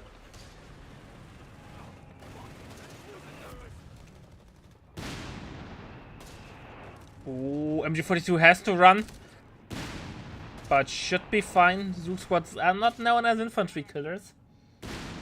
Yeah, these Vet 3 Fallschirmjägers are starting to become really cost efficient. They've got their extra health, they got their extra weapon accuracy, and much longer ambush duration. So right now, Tishkan's he's feeling a lot more comfortable than he was at the start of this game. Probably can get another Panzer IV in just a few moments. Look of the duration of the ambush bonus. He's just casually walking while having ambush bonus going. I love that. You know, no one could see them with their bright blue jackets. They just blended in with the grass. Hey, don't trash the beautiful blue uniforms of the Fallschirmjägers. I mean, they might as well wear tricorn hats with how poorly disguised they are on the battlefield right now. But you know, Vet 3, they're nothing to scoff at. They only need to be disguised through the on the sky, right? Because you don't want to get shot down while you can't shoot back. Kappa. Ooh, Panzer IV taking big hits, rolling back. We'll make it home, he may get the half track. Oh, half track is dead. That was greedy. Oh yeah. Half track had no idea those cloaked AT guns were there, and that was a huge loss to Ray. Who picked up the Flamer dice again. Fallschirmjäger not picking it. Playing a little bit Fallschirmjäger dangerous. knows better. Yeah. MG tried to suppress, the MG. but Vet 3 bad. MG's got to get out. The Vet 3 MG's got to get out of there. He needs to buy time though. Ah, he's running. Will he make it home? No. Oh no. He's running! And he makes it! Oh my god, he gets away! Ray just lost another engineer squad. And gets The losses another are mounting nade up out. for Ray. He's forced to build another engineer, and right now Ray's starting to feel the burn. P4 has to fall back, but juicy sight hits against the Sherman. Sure. Oh, Fallschirmjäger is a little bit too greedy. No, he retreats. But he still has a long way home. Yeah, these Vet 3 Fallschirmjägers have to survive.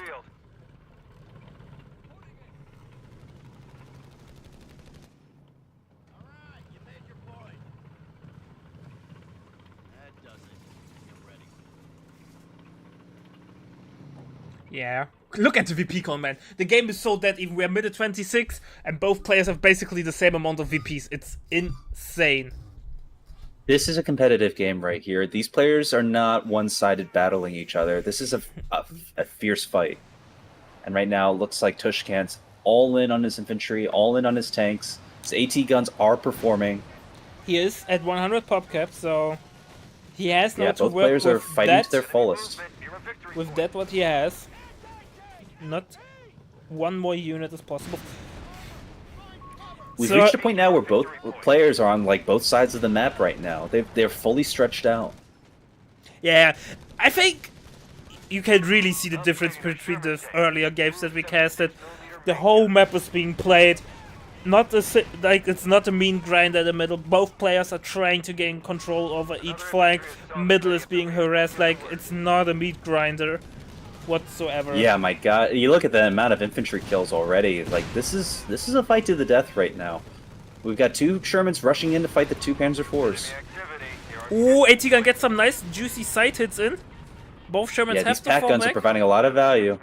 Bazooka squads rushing in around. Ooh, these Panzer IVs got to be careful though. Bazookas are way too much value right now. They're really helping Ray out.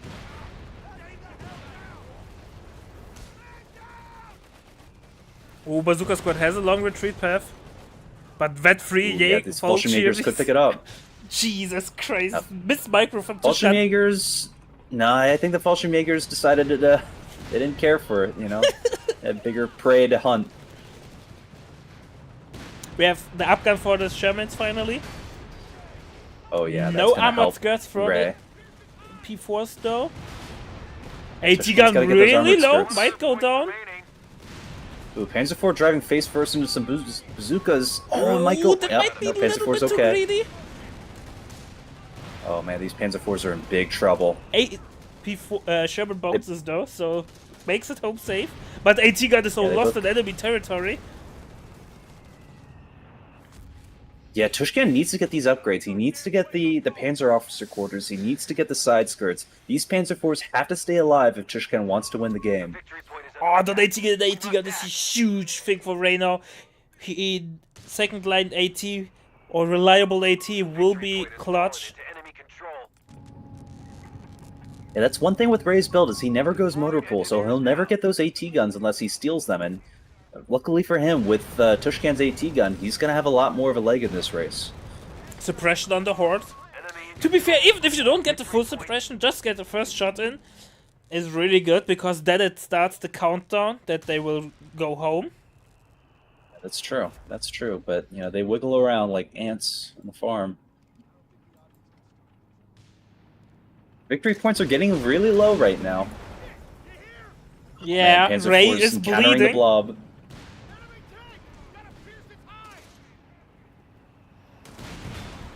Both players are pushed to their absolute limits now as the victory points get nearly below 100 for both players. Tishkan's in the lead though. Ray's sort of in desperation mode now. Yeah, but he has no double VP control, maybe. Yeah, he holds double VP control. Red pin just in time for them double MGs. Should go home. Yeah. That ace machine gun team really suppressing the Fallschirmjägers right there. Oof, that's a shame. Panzer IV comes in a minute too late there to help support. Oh, this Ooh, that Zooks are Panzer IV is dishing incredibly low. So much damage. Yeah, man, those bazooka squads are way too good right now.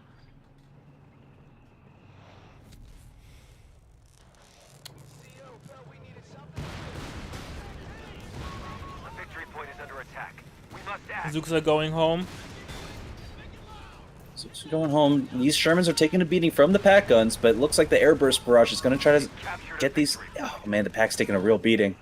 Has to go home, but should make it home. Man, But gets Pack away 40 with a sliver of health. Pack 40 in the middle is helping against the Shermans. Oh, Flamer Pioneer might get wiped. Don't lose the Pioneer. No, Tishkan. Retreat. What does he do? Oh, really late retreat, but Oh man, should be he's fine. so desperate for these VPs. He can tell they're in the end game now. Yeah, the VP game is getting more and more important.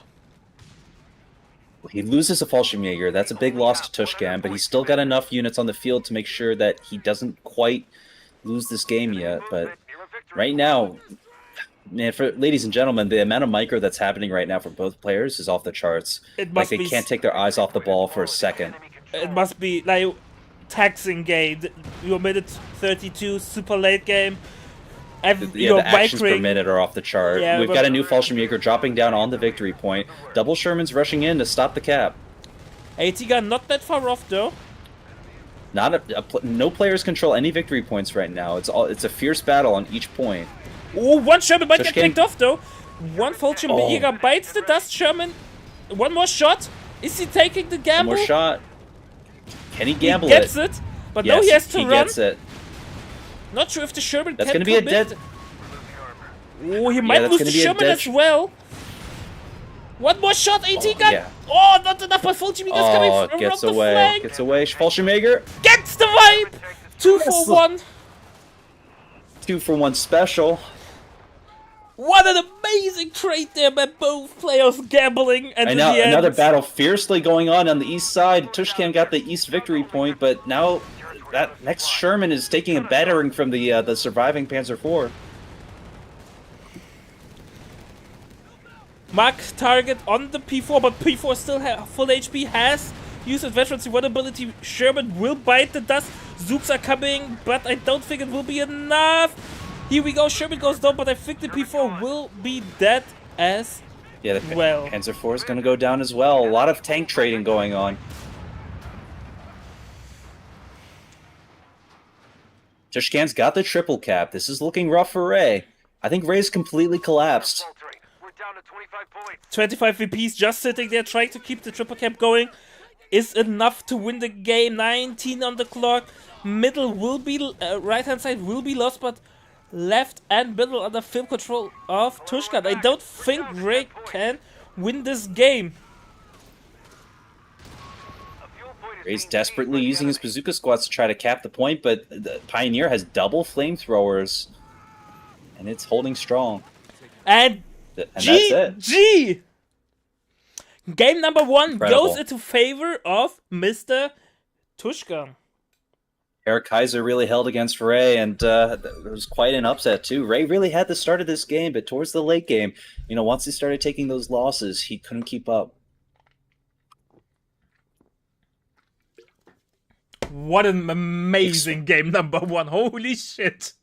Explosive round there at the end. Both players pushed to their absolute limits and really managing all sides of Crossing in the Woods, which anyone who's ever played on Crossing in the Woods knows how difficult it is to stretch out across that entire map. And somehow both these players were able to do it. Yeah.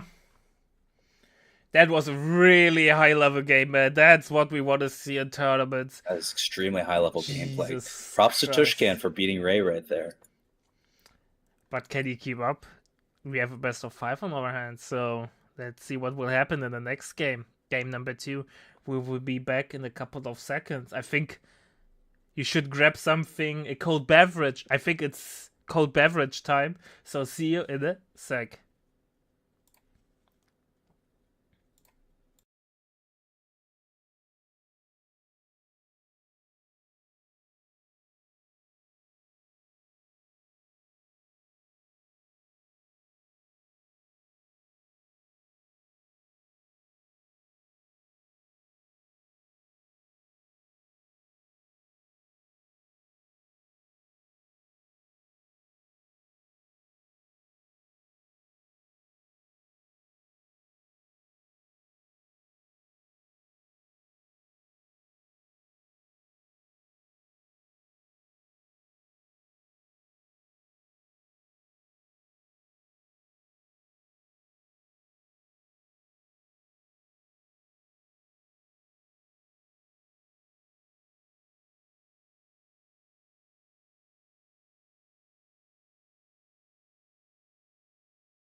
Alright, ladies and gentlemen, it's time for game number 2 between Ray and Tishkan. Reporting for duty.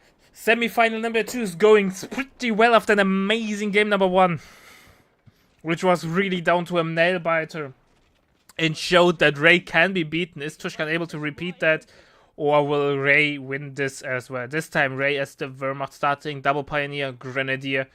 Tishkan, on the other hand, is as USF starting with a Rifleman build order, double Scout, and the Pershing battle group. What do you think, Mr. Viceroy? I think it's really interesting that Tishkan went the Pershing battle group and decided to start with Riflemen. This is usually a battle group that favors a lot of MG spam because you can get the 50 cals pretty early on. But right now, the shoe's on the other foot. Ray has been known to favor USF. He loves his USF faction. And I've seen often that he really doesn't like the Wehr in its current state. He says Wehr is cope. But right now, we'll see how Ray copes as he plays against the Pershing battle group. Yeah, let's see how this plays out. I still think Ver is pretty decent. We saw last game Tishkan knows how to play Ver, and I think Ray is not giving enough credits to Ver, so... Yeah, right now, I mean, it's going to be hard for Ray to deal with the USF early game. Like, although he's gone Rifleman, it doesn't mean that Tushkan's on the back foot. You know, the Riflemen are going to be able to fight very favorably against the Grenadiers. He's getting a Jeep right now, and that's going to be able to bleed Ray out very early.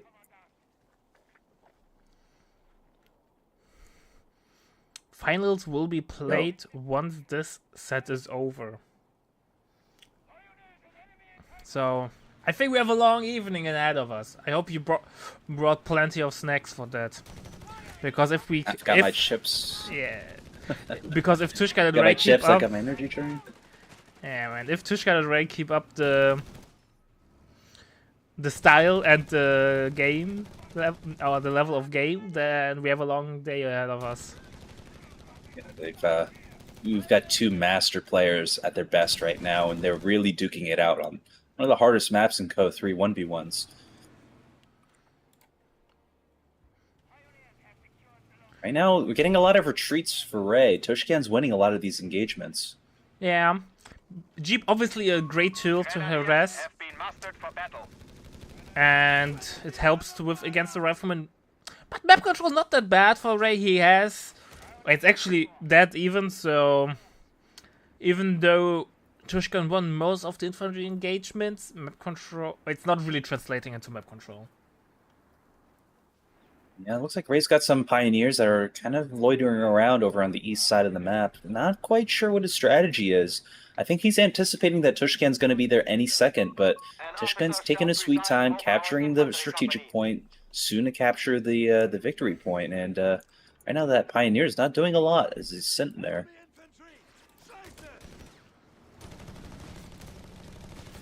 Oh, Jeep has to run though, less than 50% HP. And Scout on the open against a Gren. I'm not seeing that as a as a winnable fight. Yeah, and Tishkan agrees with me and retreats. I'd like to call out that Ray has the new Wehrmacht skin too, so his Wehrmacht units have the bandages and blindfolds and everything on their units' heads, and they're still in this fight. Reflective of how he feels of the wearer at this point, but it looks like he's got an officer's quarters. Yeah. Oh, interesting. Triple grenadier with officer quarters. I still think it's more standard with 4 infantry squads, but let's see. I don't know how I feel about that right now. I feel like if he had tried to rush an early light vehicle like a 221 or Stummel, you know, it may have had better mileage, but we'll have to see. Big push from Mr. Sure. Tishkano on the left side. Nate gets nicely dodged.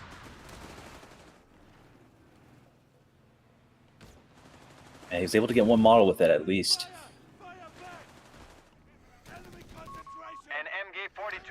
MG42 north on the field from Ray. He's playing a really long tier 1. Really long tier 1. It makes you really start to question, is he going to go Luftwaffe Company or is he going to go Panzer Grenadier Company? And right now, that is still a question that's on everyone's minds. Tishkan tacking up to infantry support center.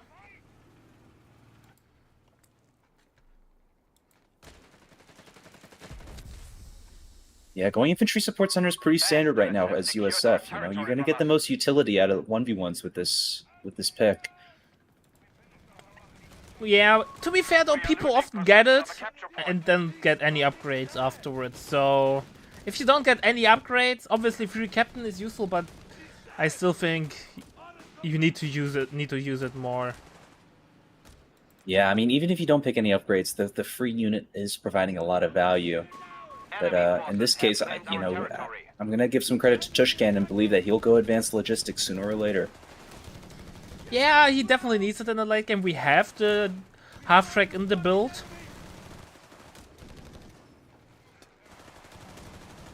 But as chat points out, it's true, mechanized support center with heavy barrels is also getting more and more common. People really sleep on how good heavy barrels is with the quad. Man, you have I've enough not range. seen that in a lot of competitive play, but Yeah, it's a real sniper of a vehicle. Yeah. It's really strong. I would argue it's more of like a Chinese player thing. We saw it in the last tournament a lot from Ruby. So Here we go. We've got the quad on the field. Sometimes players who go heavy on the half tracks, you know, going mechanized supports that because with the heavy barrels, you know, you get all these super upgraded half tracks and they really deal a lot of damage. Oh, half track hits a mine. That's Oof. actually awful because Tishkan has no repair squad.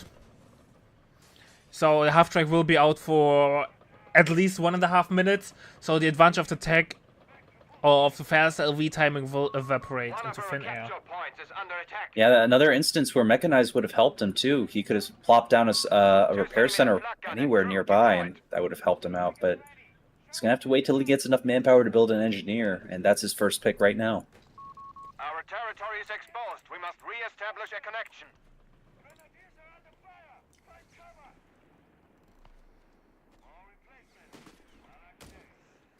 Oh, Scout has to go home. Here we go. Map is pretty red though. Even though Tishkan lost the momentum with the mine hit, he's still able to get a decent amount of map control. I like that. Yeah, both players have pretty even fuel income right now, but it looks like Tishkan has the advantage in munitions. Oh, Tishkan has a long retreat path with the rifleman through the firing arc of the 20mm, loses a lot of models on the rifleman. Quad is no combat ready once again. Tishkan's pretty set up at base. He's already got the medical station up too, so his units are getting nice heals as soon as they retreat back.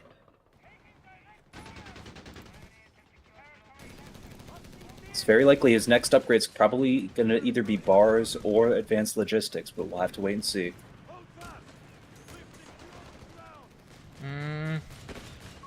He saw it as tier 2, so bars make sense. He smoked off the 20mm, I like that. Because against Panzer Grenadiers, you will lose either way, so I'm not... You wouldn't went for it, but maybe it makes sense. Tishkan Yeah, we haven't seen any Panzer Grenadiers yet. Well, he saw a 20mm flag, right? So it's not a high chance for that. So Tishkan reveals his battle group. He switched the quad into the GMC, which means Pershing battle group. And Gray picks his favorite Wehrmacht battle group, mechanized.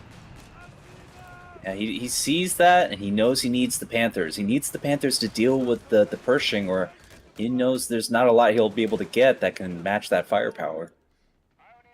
Want to take bets that we are going to see double A-Rat gaming? I don't know. Usually that call-in Stug with the Stoss is a really good value call-in unit, but Ray is a strong A-Rat believer. You think so? Yeah, we'll see. With the Grenadier mass that he's been able to hold on to, I think it's likely he may try to merge in the Stoss constantly, but we'll have to see. Either option's very strong. Mechanized is a really potent battle group. Good. Yeah. Double 8 rats can easily overwhelm a singular GMC. It's gonna be tricky. We have capping Jeep, by the way. Yeah, we got Tishkan with his advanced logistics and grenades, so it looks like bars are still on the table, but they're going to be the last thing he upgrades. Tishkan is playing a rush to get full those. tier 1, tier 2 combo till Pershing called in. Mark my words. Yeah, for sure, for sure. He doesn't even feel the need to rush for bars, because if he doesn't see any advanced or elite infantry, he's not going to want it. Oh, you proved me wrong. We have a Stuck called in with riders. Yeah, as I suspected, you know, as with all these grenadiers, he needed something that could help break the tie against the riflemen, and this is it. I have to admit, I'm a little bit surprised, because every other tournament Ray always went double A-Drat. Yeah, but on a map like this, he needs something that can, you know, dip in and dip out, and the Stuck is the perfect unit for that. Yeah, fair enough, fair enough. At this point now, he's probably likely to stall until he can get call-in Panthers.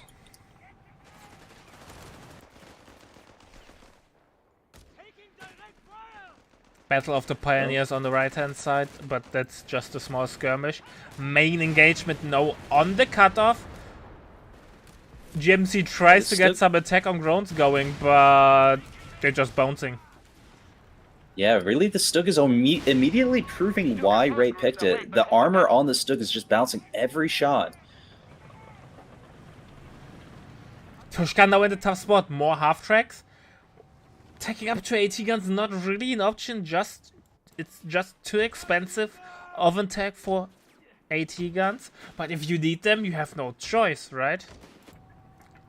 Yeah, maybe difficult.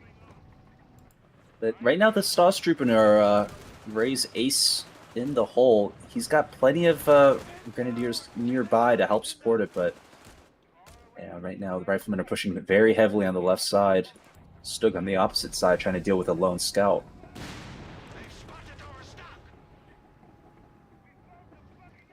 Oh boy, Scout will make it home. Tishkan in the meantime realizes I won't win the right hand side because of the Stück, so I will fully commit on the left side. But Stoßtruppen and the flag is already there.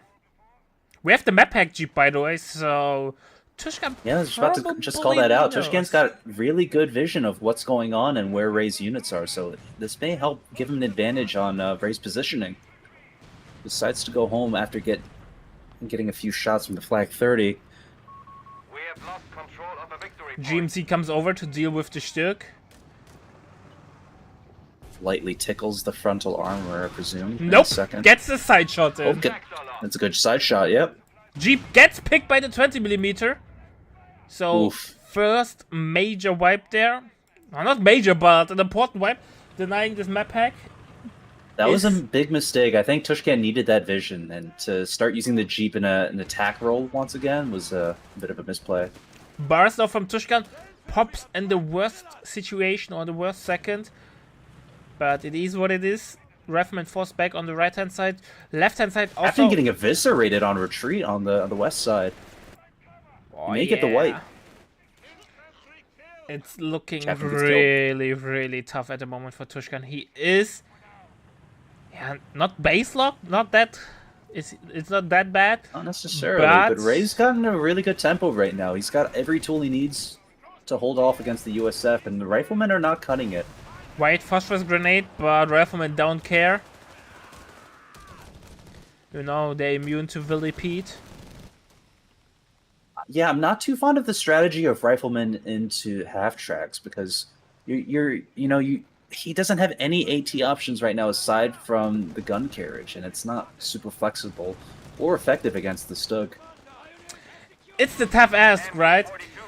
Tier 3 is, if you play Tier 2, you really don't want to play with Tier 3 because taking it just for AT guns is a little bit too expensive. But then the Stück rolls around and you're... But on the other hand, AT guns wouldn't do anything either, so... You're stuck with either, which would not do anything. At least the GMC has some mobility at the indirect fire mode. Maybe a second I'm gonna be honest, the main move that Tishkan can do, instead of teching that way, is to build more half-tracks. These half-tracks are extremely versatile, and he could just build another one or convert it into an anti-air half-track right now. And it would provide him a lot of utility. He gets 2 or 3 anti-tank half-tracks. He can deal with that Stug. Oh, nice retreat date! And the Grenadier just evaporates into thin air. Well done by Mr. Tishkan. Well timed. But the Stoßtruppen hit veterancy 1, so there are no Terminators. There's nothing on the field that can really beat them. Yeah, there's a battle happening on all fronts right now. Ray's taking the left side very quickly. And he's holding the right with an MG42. GMC doing GMC things. Barrage the MG will force a reaction. Double MG42, by the way. He's really pushing that GMC real far up. Trying to hunt for the Stug, but it's a minute too late. It's tough for Tishkan currently. He has a problem against the support weapons. He has a problem against the Stück. He kinda lacks the two to deal with either things. He needs to survive till he can get the Pershing. But with 8 fuel per minute, ain't happening, bro. Yeah. Ain't happening. It's not happening, and Ray's already got a Whirlwind on the way. This is look right now. Tishkan's stalled. Right now, he's not getting stronger right now. He's only getting weaker as Ray starts, building up his tempo. Stück gets a beating, but it's more of a tickle, especially if he drives into the Grand Snare. Oh boy. Don't do that. Oh boy. That's dead. That GMC's GMC. good as gone. He gets a Gren in return though, but Rifleman is really, really low. Yeah, that's a dead GMC. Small arms is more than enough to get the wipe. Rifleman getting harassed as it retreats and make it away. But they make it home. But Tishkan, no. And- Who could get the... No, he has not enough ammo for more And snares. Tishkan lost his scout squad over in the northwest as well. Wilbur is on the field. I think once Tishkan sees it, he will call it a GG. Yeah, he's desperate. Yeah, He's desperate. He gets the call in AT gun. The one you only get when you feel like, I will make it to the Pershing. I need something right now. he needed something yesterday right now. Now we're starting to see why Ray never goes Rifleman. Ray's very content with going WSC and having a tool for every situation, whereas Tushkan's gone Rifleman, and he's starting to feel the burn of not having suppression, not having mobile AT, and But he will get the Stück. massive manpower losses. Oof, good shot. But this means no Pershing. Which obviously will save him for the minute. But will it save him in 6 minutes? 10 minutes? It's a lot of micro for the 3-inch gun. No, how much? No, it's a 3-inch, right? Yeah, it's a 3-inch gun. Yeah. The M5's got its work cut out for it. He needs to make it pay for its cost right now. It has an indirect fire mode, but it costs ammo compared to the indirect fire of the GMC. So it, Tushkan's Tishkan is Yeah, really Tishkan has behind. no resources right now. He's got no munitions or fuel. This is a much different game than we saw last. This is Tishkan right now fighting in desperation mode. He had no counter against the Stück, right? The Stück just snowballed away. And like I said, that Stück was basically like a wrecking ball. Once it came onto the field, without anything substantial to threaten it, he started losing ground. And now he can't get it back.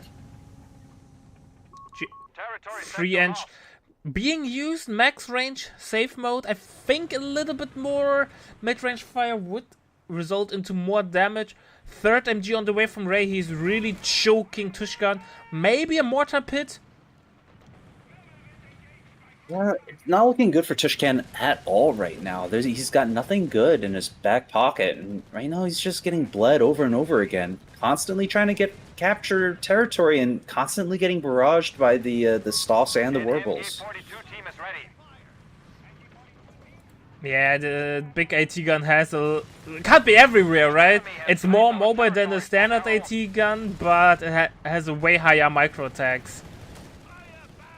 Yeah, I think the only thing that Tishkan can do is build yet another M5 anti-tank gun, and Hope for the it best. feels like too little, too late right now, because right now Ray's Stoss is just rolling around with the Grens. You can see them moving around as a pairing, and it's just going to win him every engagement right now. Yeah, they're already I vet just- 2.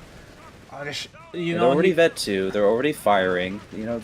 These Warbles and Stoss are just not going to be defeated by Riflemen. Yeah, and Tishkan first in the tower. He realizes no chance in hell I will make a comeback. Yeah, that was a tough game right there. It looks like Tishkan ran out of steam after that last game because, that was a much different game. But an amazing game nonetheless. Yeah, Ray really pulled through at the start. He was losing every engagement at the early game, as you do as Ware, but I give him credit for really pulling through and creating a really good tempo for himself in the mid game. Alright, ladies and gentlemen, I don't want to let you wait too long, so we will be back with game number 3 in like 30 seconds. See you in a sec.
Alright, ladies and gentlemen. You know what time it is? It's game number 3 time. We are on Famenville Approach.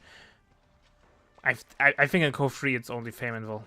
But you get the idea. We have Ray as the USF again. Double Scout and Tier 2 stud. So it probably will be MGs. On the other side we have Mr. Tishkan as the Wehrmacht once again. Double Pioneer and a Gren. So pretty standard Wehrmacht there. What do you think will happen, Mr. Viceroy? Well, I'm pretty sure, my good friend, that we know what'll happen. Ray's got a very predictable build, and he never really goes outside the grain. So, we're going to see these MGs, we're going to see these bazookas, we're going to see a lot of weapon support center play, and, sooner or later, Ray's going to pick advanced infantry battle group.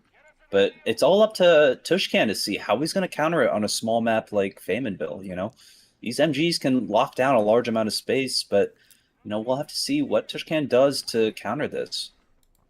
Yeah, MG Pioneer Ray basically doing the same build order like in the last, or in game number 1. Yeah, I think that's about Ray's one weakness, is being very predictable. But so far, well, everyone fix what's broken, what's not broken. Well, everyone knows what is coming when you play against Ray, but still nobody's able to beat him. Yeah, that's the thing. Like, it's such a strong build that he doesn't feel compelled to ever switch it up. He tries to outflank the MG, but Mr. Pioneer has to go home. Oh boy, oh boy. Oh. But he will make it home, I think. That was a bold play, but it didn't work out for him. If he was able to merge it, that would have been another story. Not quite quick enough, though, and Grenadier's forced to go home as well. MG42 setting up will save the day. Yeah, he gets a good couple shots at the out-of-place US machine gun. MG, if the USF MG wins that because of the reset, I will be the most angry man who lived. But oh, he's got to be careful though too. Yeah. He can't ignore those engineers, so he's forced to retreat. He's got to be really careful. You have to respect the engineer satchel. Ray already taking for infantry support center. Beginning research. Tishkan, no ammo income, went for Terror.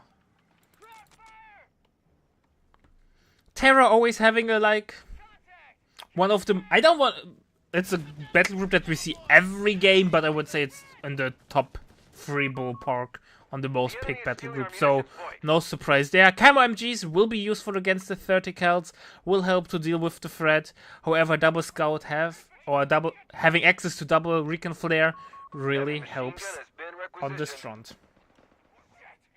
Yeah, I was hoping that Kaiser might pick the slug call-in from Mechanized, because that's usually a great battering ram against the US MG spam, but with a little bit of cloaked MG spam of your own, Tishkan might actually be able to claim a small advantage over Ray's spam. We're going to see a lot of machine guns on this map, and we're going to see how that gets played out.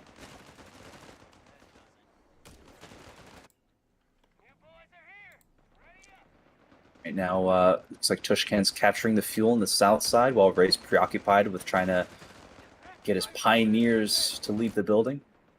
Yeah, Flamer Pioneers coming over. Should do the trick, but Tishkan is reading the state of the game correctly. He is investing now into the left side, knows that Ray's Abbey is completely on the right, so why bother trying to break through a wall if you can open the door? Pushed us off a sector. Yeah, this is a classic example of the Famenville Tango. So it's a really good switch around. He's capturing the fuel, he's capturing the munitions. Tishkan's not missing a beat.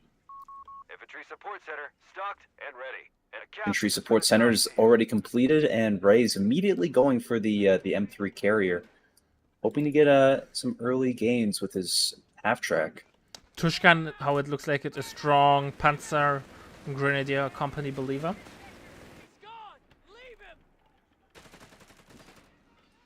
Those Panzer Grenadiers are going to be good on this map, Close quarters combat, you need the Panzer Grenadiers to really seal the deal. Well, but you have to get close against double MG, not that easy. That's true. Oh, looks like we got US MGs getting hit on. The US Engineer closing the gap on the Gets MG42. suppressed though. Tishkan really not using that much camo on the MGs. He's trying to get, or rather wants to get into a decent firing position than have camo all the time. So It's, a lot of dancing, but I don't think the MG can stay there. He retreats. yeah, that's the one place you can't dance. So maybe Just Ray kill would him on the realize that the pistol can't shoot backwards, only frontal and to the side. So it was following, but was never able to get any shots off. Well, he was hoping to kill him with the fumes from the back of the truck. I think that was the strategy. Victory point. We're losing it. Makes sense. Car fumes are the biggest killer Captured a victory point. in Sure, Germany. a little bit of greenhouse gases going on there. It almost killed him too. It'll kill him in 20 to 50 years, actually. Yeah. So Veteran crews Gray have got the remained last available. laugh there. And it looks like we got the 251 pushing in very aggressively against the scouts. Ray's not gonna like that, so he's got the Vet 1 assault carrier. Oh, looks like Ray's gone armored battle group instead. Oh, interesting. So no Victory point. Ooga Booga style. He's getting the free mortar pit with the half track. Or Territory point is fighting forward. position, but everyone knows what it will be. Point has fallen into enemy Yeah, he's likely to. He might even turn that into an MG fighting position to hold his cutoff, but we'll have to see what he does with that. Oh, half track gets a heavy beating from the MG42. Ooh, MG42. Will go Getting down. a heavy punishment from the engineers. Yeah. Or not. Oh, Ray is playing with fire though. Bazooka squad is equipped. He has only 50% HP. Stummel will proc any second. And when Tishkan is able to get some rear armor shots in, that might be a death sentence. But Bazooka Sword comes in. Will Ray... Oh, I think Tishkan is greedy. Oh. He gets the shot off. Oh. Gets the kill. But he Oh, has gets to the kill. run. He's Oh, running. man, that He's is running. Both players absolutely stalling to get the advantage, and it looks like Tishkan won that. Pushing the Stummel to its limits and gets away. Fleet. We have Ray was stalling so he could get the bazooka squad up front, and Tishkan was stalling for the Stummel, and it looks like Tishkan's stall is the one that won. How greedy both players were, and Tishkan. Yeah, that's an absolutely devastating loss for Ray too. He was really counting on that. Not even an even trade, just straight up an advantage now for Tishkan. Ugh, that's painful for Ray, but it looks like if he loses that half track, he's keen to either build another one or hold out until he can get the Scott. And I think Ray's a pretty big fan of the Scots. However, look at the map. It's pretty blue. Ray has double view control, triple cap, or double cap, but will soon have a triple cap. Yeah. But Stummel, once Stummel is combat ready, he will have a nice day. Yeah, Ray's realizing the Stumble's going to be a problem for him, so he's going to build a second bazooka squad to take care of it. sector lost. Stummel now getting warm welcome by... Oh, yeah, the range of that bazooka squad sitting in oh cover. boy, that was close. Sectors is now And in hand. Stummel is Rareness. back into the repair bay. He's sent back into the corner by the schoolhouse teacher, and yeah, he's going to get those repairs again. You have command points ready to spend. Tishkan has troubles getting back on the field. Even though he won against the Enemy half track, howitzer carriages are available, Commander. he's not Yeah, able that's- to gain map control. It's tough. These Grenadiers are not going to last very long on Famenville. Like, he needs Panzer Grenadiers. He needs something to help push him back into this fight. He Stummel has heal now. is very Oh, aggressive. Stummel is dead. but Or not. Never mind. Playing very aggressive with the Stummel, but that Stummel's going to get chased down by the bazooka squad. Scott is on the field now, so Ray's coming back with a vengeance. He's got the mortar pit too, so Ray's indirect is getting really strong. Yeah. Yeah. Alright, and now Tishkan's building his Panzer Grenadier, which is exactly what he needs. He needs the infantry to push ahead. And the Grenadiers can supplement the Panzer Grenadier, so this is perfect. Zook squad run into an MG42 ambush. AT gun in the queue now from Tishkan. He saw the, Enemy or has he 300 points remaining. saw the Scott. Grenadiers throw a big grenade against the MG team. But Only kill 2 models and they're forced to retreat. looked like a toy grenade. Yeah.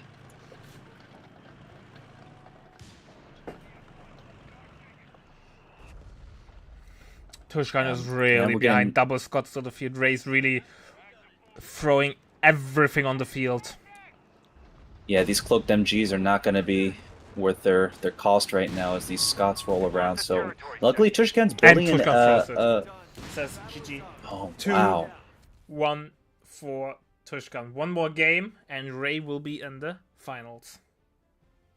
Yeah, that's really tragic. Tishkan really had a good tempo there, but once he saw those 2 Scots, he knew 1 AT gun was never going to be enough. Yeah. That will be a really tough game number 4. Not only from the skill level, but also mentally being one down. Like, one lose, one mistake, and Tishkan is on. Tishkan has to play Yeah, on point if he wants to These make games are it. high micro and extremely mentally fatiguing, so Tishkan's probably feeling the heat right about now after those first couple games. Yeah. We'll Alright. see. We'll see if Tishkan can muster his strength and make a comeback in the next game.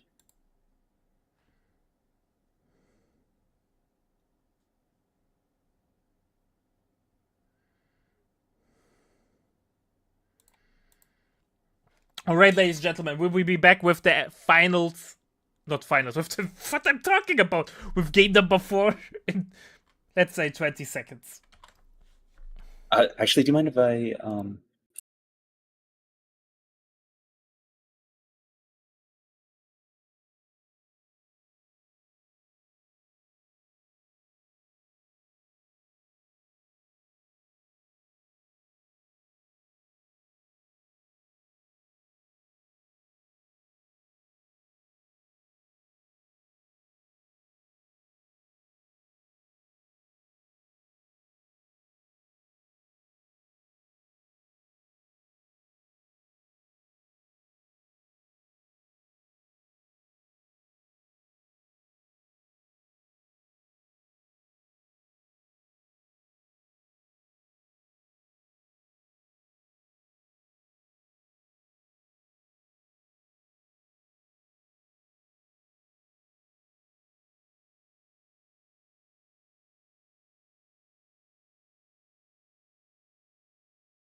Alright, ladies and gentlemen, it's game number 4.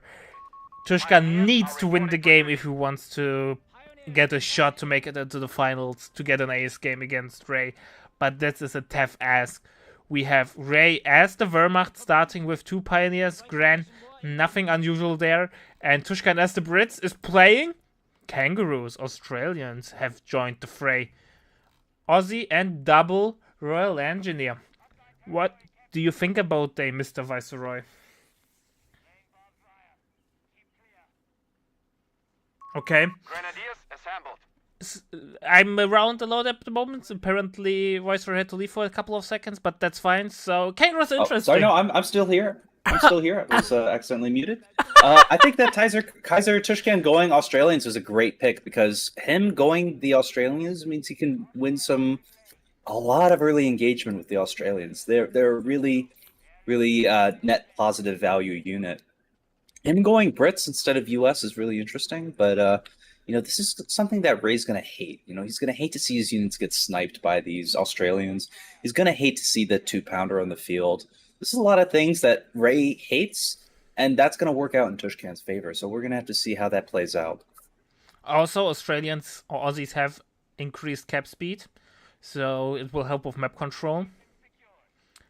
He's Absolutely, yeah. The Australians Aussies. running around like that. Yeah. Double Aussies on the field. It's a risky move though. Like in the team games, you don't suffer too much if you don't have a snare platform. But in a 1v1, that can easily backfire, especially because Australians are so damn expensive at 300 a piece. So if something goes wrong, you might be in a pickle really fast.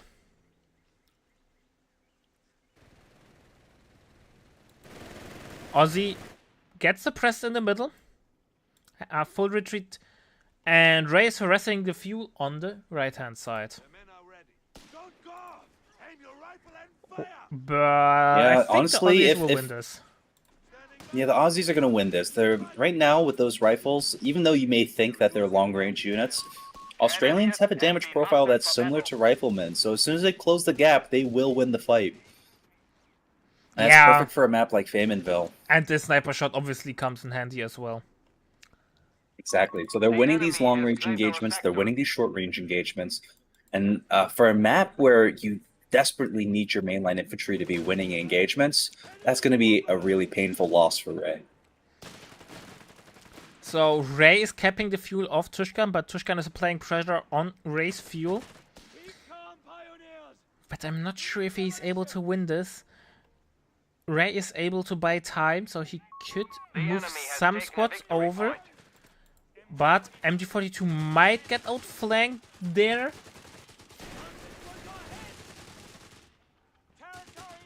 Oh, I think the MG42 has to go home. Royal Engineers and Australians rushing in. Ray really trying to close the frame, but it's playing with fire. He might lose the Pioneer.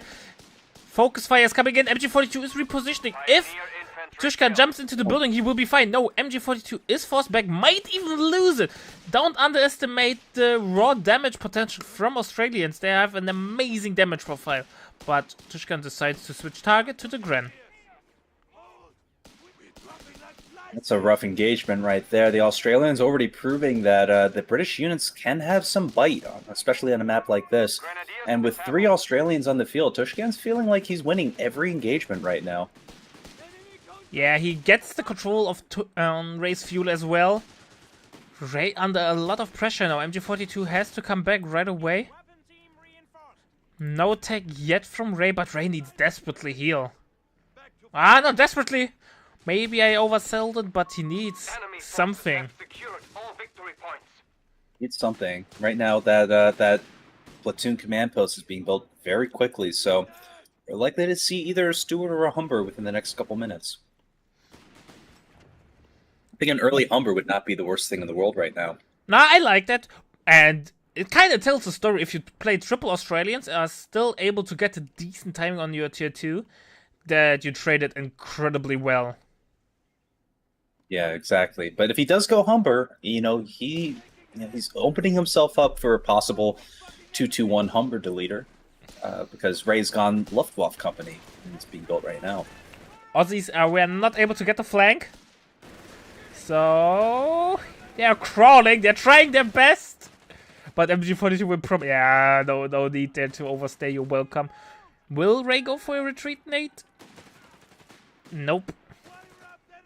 No, if he's going to go Luftwaffe company, he needs every bit of munitions he can get for the Jaeger upgrades and the 221 upgrades. So it's not likely he'll be throwing grenades anytime soon. He's going to be really stingy with that. He just threw the grenade.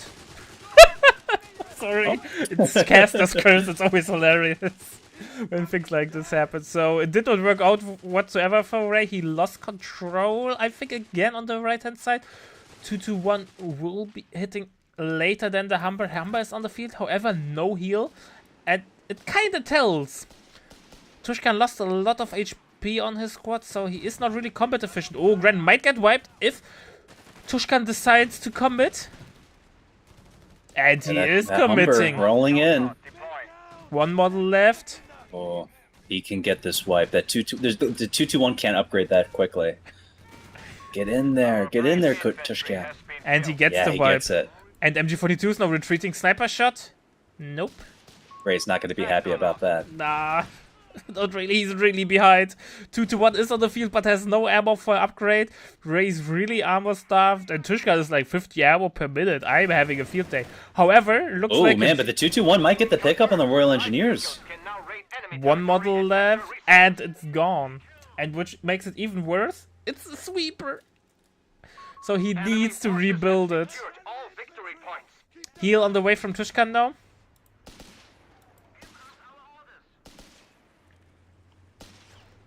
Ray went mech again. Yeah, luckily for Tishkan, it doesn't look like Ray has a lot of munitions to start planting down mines everywhere, so this is not something he's going to be worrying about for the time being. You know, he doesn't know what Ray's income is, but he knows that he owns a lot of the map right now, so it's not something Panzerbuchse he's is going on to the be too way. worried about. Oh yeah, that's going to be huge for Ray. He needs that Panzerbuchse. Gren is getting rebuilt. And look at the VPs. Yeah, I suspected that Ray would go mechanized because he wants that the Stug call-in, you know. That's a call-in that provides a lot of utility against Panzerbuchse is going units, in. the weak AT. But Tishkan is not a slow guy. He Fails to find a reacts shot. on time. 2-2-1 Humber, the leader, will retreat and look for his prey next time. It's not as bad as it used to be, though. Yeah, but it's still very effective. It's rough, you know. If he gets the speed, the right timing, he can delete that Humber in seconds. Yeah. Ooh, Pioneer's going through a really rough retreat path on the east side. Should make it home, though. Meanwhile, Humber is defending the fuel. Ray can't get the decap. 2-2-1 is coming over. We have a 2-pounder on the field. Sniper shot comes in handy.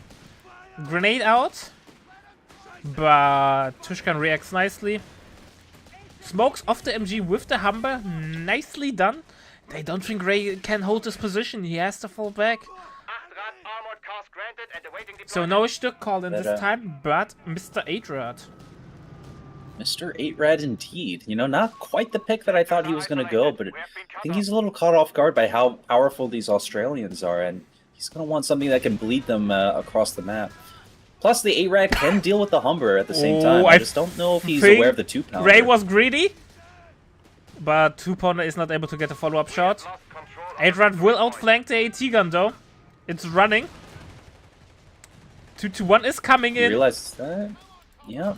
What is the 2-pounder doing, facing the complete opposite direction? Oh boy! Tishkan did not realize how much damage he did rear armor the 2-1. He walked past. Maybe oh no, the 2-2-1!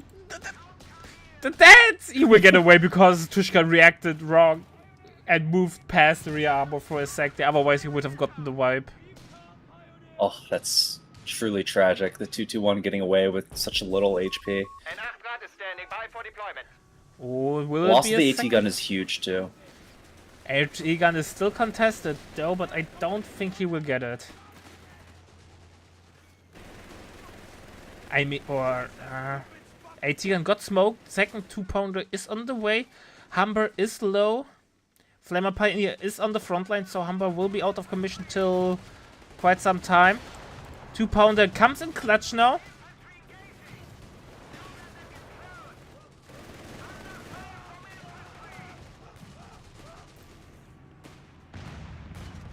Actually not too shabby for Mr. Tishkan. He rebuilding the lost Royal Engineer.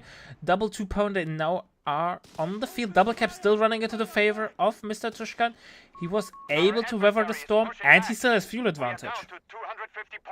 Yeah, that's the thing about these 2-pounders. Their effective firing arc is so wide that if he has two of them, he can really lock out the map for the 2-2-1 and the 8-Rad. So I don't know if this 8-Rad was the right choice for Ray, but if he can get some value out of it, he can go around and start capping points and harassing the Australians. It just has to be really, really careful against that those 2-pounders. I think it was just manpower economy. In the critical moment, Ray didn't have 300 manpower in the bank for a second 8-rod. Because once this 2-pounder was decrewed, he should have pressed this advantage with a second 8-rod. Then he could have like mopped the floor. But he didn't have the manpower in the bank, so it became a little bit awkward for Ray. At least feels like that. An MG-42 team It's is ready. going to be rough for Ray. I'm starting to see Tishkan actually provide some really good trade values against Ray right now. And this is actually something that is a huge contrast to the last couple games against Ray. Ray's actually on the back foot here, and it's starting to show. Yeah. MG42 is low due to a nade. Commandant, territory sector lost. Humber gets a warm welcome though, and will crush a wire, so he's slowed. Oh no, oh no, oh no. Oh my gosh. And One shot away. but the 8-run also And he crushes misses the that wire. shot. But no, the Oh my Red goodness. comes around.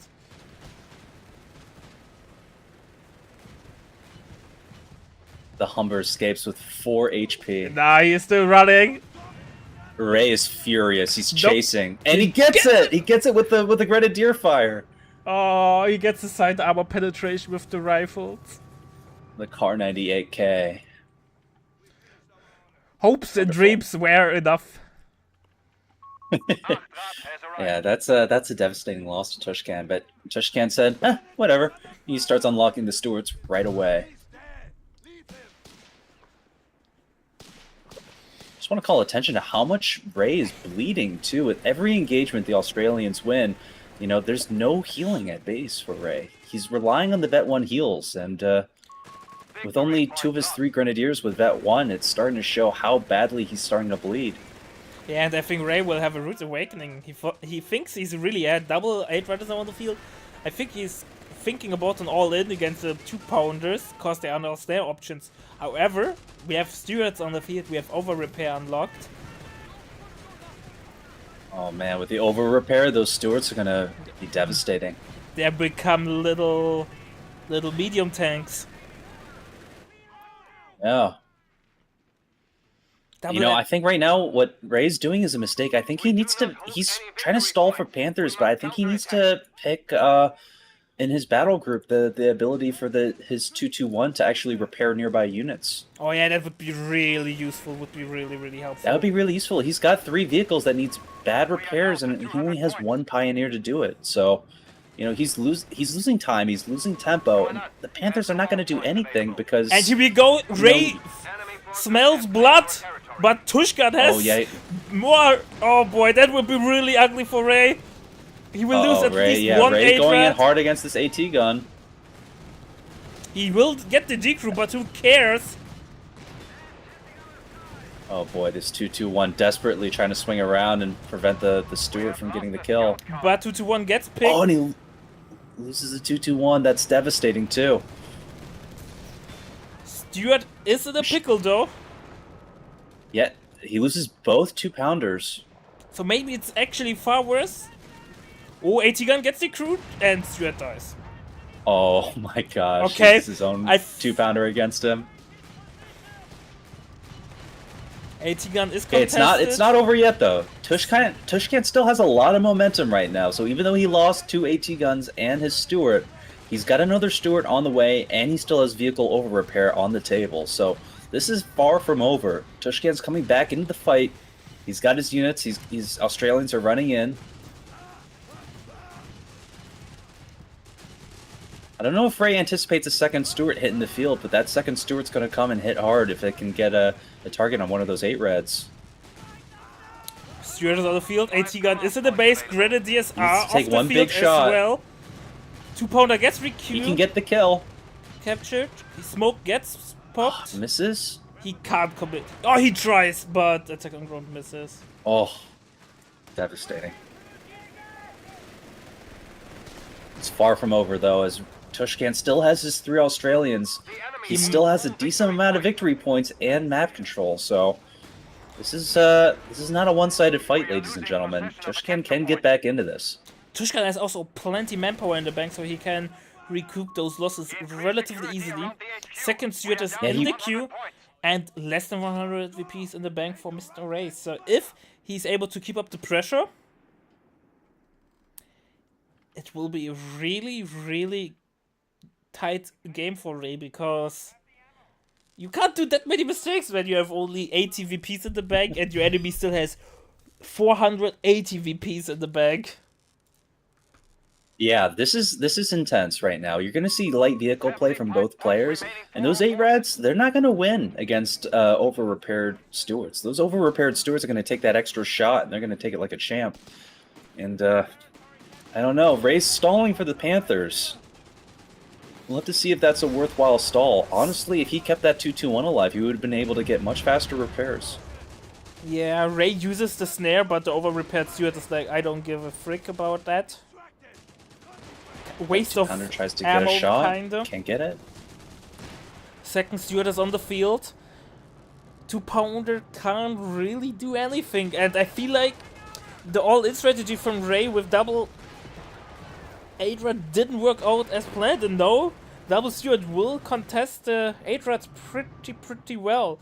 So the flank control that Ray usually gets with this play is not going to happen, and he feels like, I need to get some proper AT support elements is being unlocked. I assume we are going to see some Marder action. Yeah, honest to God, you know, I feel like Tishkan almost baited Ray into going 8-Rads because, you know, as soon as he saw that Humber, he thought he'd be safe to pick it. But now that Stewarts are running around the field and 2-pounders are the only AT gun that he has, like, I'm sure Ray's starting to really regret those 8-Rads. But luckily, he's still able to get a lot of value out of these as he's charging the Australians and trying to bleed them to death on retreat.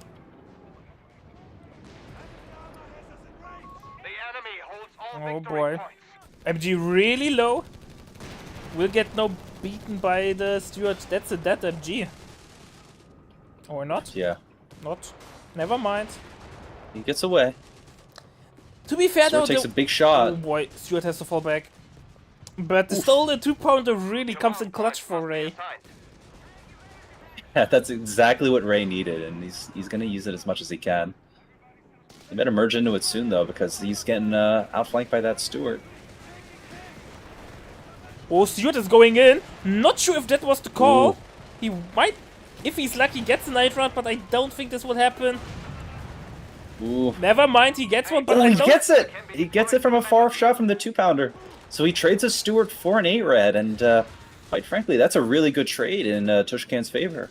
Well, Tishkan just needs to keep tempo, right? He needs to keep Ray under pressure that he can't get on the VPs, that it's even worth taking suboptimal trades, because now Ray will have trouble to get on the VPs, and only 18 VPs are in the bank for Ray. I think Ray will collapse. Oh, yeah, this is it. Like, this is surprising. Ray was doing well tactically, but, you know, he wasn't paying attention to the victory points.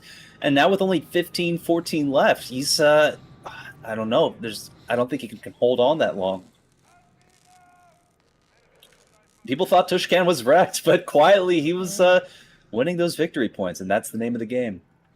Yeah, he's getting the double cap again. 11 Ray VPs. desperately running his 8-Rad to the other victory point. 10 VPs. But 9 VPs, man. He needs to make a miracle to get a miracle to come back from this. Like, one mistake, not even the mistake, just 1 second of a wrong decision. Ray needs to blink once and he loses. Yeah. That's what it's right now. The value of trading 8-Rads against Stewarts is just not there. The Stewarts are cheaper. 8-Rads are more expensive. Yeah, Ray unlocked the Colin Panther, but who cares? Panther gets 8 Stewarts. The Panther is going to do absolutely nothing in this scenario. This was a bad call for him to try to rush the Panther. Stewart is getting replaced. 1 VP is getting under the control. And no, Stewarts are cheaper. Stewarts are 240 and 45. The Stewarts are cheaper. And 8-Rad is 350 or 60. That's what I've been saying. The Stewarts are cheaper and they win the engagement, you know? So these 8-Rads are suffering. and the first Panther hits the field, it's Yeah, but the Panther going to be able to help Ray hold the line. I think Ray is reading the game wrong. Tishkan has all the time, man. He can get Stewart spam going, get Colin. Tishkan could Archer, take a and then- 10-minute smoking break and he'd come back and still not lose. Claimed our territory for their own. Go. Low health 8 Rad running in to try to decap the victory point on the left as he realizes how dire the situation is. New Stewart is on the field, is going. Panzer Spielwagen has been I destroyed. think the When he Stewart loses the 8 Rad to a grenade! Oh boy, no! The Royal Engineer section threw a grenade and then it sacrificed itself to kill the 8 Rad, and that may be all the amount of time that Tishkan needs to box Ray out and win the game. Panther man gets snare Oh, shot man. by the poo-poo AT gun. And rear boy shots, man, don't respect your feelings. Oh no, Ray's Grenadiers forced out of the capping circle. Middle though getting harassed. 6 VPs on the clock. Panther won't deny the 6 VPs cap on the there. clock. There's zero room for error right now for Ray. Ray's banging his head against the table, man. He refuses Ray to is acknowledge the fact so that he upset. can't win. Ray is fighting through sheer spite. He can't lose this. New Atrad is getting called in. Ray's throwing all his resources on the map. Will it be enough? 6 VPs. Ray is able to stabilize to some degree, double VP, but 6 VPs, man. Once Tishkan gets a double cap going, the game is over right away. And here we go. Tishkan calls in the Archer tank destroyer, which is going to absolutely eviscerate the Panther if he can get its hands on it.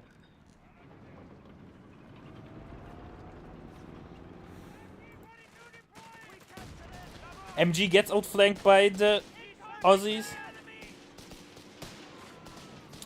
Double cap in the way? Nope. Atrad denying the cap on the flank again.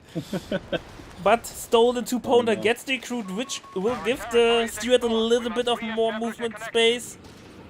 Archer is on the field. Panther is going forward. He will have a really unpleasant time.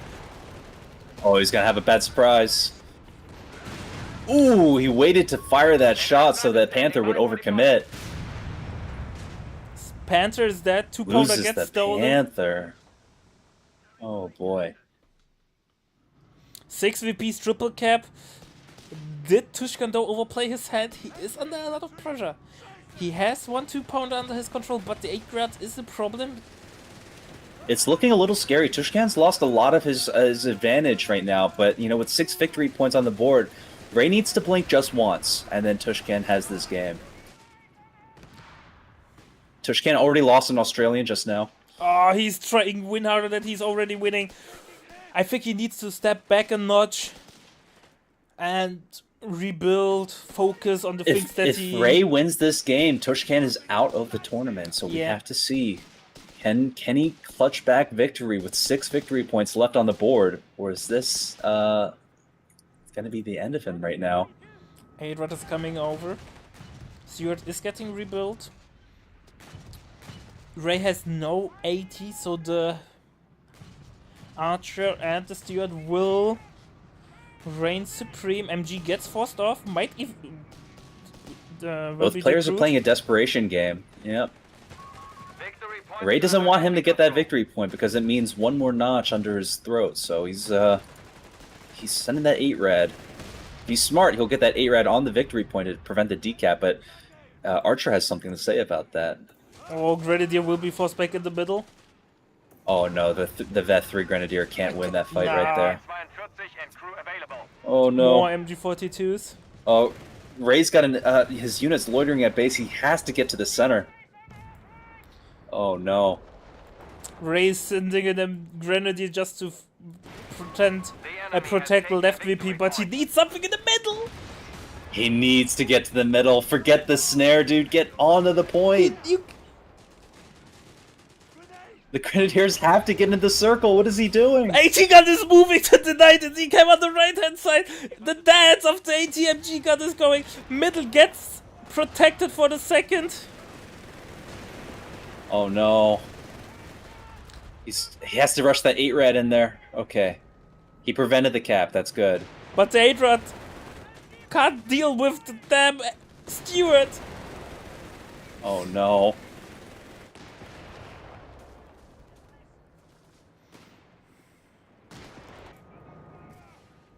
AT got moved away. This is Ray at his most desperate. You're never gonna see Ray play like this, where he's literally down to sticks and stones, but he'll use every stick and stone in his pocket to try to win this game, and The Aussie God, has he's been really called holding in. on for dear life.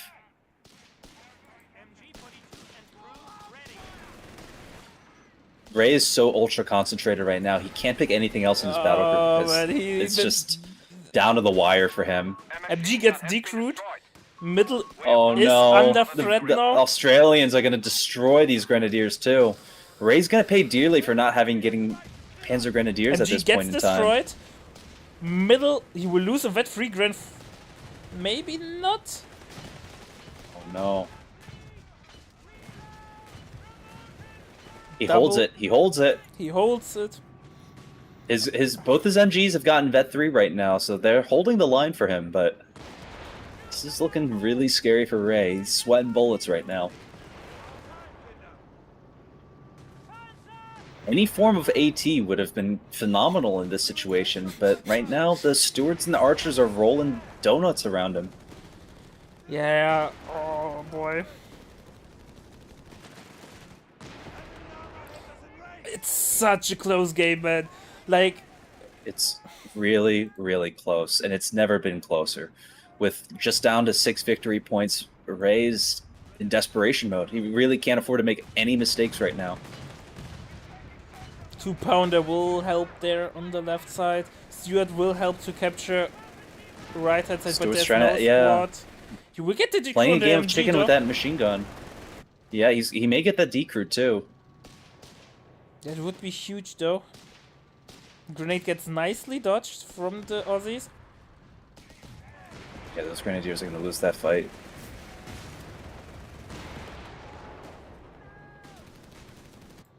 Middle is open once again.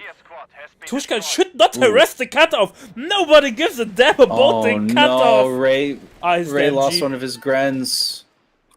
One of his very few Grens. Oh, this is devastating. Ray has no map control. He has no units left. Tishkan not If capping. Tushkan, don't go for the cutoff. Go for the victory Cares point. about the cutoff. You don't need the cutoff. You're not cutting off anything, man. There we go.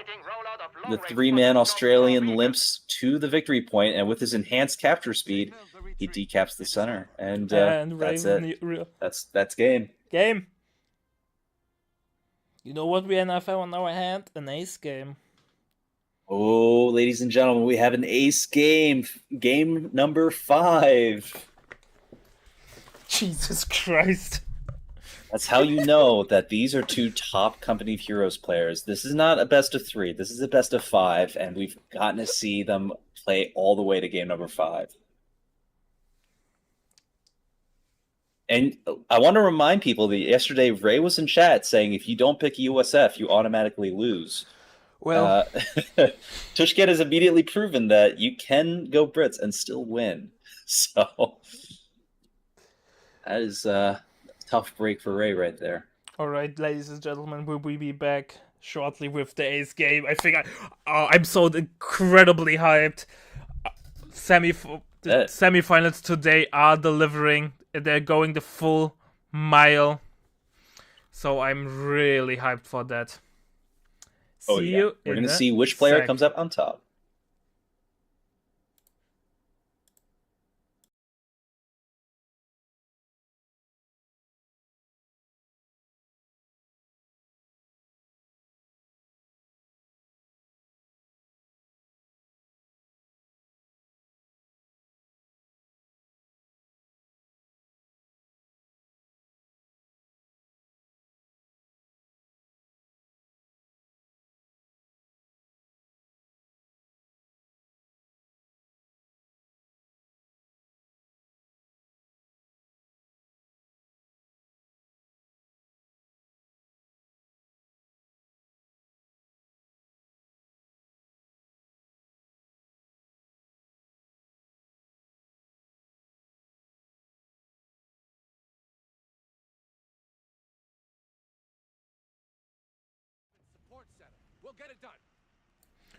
Alright, ladies and gentlemen, ace game time. We are on Langres, one of the new maps actually, from the newest map where people could, or the players could vote. And we have Ray as USF, and guess what? Double Scout MG. On the other side, we have Mr. Tishkan as the Wehrmacht, double Pioneer, and Fallschirm Pioneer being dropped in. What are we expecting, Mr. Viceroy? Oh boy, this is going to be a tough one. Right now, Ray's in his comfort zone. Ray has USF. Ray can get his scouts and his machine guns. Like, this is going to be a really difficult game for Tishkan. But Tishkan can win it all or lose it all in this game.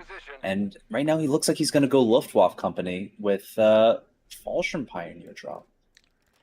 Yeah. It carried him to victory in game number 1. Will it carry him again to victory? We are on Langres, also one of the oldest maps in Co history. I think it's even the map that was in the release package of Co 1. At least I think. The Co 1 legends might be able to provide more information about that. We saw it in Co 2 and now we are seeing it in Co 3 as well. Yeah, this is a map with a lot of history, and right now we're going to see which player takes the crown here of this semifinal and comes out on top. This is a map that favors both play styles. Right now, if you go a bunch of scouts and MGs, you can kind of lock down the map with suppression and scouting, but if you go Fallschirmjägers, you can hide in a lot of different places and get really good ambush bonuses. So both players are playing to their absolute strengths, and we're going to see which comes out on top. Right now, it looks like Ray is getting pretty aggressive right now with his machine guns, trying to go hard against Tishkan's Fallschirm Pioneers, but green cover is going to prevent that machine gun from doing any suppression. Yeah, Kaiser Tishkan is doing a dance. He is not eager to retreat, so the 16-pointer ammo will stay neutral, but on the other hand, a scout and an MG are tied down. Yeah, it looks like he's going to use the Fallschirm Pio to do that soft retreat and flank around. This is interesting. You know, he's getting a lot of tempo. He fires off the one building. He gets a second Fallschirm Pioneer in. Wiring off that building too. It's very interesting. He should get the fuel though for Ray. Deep captured there. Ray will get a 16-pointer on the right-hand side though. Second MG is in the middle, gets the first suppression on the normal Pioneer.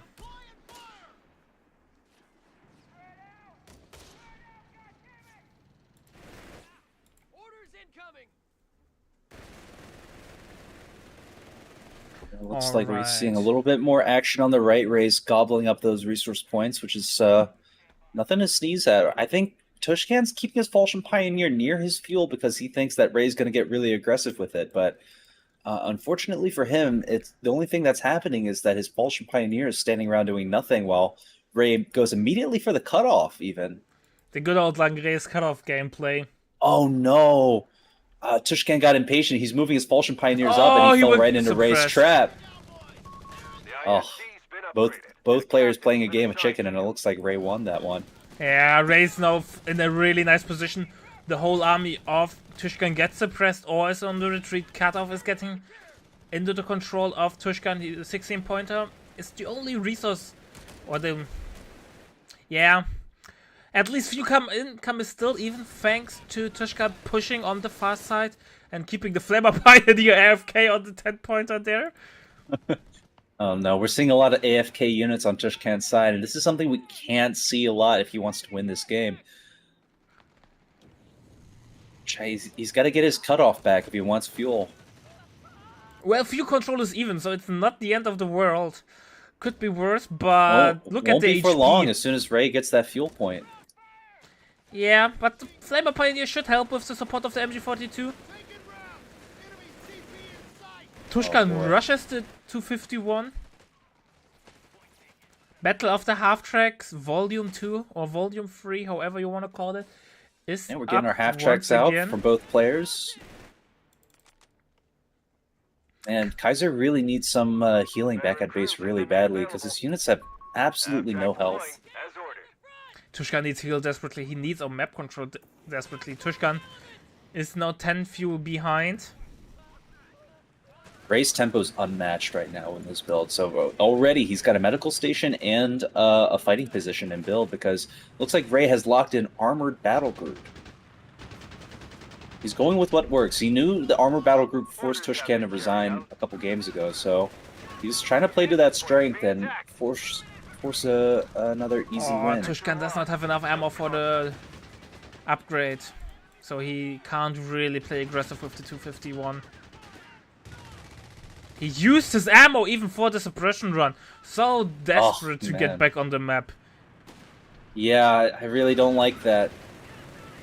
I think he needed the Stummel. He needed something, and that strafing run, like I said before, it feels like an expensive waste of munition sometimes. Oh boy, Fortune Pioneer can't even get the decap. And the quad is going to shred that German half-track until he gets off the field. AT gun is on the field though. We have a mortar incoming.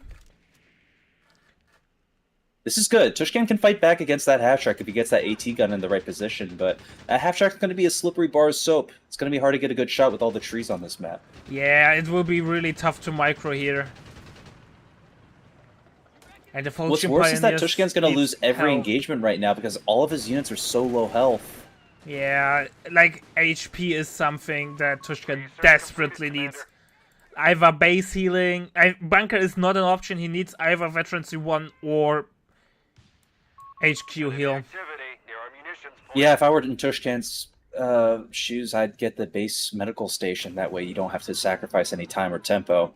But, you know, he needs, whatever he decides to do, he needs to do it quick.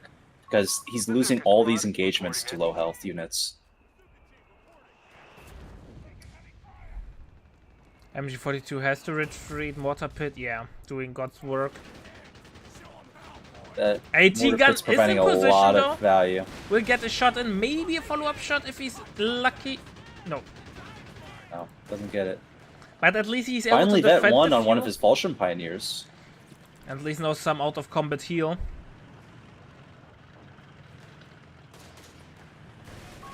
A fuel point is being seized by the enemy. Yeah, but it's really, really tough. And that's the infamous Langres cutoff, right? MG cutoff under the enemy control and the MG sitting behind it, and you have an incredibly hard time getting back on the map. Yeah, this is tough. I mean, we've seen Tishkan have a difficult time coming back against Ray with a build like this, but he's proven before on Crossing in the Woods that he can get back on his feet and create critical mass, but can he do it again? That's the real question. He's trying to play the long game, or on the long side on Langres. He knows he can't regain cutoff control, even though he has the cutoff under his control. But well, he needs Tishkan has fuel. all the cards against him right now. He's playing north side of Langres. He's got a disadvantage, and Ray's going his favorite build. It's going to be an uphill battle for Tishkan, and if he survives this, then he'll have proven that he's one heck of a formidable co-player. But I don't know. It's not looking very strong for him. Falchimia get the caps of no fuel is even because cutoff is once again lost for Tishkan. And he's getting a mad bunker. Tishkan has barely any. Tishkan gets the M16. He gets it with a Faust from the Fallschirmjäger. That's incredible. Not bad. Definitely helping. Yeah, these are the kind of big swings that Tishkan needs to get back in this game. He's building a medical bunker back at base, so he's starting to stabilize. He's still triple capped though. And this is hurting him he's by the bleeding a second. lot of VPs and he can't get on the field. He has HP issues. Look at the amount of HP on his, like the Vet Zero, Fulcian Pioneer, the Pioneers. Yeah, this is where the differences between Crossing in the Woods and Langres come into play, because here on Langres, you can rotate between the victory points like nothing, whereas Crossing in the Woods gave Tishkan far more time to stabilize and get strong. Right now, if he doesn't get tempo soon, he's got no tempo at all. Yeah, Langres is a really small map compared to Crossing, so... Yeah, exactly. Really especially on a map like this size. You're not going to be able to get a sniper on this map either because, you know, the units are in such close proximity to each other that there's just no way you can have a unit that's high value and high risk at the same time. Yeah, Vermont Sniper also has his issues with his rate of fire. Scott is on the field. Yeah, exactly. Strafe is incoming, but it also It's a good delays strafe. heal. It's a good strafe, but delays heal. Tishkan has so many issues going on. He can't get on Yeah, the and- map. Fueled and awaiting a sight. Yeah, like I said before, it's not an immediate retreat for MGs. They can just tank the shot. Oh, And Tishkan froze. Tishkan throws in the towel. Oh, what a heartbreaking game. Tishkan came so Oh. far, took off 3 games from Ray. Yeah, where he Tishkan made it. went the distance. Not everyone is able to get Ray to an ace game, so definitely heads up. What an amazing showing from Tishkan. Yeah, he really fought hard, and he had some really surprising wins. But at the end, all the cards were against him on Langris, North. Ray with his USF build. It was not a likely game that he would have won, but he fought to his hardest. Yeah.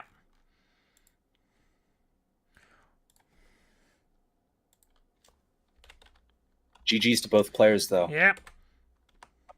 Alright, ladies and gentlemen, I will be back with the finals with Daniel. Thanks for joining me, Mr. Viceroy. Legendary map maker and Reddit mod. He knows stuff that nobody else knows. At least about some deep stuff regarding Code 3. Thanks for joining me. It was a pleasure. Absolute pleasure of my own. Thanks for having me, old buddy, and I'll see you next time.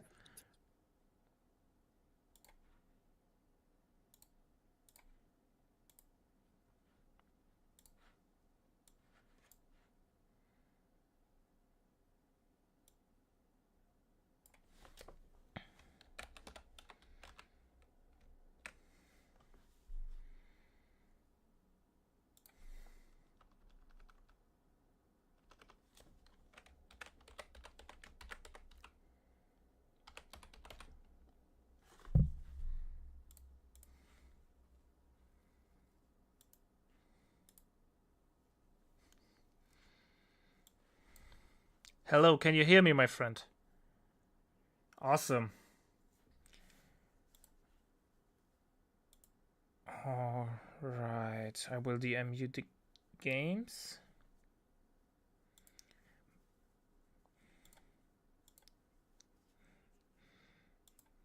Yeah, man, that was amazing today. Like, today the games were amazing. I have to admit, Tony really, really delivered, man.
Weapons support center is up and running.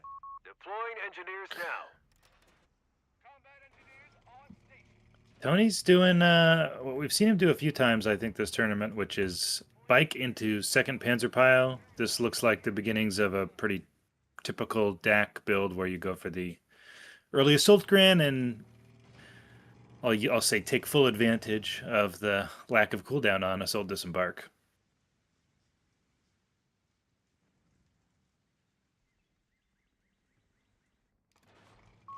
Heavy machine gun has been requisitioned.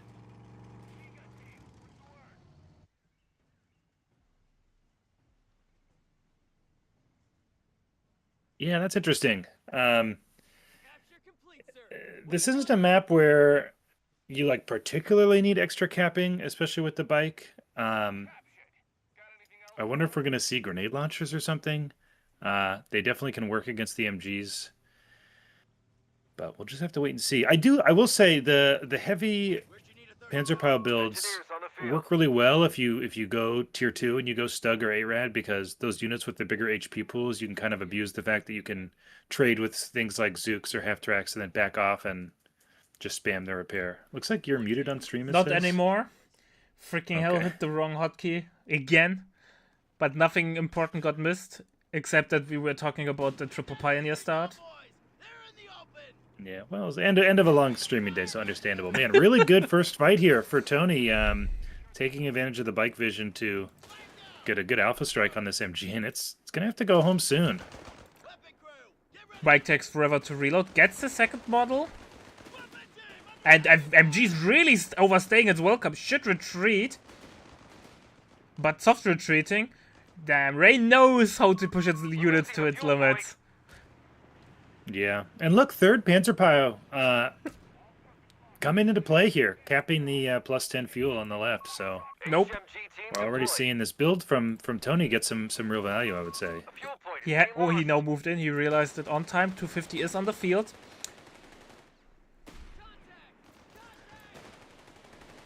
I wonder if and when we'll see the Zook from Ray.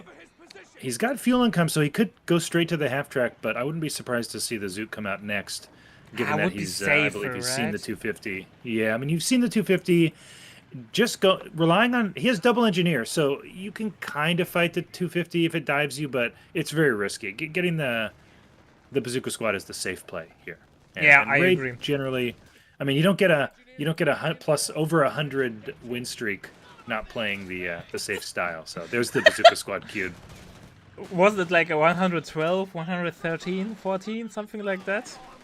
Yeah, I'm not sure. It might still be active. I haven't. It's still checked. active.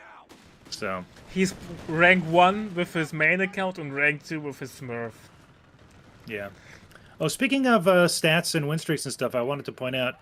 I was taking a look at player cards before I got on today, and Tony against Ray's main, so what Ray used to play on, was 1-6. Now Tony's win rate against Ray's Smurf had a 43% win rate. It was like 9-17 or something like that. So recently, Tony's been taking games off of Ray in auto match almost half the time. So I think we're in for a good finals here. Tony, I know people always trash people who play cheese because we want to see the beautiful, full, fair game, but I think Tony really knows how to push the game to its limits and to use it to its advantage, and I like that. Oh, wonderful retreat nades! Yeah, what he lacks in tactical prowess and micro skills, he makes up for in also game knowledge. He's very familiar with what works and what doesn't, and knows what engagements he can take. Doesn't always have the best vehicle micro, but if you're ahead in tempo, it doesn't really matter. Yeah, we have seen those engagements against Reckley or against up where suddenly the brain got shut off from Dodie and he just lost squads that were easily savable. Yeah, well, first blood to Tony in any case. Picks up that engineer. Not the biggest loss for Ray, but I think it's hard to undervalue the psychological advantage in a best of 5 of dominating the first game. And Tony Montana right now set to do just that with the map controllers getting himself. Although that said, Ray doing a good job capping up the sides with the VP control, not that good though for Tony. So I would still say slight. No, and that's going to come into play for sure. Yeah. Okay, we do have Panzerjäger command. as the battle group of choice for a DAC player. He's got the S-mines already unlocked. Maybe this is like a very specific strategy he's doing. He's got the triple Panzer Power, so he can put a lot of mines down. We'll see if he ends up doing that. But double Zooks is out. We have no upgrades from Tony, so no combat half-tracks. And Tony loses Oops. Pioneer. Was that even on retreat, or did he No, he just forgot about it. Oops. Well, end of a long day for both players, for sure. The fact that it's ironic. I mean, the fact that we got really, really good semifinals means we might not get as good of a finals in terms of the way the players are performing, because it is very difficult. It's hard enough to play 3 to 5 competitive co-games, but if you know they're going to be cast, that adds additional pressure. I'm sure some of these guys are either up late or up early, depending on where they're from in the world. So Tony is German, Ray is South Korean. So for Tony, it's basically standard time. But for Ray, it's as usual really, really early in the morning. Or really late in the night, depending on your view. So yeah. Well, it hasn't stopped him from winning the last however many tournaments, so... Every tournament. I think with the 2 exceptions where Ferry won. Yeah. Nice mind there. Saving... Okay, forcing off the bazooka squad. We have the 8 right on the field. Yeah, with only 2 bazooka squads, this goes back to what I was talking about. With so many reps on the field, assuming that Tony micros his 8-rad well, he can just trade vehicle HP for models all day and just back off, really repair it quickly. He's even got the hazard removal package, so the reps on this this Panzer pile, both Panzer piles are going to be very quick. And Tony again forgets that he has a Panzer really late retreat, an unnecessary amount of HP loss and model losses could have been easily avoided. Initiating research. Why tournaments are always on EU time? Because organizer is EU. That's the ugly truth. It's also the case that if you do it any other time, either North Americans or Asians can't participate. If you do it at EU time, it's like just barely doable. Like it's not too early for NA, and it's not like impossibly late for Korea and Japan. And I think any other time it just doesn't work. So I think just by virtue of how the time zones in the world work, EU players get a bit of an advantage. Which, to be fair, against Ray, I think they need all the help they can get. So. Yeah. Oh, nice nades! Oh, well done. Those are the engagement that Tony needs to get back on the map and get back on track. Yeah. Ray, I mean, the kill-death ratio very bad right now, and I think we can kind of see that in the fact that Ray has not found the resources to do much teching or building vehicles. He's actually got the improved bazooka rockets already. So it will be... So this may be a very specific, I'm not even going to bother building vehicles. Yeah, I've seen him do this before. I thought he was doing it just to prove a point to Relic. Maybe he also feels this is a good way to play. Well, I think if the NPC Horde or Rent a Blob or however you want to call it, the Horde, you don't need vehicles, right? The whole idea is once you are able to keep going with the MGs, you just gain map control. Every time you use it, the enemy loses map control because he has a retreat. You lock down the map, he loses resource income, you get more ammo, so you can use the blob more and more, and then you basically shut the enemy out of being able to play the game. So you don't really need tanks. Yeah, he's gone for logistics already. So he's definitely committed to this all infantry all the time strategy. I wonder if we'll see survival training as the next upgrade when he's got 60 fuel. So Stück is on the this field. Stug should do well. Yeah, Stück is really good against Zooks and against the Rent the Blob. Yeah, he does have the improved rockets, so I think this will at least to some extent come down to RNG, because the Stug will bounce a lot of these bazooka rockets, but if they don't, it can lose its health very quickly, and it's not that fast. So you can end up in a position where you take more damage than you were expecting, and it can be hard to get away, especially if you see good use of stuff like the Captain Sprint. Yeah, true. However, once the Stuck hits Veteran C2, I still think the more armor saves the day. It's basically just a numbers game. Oh, for sure. I mean, don't get me wrong. I like the Stug against the bazookas. I just think that sometimes you can be surprised by how effective the bazookas are against stuff that you'd feel like maybe they should counter. Someone needs to counter Zooks for a deck, otherwise you have a really tough day. Yeah. So 8-Rat is doing its job on the flank. I like that actually what Tony's doing. 8-Rat for the flanks, Stux for the center. If his micro would be a little bit more on time. I'm not sure if he's a Tecma player or not. If something like that even exists on the high ranks of Call 3. Yeah. He could improve there, because I think the overall idea is really good and actually amazing. But sometimes he's a little bit too slow. At least how it looked like in the tournament so far.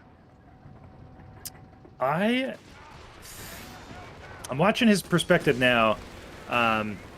He does a lot of what looks like arrow key scrolling, I want to say. So like kind of how like Dumais plays, and he is using the mini map, it looks like, to move the camera around. So it's, as far as I can tell, again, it's impossible to say because you can't actually see the tech map opening, but just from the way he's moving around the camera, it does look like he's not a tech map player. But we can ask him, you know. Yeah, that's something I definitely will ask him. Cause Ray reclaimed his side of the map, crucially. Starting to get some momentum, kind of reaching critical mass with MGs and Zooks here. Tony has fully decked out Stux though. Self-repair and smoke. Yeah, this is going to come down to micro, honestly. The impetus really is going to be on Tony. You know, Ray can pretty much attack move and just retreat when he needs to. Not that he wouldn't be more effective with more micro, but it may not really be necessary, whereas Tony's got to be so careful with his vehicles. Yeah. Maybe attack on grounding with the Shuk instead of outro-firing, so he always gets the center of the squad, so he can maximize damage, but obviously easier said than done. And the MGs are just multiplying. Yeah, it's tough to... That micro can be really effective. It's just tough because it means if you look away, it's just going to keep firing at the ground. So you have to remember, you know, to give it another order later. But, you know, definitely something to do if you have the APM for it. Yeah, I think those anti-infantry units that fire in an arc should be used way more with attack on ground. I'm kind of sad that it never took off in Cove 3 compared to Cove 2. Stun nade out should help a little bit, but random blob porters up, and that's, I think, will cause some major issues. Ray has 50 ammo per minute, so the blob will just keep coming, and he only has one Stück. He needs a second one, maybe even an MG. MG. He needs an MG. There's no indirect here, so for Ray, I mean, he could get a mortar pit. I mean, he could, but at least then you're forcing him to respond to the MG. Yeah. I don't really like fighting the Rent-A-Blob without one. Some form of suppression, because the time that it takes you to manage the blob is so high that even if it doesn't do any damage, we can just see it happening here. It's like for the 60 seconds that it's on the field, you just don't have map control if it's well positioned. So yeah.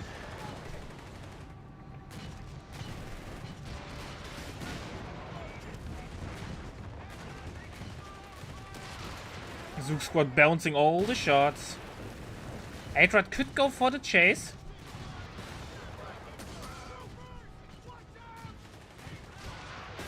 oh my god, the damage from those upgraded Zooks is just immense. It's incredible how good they are. Like, they're shut down decks so incredibly.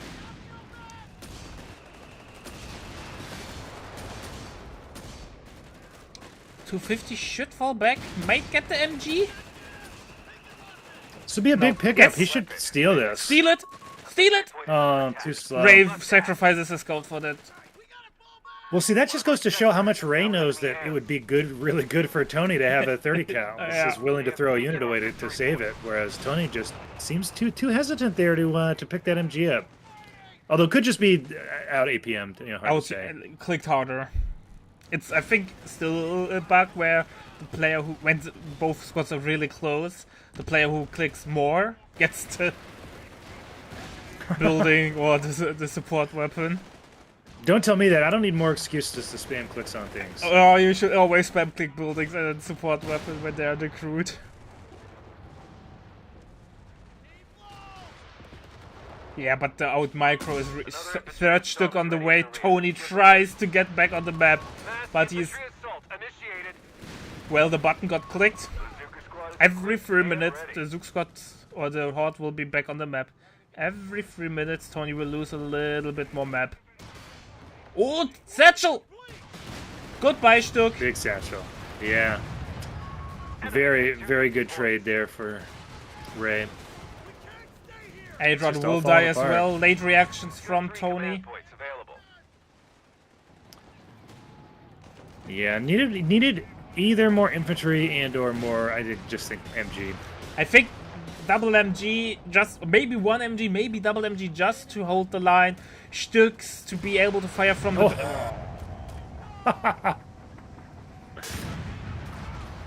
Zillagath sitting in chat, thanking whatever Ray God he believes in for not eating a yeah, Tony throws in the towel. The enemy is running. Full scale retreat. I think that's smart. I think you got to save your energy at a certain point. Although that said, I think if you're playing against Ray, yeah. There's an argument to be made for actually keeping in the game as long as possible. Drain every possible VP. If it's only 8 or 9 p.m., 10 p.m. for you, and it's 5 a.m. for him, drag that game out to 0 VPs, man. Make it as long as possible. Sometimes I'm happy if people surrender that early, just because it's better for the stream. Because, you know, when the game is clearly over and we have to watch it for another 20 minutes. Like the NA players did in Code 2. I'm looking at you, Von Ivan. The game is clearly over. You have 2 squads, but you will play till 0 VPs. I mean, Von Ivan won so many games. I still don't understand. I don't know if whatever RNG that Relic uses to keep Dexon down, they clearly use that same magic to let Von Ivan win engagements in games he should not have won. Yes. Oh, he will be missed. I'm so sad he's not around. Anyways, we will be back with game number 2 in a couple of seconds.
Alright, ladies and gentlemen, game number 2 between Ray and Tony Montana.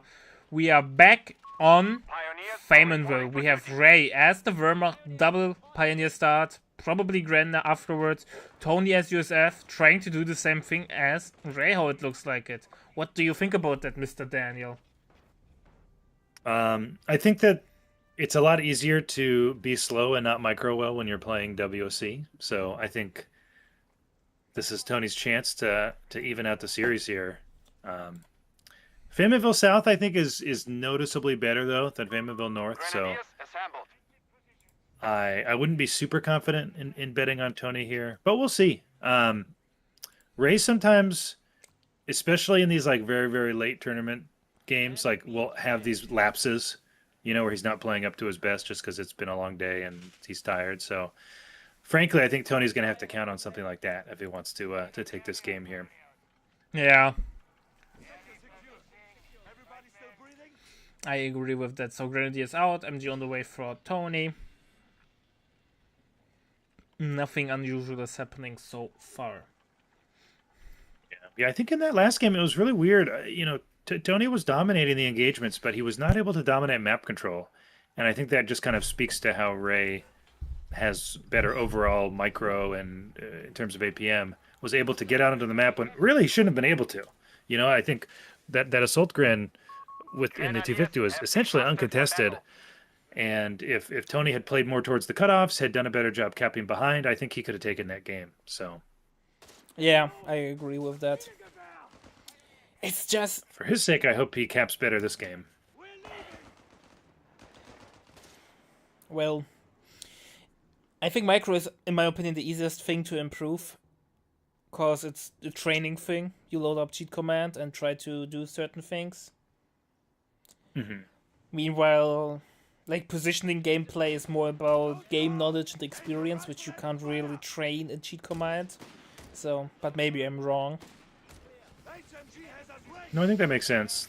That's it. I mean, Tony has lots of experience. He's been playing, 10 games a day, every day for weeks or months now. Been playing a lot. I mean, he was a 2v2 player mostly before, but he's transitioned to 1v1s, and he's got a lot of games now. So we're not lacking for experience.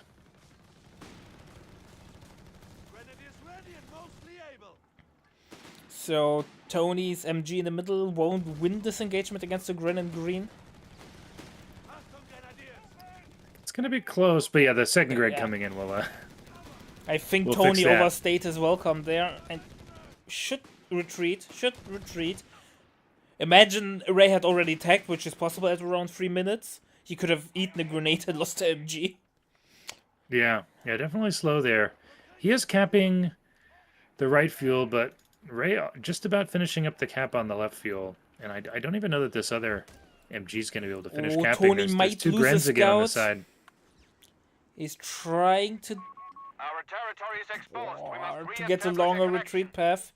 Yeah, I'd like to see Ray. I think he is going to move onto the retreat path of that scout. Yeah. Yeah, no matter how him try nice micro, but it did not matter at the end.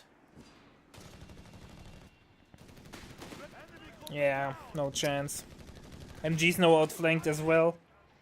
And he should know. I mean, this is again where it's like he just is either greedy or slow. He knew that Gren was there, right? I mean, he lost the scout to it. So there's no reason to leave this MG to be flanked and lose a model, and you lose, it costs you more time. If you're not going to finish capping that point, you'd rather just have that MG on the field again sooner. Yeah, I agree with that. So really dominant open here for Ray. Going to have both fuels under control, most of the Muni. It's looking really, really tough for Tony. Ray's getting infantry officer quarters. I like that choice. I think it's generally good anyway, but if you're winning the map control and you have a lot of fuel, I think that it's a really quick way to guarantee that you keep that map control, because assuming you can control the fuel still, it doesn't slow down your tech too much. Headquarters has an Yeah. officer stationed. Tony must The enemy has controller taken our players, territory. man. Poor Tony getting trashed in chat now. Half track on the way. Where are the for believers? Tony. Oh, I'm a believer.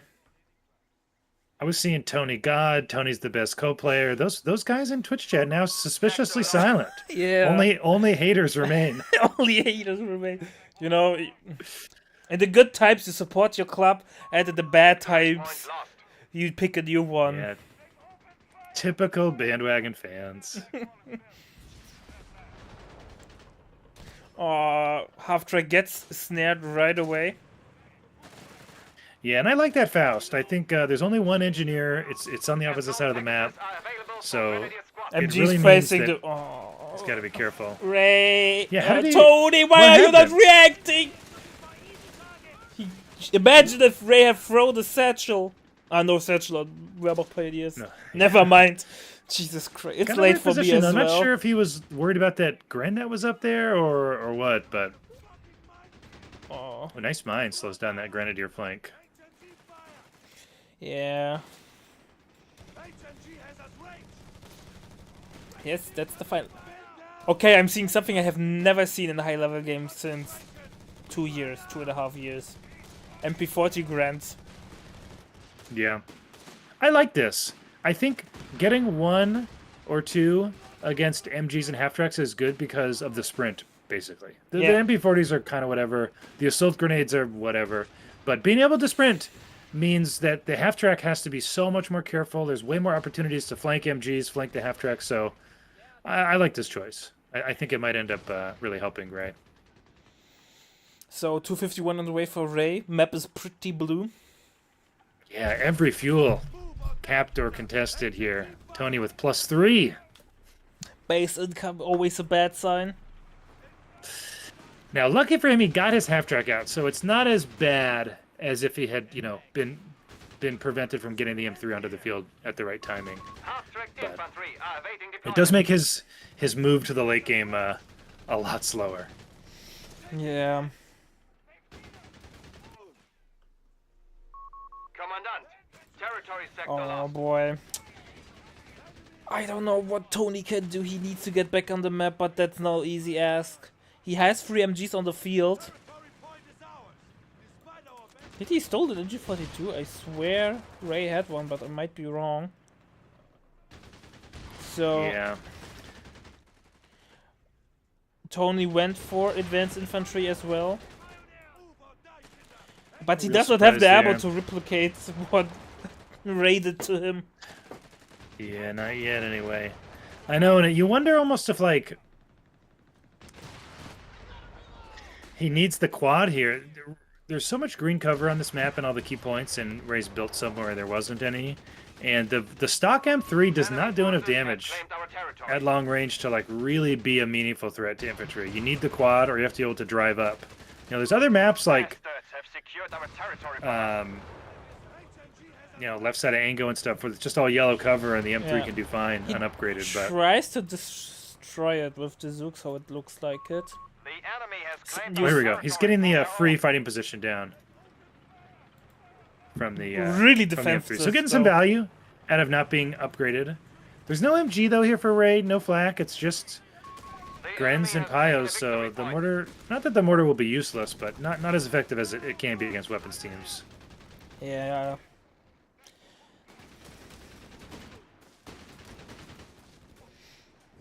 Ray. The half-track is doing some decent damage though with its Pintle MG. Not the most, but it's decent. However, we have no the counter to the Zooks on the field. Ooh, Gren could go down here in the south, but Tony not willing to chase. We have the 251 with the assault. With the... One of our capture points I don't is want to under call them attack. Stoßtruppen because they are... They're Stoßtruppen, they're not Obersoldaten. Look, I'm improving. Yeah. I'm calling the unit by the right names. All right. Tony very close to his first infantry assault in terms of muni, but he's still about a CP and a half away. I think he'll get it quick, given that Ray looks like he wants to push the action here with his call-in. Stoßtruppen are now harassing the 10-pointer. Some nice damage against Stummel. Not wiring or destroying this cover that Ray built himself has been such a huge problem for Tony. This is like the second or third time that this green cover Ray built Oh boy, has allowed him to win a fight. Tony runs the donation service, so it looks like it. He lost in 30 cal. Oh man, he can't afford to lose a 30 cal. Yeah. Not with the Stas on the field. And the Stoßtruppen might kill the half-track. Look at the damage from the LMG. Oh man, I don't know if Tony's ever getting back onto the field now. He's in such a pickle. His only answer for the Stummel is the single Zook squad. Assault group awaiting deployment. Ray picked up a 30 cal, and with the Stas on the field, yeah, this just seems 4 Grens to merge into it. Enemy forces have captured a Yeah, he victory will never point. go home.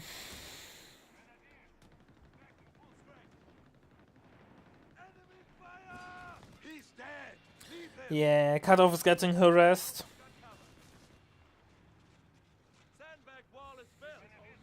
Really clean play from Ray here.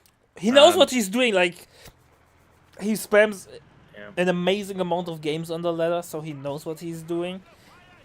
And He's also really on point with his micro. He is like, there's a reason why we call him the best player.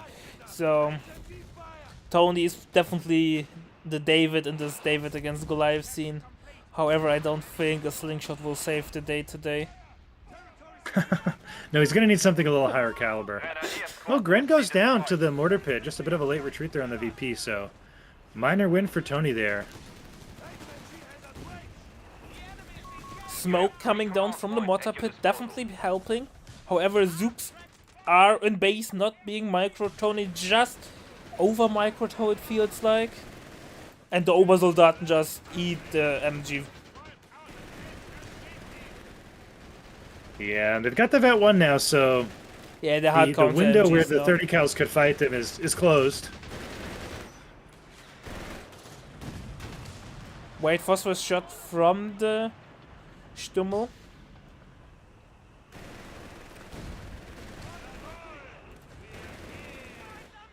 Ray procs that one, and guess what? Ray waits till the second bottle drops and then he will merge. And the Obersoldaten get the wipe on the half track.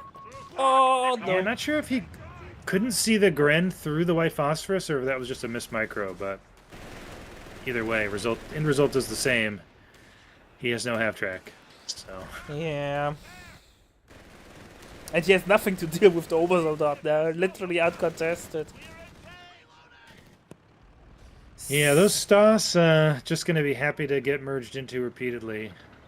Packin now out for Ray. Maybe Maybe he's worried expecting about something like the Scott or something. I mean, he hasn't actually seen a battle group yet. He doesn't know this advanced infantry. There are Oh no, he's got the artillery observer. observers. So He yeah, knows. not sure why he built the pack. He might have queued it up before he killed the half track. I didn't see that. Better safe than sorry, I guess. But Tony is miles away from any AT attack. Building another Zook squad now. He has still no upgrades. Tony hasn't had the manpower to spend. Meanwhile, Ray taking up to tier 4. Oh, he might get the Stummel. Nope, because no improved Oh. Zooks. Never mind. Ray not behaving there for Ray. Looks like it did that thing where it decides to recheck its path. Maybe spam clicks or something, but in either case. Does lose the Stummel, so another win for Tony. Not ready to call him back in this game yet, but every little bit helps. Every wipe helps. The problem is with every wipe that Ray gets with a high, like a half track or so, he also gets more CP, which pushes him closer to the Tiger. Very true. Very true. First infantry assault on the field. Those guys are Don't have improved swinging Zooks, those not needed though. rifles. Yeah, no more vehicles on the field, so see how Ray reacts to this. His 1MG is on the other side of the map. I assume it looks like straight to the base or straight to the cutoff from Tony's squads here, so we'll see. Oh boy, Nate's on the way. On the retreat path! Ray knows the game. Yeah, another 30 cal goes over. Really big win there. Yeah, and I think we will see a dead pioneer from Tony as well in a couple of seconds. Nope. 30 cal tries to cover the retreat path, but really late reaction from Tony. Sector lost. The enemy is striking at our infantry company. Our infantry will be reinforced. Crystal is giving him a lot of space on the map, unsurprisingly. So has the cutoff, is trying to reclaim the top side of the map. These MP40 grants have something to say about that, though. Yeah, Commandant, you have command Ray point is available. preparing a big nail for Tony's coffin. A Brumbear's in the queue. If the Stuck counters already Zook squads, what does the Brumbear do against Territory sector lost. Zooks? Send him. It wins.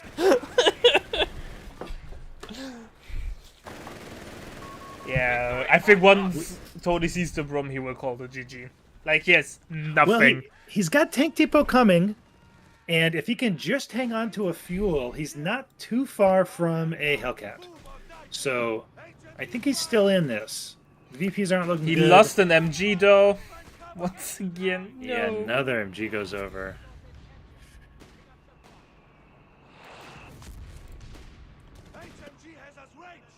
And I think he will lose another one. Nope, he reacts in time. Clicks to retreat.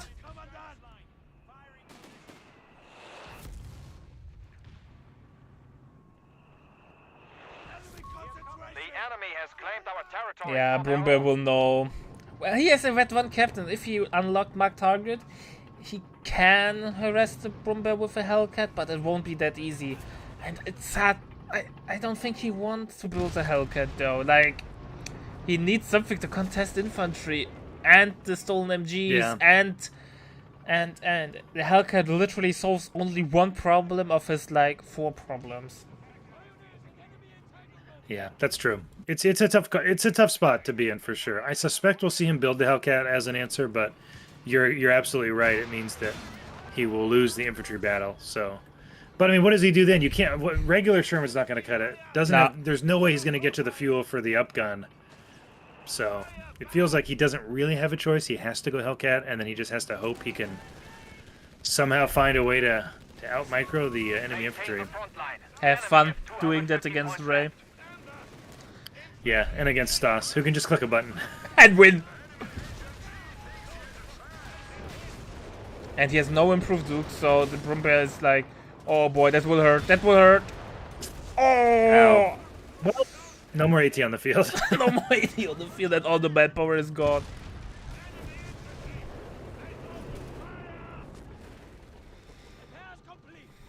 Okay, he hasn't queued the Hellcat. Makes me think he is waiting for the Sherman. Yeah, but the Sherman will never penetrate the Brumbear. Never ever. No, he'll have to get the upgun. And given, I mean, I think he's SOL now because there's no way he'll have the fuel. Wow. One shots to fighting Brumbear this. doing more damage to the pit than I thought. That's interesting. Well, a 150mm gun does things to things. No denying that. And the Brumbear is coming over. And bye-bye. Oh, the thing is, Tony's once the Brumbear shoots, he has to retreat immediately. Because not the one shot, but if he's not retreating right away, he will get one-shotted now. Yeah, he's got to be so careful. Yep, there it is. Brumbear in the Sherman in the queue, but now. Report: the Allies have only 200 points. Yeah, losing those 30 cals, I think, removed any hope that Tony had of winning this game. He just gave too much over. MG gets the crew. Tony has literally no army left. 28 popcat. He has to rent the blob on the way, but Ray will just proc the vet 1 ability from the Brumbear and then cut down the blob. Yeah, and the stolen 30 cal is going to make all these guys sit down, making things even easier for the Rumbar.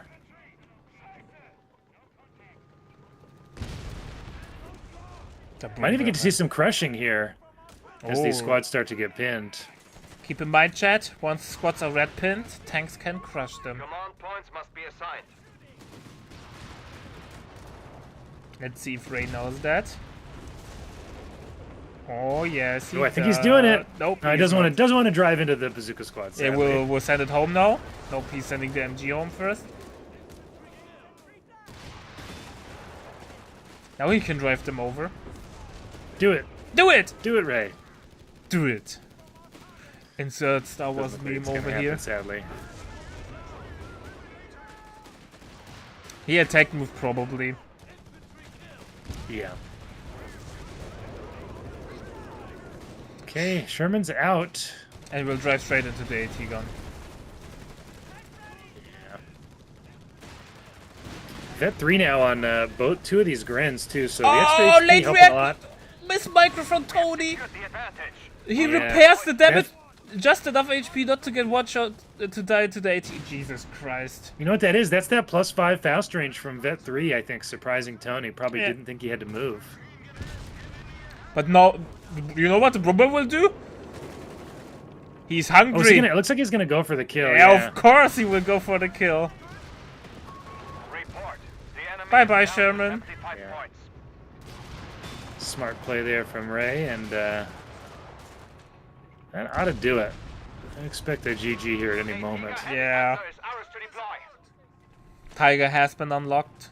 A little bit of fuel is missing, but not that much. It will be a couple of seconds. Brumber is not even close in danger zone. Like, Their forces collapse. They are down to only 50 points. Man, this was a clinic from Ray, showing none of the potential missteps I mentioned earlier in the cast. Just very, very clean, pretty much the whole time. weit 3 Obersoldaten with 3 grenades now. Every 2 minutes or 3 minutes? Something like 2 that. minutes, yeah. 2 minutes. Yeah. 25 points remain. The enemy And is thanks for the with raid, us. Havoc. Much appreciated. Game number 2 of this finals is going on between Ray and Tony. And Ray shows why we call him the best player currently. Really surgical gameplay. However, Tony, being the underdog, showed that everyone can get into the money area in the tournaments. 2-0 for Mr. Ray. And look at the KD. Oh, you know, it's normal that Joseph has a negative KD, but this is beyond that. Yeah, that infantry assault definitely skews the infantry lost value a lot, assuming that your opponent's killing them. But well played to Ray. Except for the slightly late retreat on that Grin, I don't think he made any real mistakes there. The Stoma loss to me was pathing issue. Yeah, And otherwise, I could played have been super clean. avoided. Alright, ladies and gentlemen, we will be back with game number 3 in a sec. See you in some seconds.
Alright, ladies and gentlemen, game number 3 between Ray and Tony Montana. We are on Langres.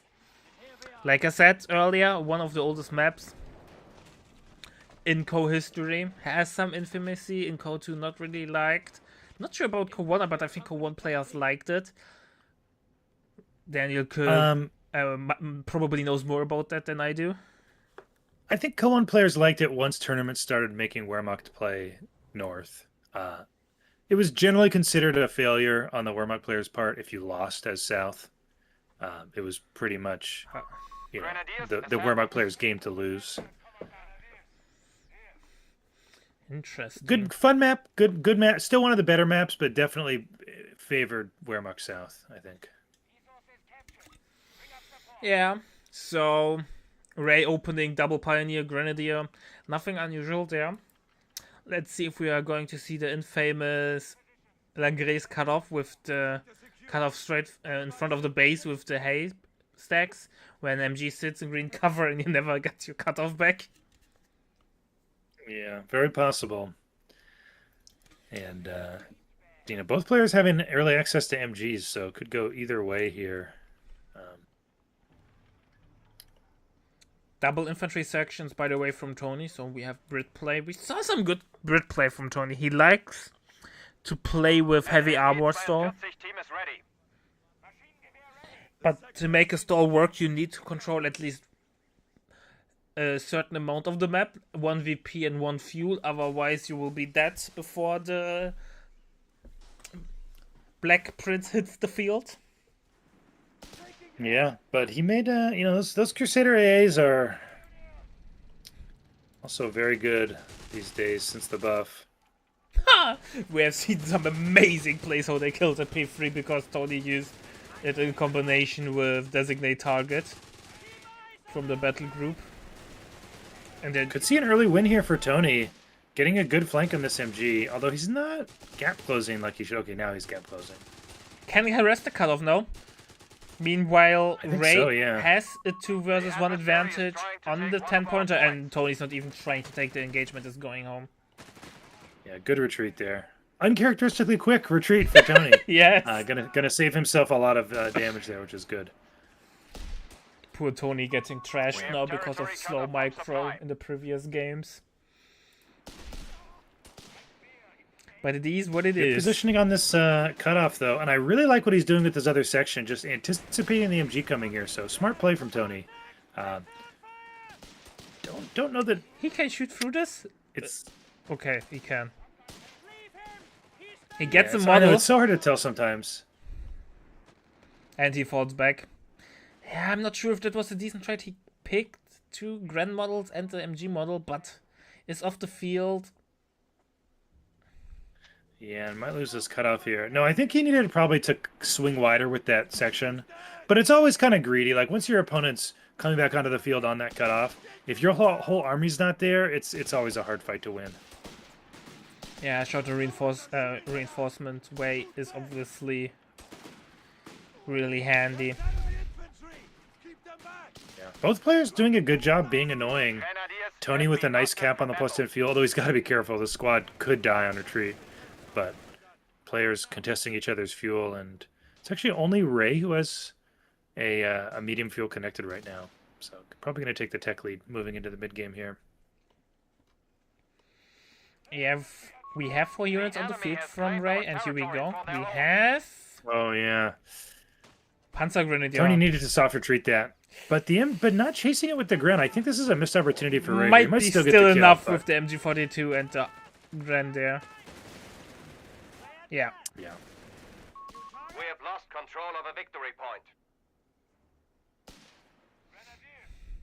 Snipers are not common in Cove 3. I think, depending on the player who has, that might be a really big delight. Like, they're really happy about that fact. A lot of people don't like him. Yeah, I think briefly, since I saw someone else ask this question, fire rate is too slow relative to how high Territory the sector lost. modeled quantities are in most squads. So like the impact of a sniper shooting is low, and because damage out of cover is, I'll say, I think not high enough. It's too difficult to punish someone trying to right click onto your sniper with their whole army. So because of those things, it's just not. Yeah. It's usually not that usable. Even though I still think the USF Sniper is broken, just because it has Advent 3 with survival training 180 HP, 170, something like that. And that's unkillable amount of HP. But that's just me. Yeah, I mean the problem is really getting there, giving up that much tempo of losing a unit and a half. Yeah, that's to, probably more the issue. to have bleed. Yeah. Pretty even game so far. Hard to say who's really ahead. KDA mostly even. I think Ray had better map control, but now Tony's the one in that position. So He lost the Royal Engineer though.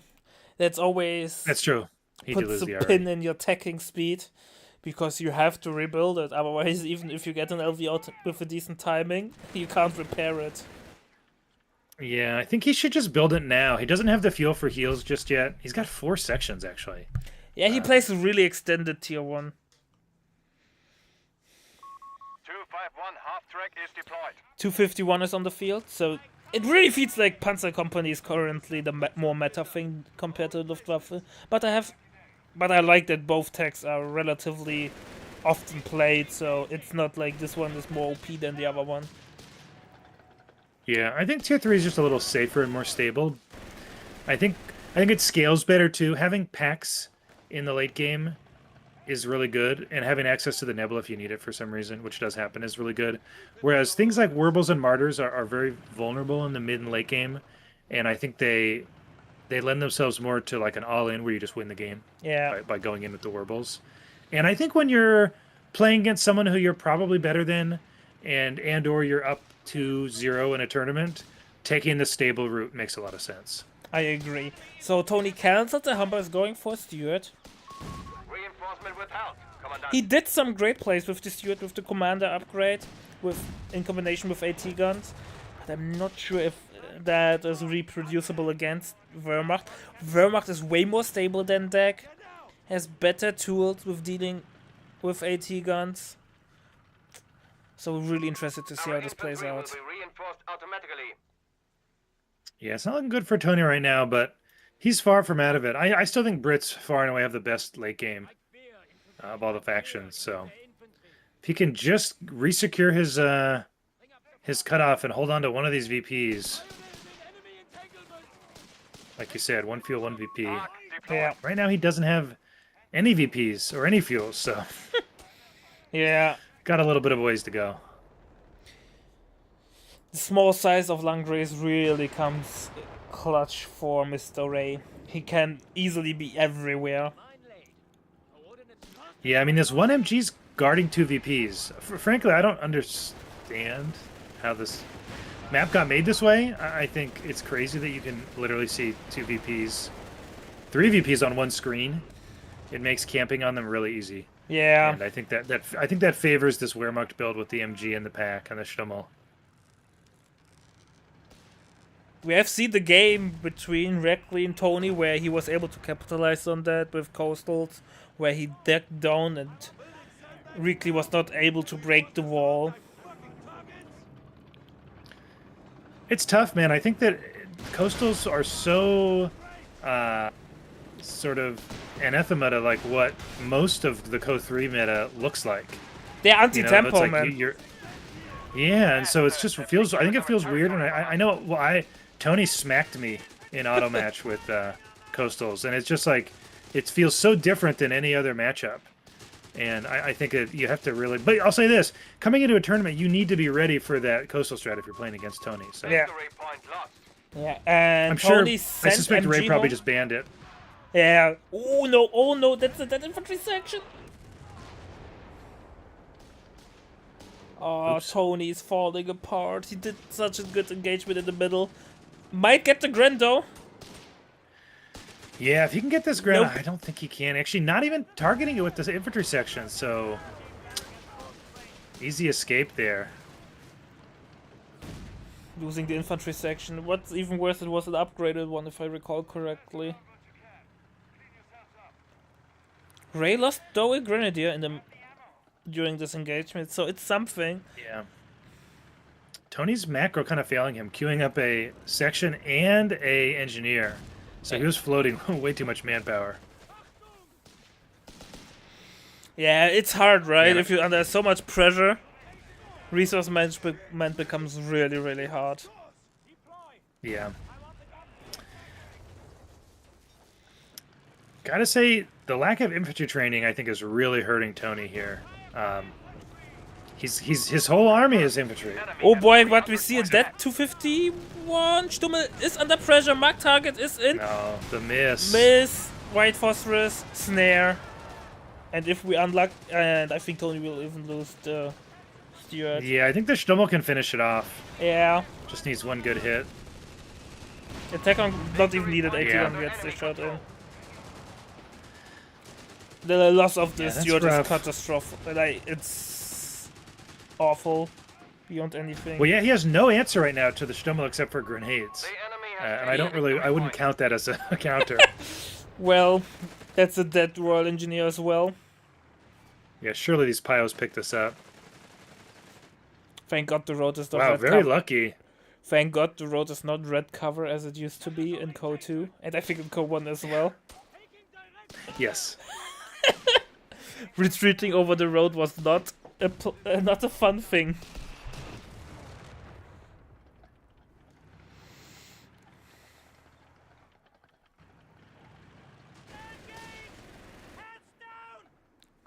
The enemy has claimed our sector. Good MG macro there from Ray. Intentionally targeting the flanking squad first and then retargeting the squad in the middle of the arc, and both those squads go home. Yeah, Stummel is now combat ready once again, pushing forward. Tony grabbed control of the left side because Ray is not harassing it anymore. So it's something, a little bit of resource income, a little bit of stability, but I don't know how long this will hold. Meanwhile, Ray is applying an insane amount of pressure through the right-hand side. Yeah, rebuilding the Stewart, I'd much rather see an AT gun at this point. Down to 250 points now. With multiple Grands in the pack on the field, on a map where it's kind of hard to play the flanks, I think Ray's going to be pretty content to like give the left side to Tony and just hold the rest of the map. And the Stewart's not going to be able to do much if that's what Ray wants to do, right? It's like Ray has to opt into fighting on the far flanks for the Stewart to have any value. Yeah, it's a tough ask though. Like if Tony's not getting an LV, he can't secure the left side without heavy resource investment, especially now with an Obersoldat hitting soon. He can't invest too much infantry firepower. But on the other hand, with his Stewart, he delays tag, plays into the hand of Ray. It's not that easy, right? Like he needs something. Yeah. Is the Stewart That's the right where I think call? the training comes into play. If you have infantry training, a single section dominates a single Gran on the side. Yeah, So you can commit less than your opponent and control those flanks. But without infantry training, the vetted Grens do okay. You know, especially with Pyos backing them up, MGs backing them up. Yeah.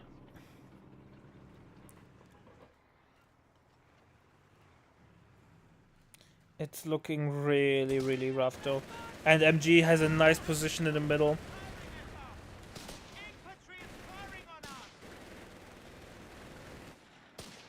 Tony tries to harass the right hand side, but has such a hard time even getting into range. We have a... When was the last time we saw Obersoldaten, Stoßtruppen being built from tier 4? Normally we see them only with the call-in. Yeah, I like the choice here though from Ray. I think it's really good. Yeah, it's amazing. A good choice. We have a Mad Bunker and base now coming up. Not using that one healing anymore.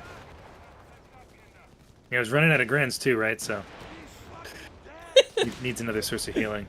But yeah, the Stewart just cannot answer the Stommel because of the pack there.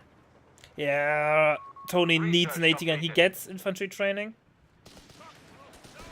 That's good. That's good. I think another option would have been like a true full all-in envelopment. Like if you send like a wall of sections in a nice arc, I think you can win this engage. Like if you just look at Stewart goes down. Stewart goes I think down. this was winnable. Like for a lot of the game, like when he had 4 sections, 2 engineers, like that beats MG Gran Stommel, like it does.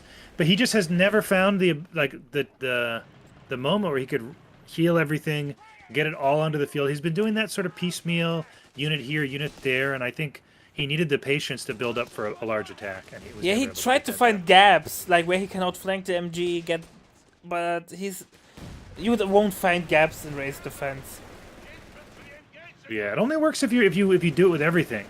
I think playing this kind of skirmishy 2 units here, 2 units there favors the Wehrmacht player with the MG, because MGs like when it's just a couple of units versus a couple of units.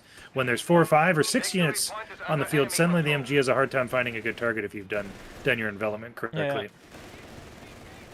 By the way, Ray didn't even pick a battle group yet. Minute 16. Oh yeah, I'm glad you pointed that out. I was looking at that. Oh, even worse. He might get the... Never mind. Rifle Nate did Enemy nothing. forces have captured a victory point.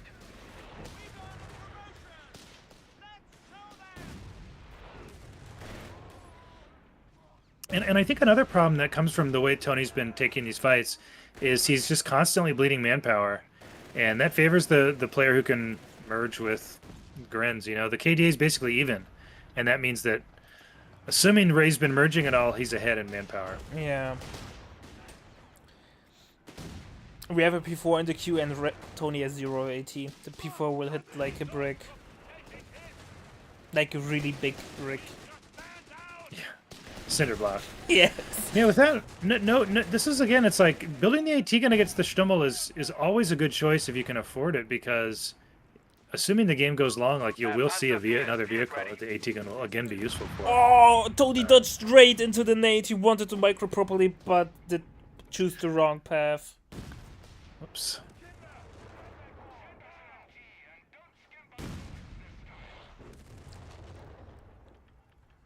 Tony tries so desperately. He knows if he can't give up, he needs to win this game to stay in.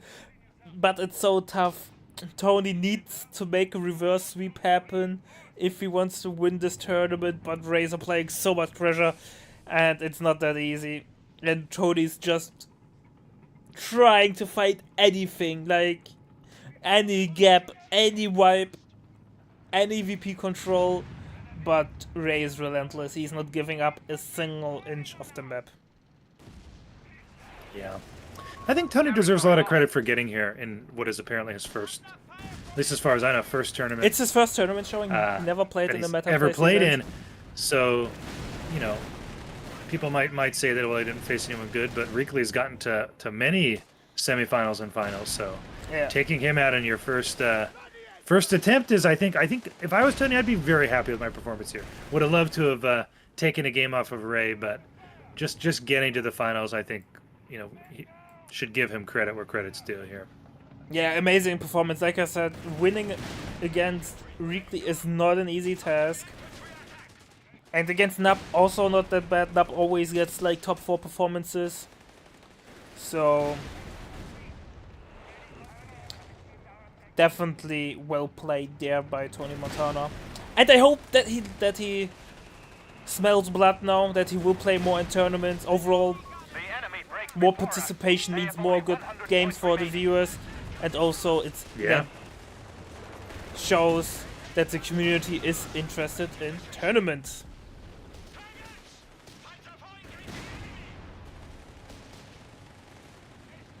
Alright, AT gun got decrewed, gets recaptured, but when your AT gun gets decrewed right at base, it's always a bad sign. Yeah, things not going well in that situation. Looks like he's stalling for the Churchill. Which makes sense because he doesn't have the fuel for tier 3 and then a vehicle, so... Yeah, but he has not even fuel for the Black Prince, and he does not have a piece to make anything happen. Hey, you know, 8 minutes of this fuel income, I think he just gets enough, something like that, 7-8 minutes. And Ray picked. But yeah, I do think, as someone in chat points out, I think if you play 1 or 2 strategies over and over and over in auto match, and because you want the elo, and you don't practice other things, you get exposed in tournaments like this against players who can play multiple strategies. And then I would say so I hope Tony learns from this over. experience and plays other strategies in auto match. I'd love to face other strategies in auto match. Everybody wins. Yeah, but I think more people should play custom games to train for tournaments. Oh yeah, absolutely. And I think that actually is part of the difference in skill level so far between like Co3 top level players and Co2 and Co1. Co1 players, when I played in tournaments, we constantly, there's the GG, we constantly scrimped in custom games. I don't think these guys are doing that. No, I don't think that's even a thing currently. Alright, ladies and gentlemen. 304 Ray. Damn! Ray knows how he's so good. Ray is our one pro player. He's the only person who you could arguably be said to be making any kind of money from tournaments, so we'll call him our pro. Congrats to Ray. It feels in some ways anticlimactic only because it's like, okay, Ray won meta plays again. So we're just not really surprised. But again, I think he deserves a lot of credit for just being so consistent, and doesn't matter what the meta is. Ray can play. He puts in the hour he though. can play it well. He puts the hours in. Like, he plays so many games of Co every day. He is really playing a lot, and he's never playing for fun. I mean, in the sense that he's playing off meta or trying. He's always 100% tryharding. It does not matter if he's playing against a rank 5 player or rank 5,000 player. He is tryharding. Yeah, very fastidious the way he plays. Alright, ladies and gentlemen, before I will send you off, I want to run one final ad block. I hope you enjoyed what you are seeing, and we will be back next month. And if you can afford to support us, it would be greatly appreciated. I will even now show you the website in a second. here we go. Where you can see not only the brackets, I think this is something you already know, where the players get their medals, their meta place points, which determine seeding. Which, look, Tony Montana went in as seed number 10, as the lowest seed, and made it into the second place. It's an insane amount of points, which will definitely improve his position in the next tournament. You can support us by either becoming a patron of RTS. As you can see, we are currently sitting at £54, but you get the idea. Which basically covers daily operation like website and so on. Once we hit £100 per month, which is basically doubling our current income, we would host each month, as in addition to the tournaments, a high-level show match. And if the co-community shows that they're really interested into more events with either becoming, we have a lot of people who support us on the website, either by becoming a patron of RTS or donate directly into the prize pool, which you can see over here. You can directly donate into the prize pool over here.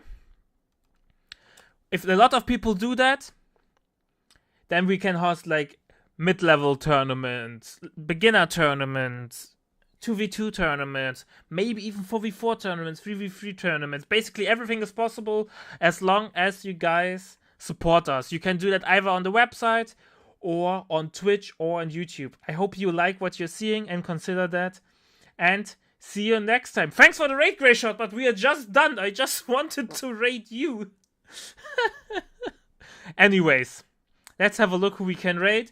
And I wish everyone a wonderful evening, and we see each other in a month with more amazing games and maybe with more supporters. See you around.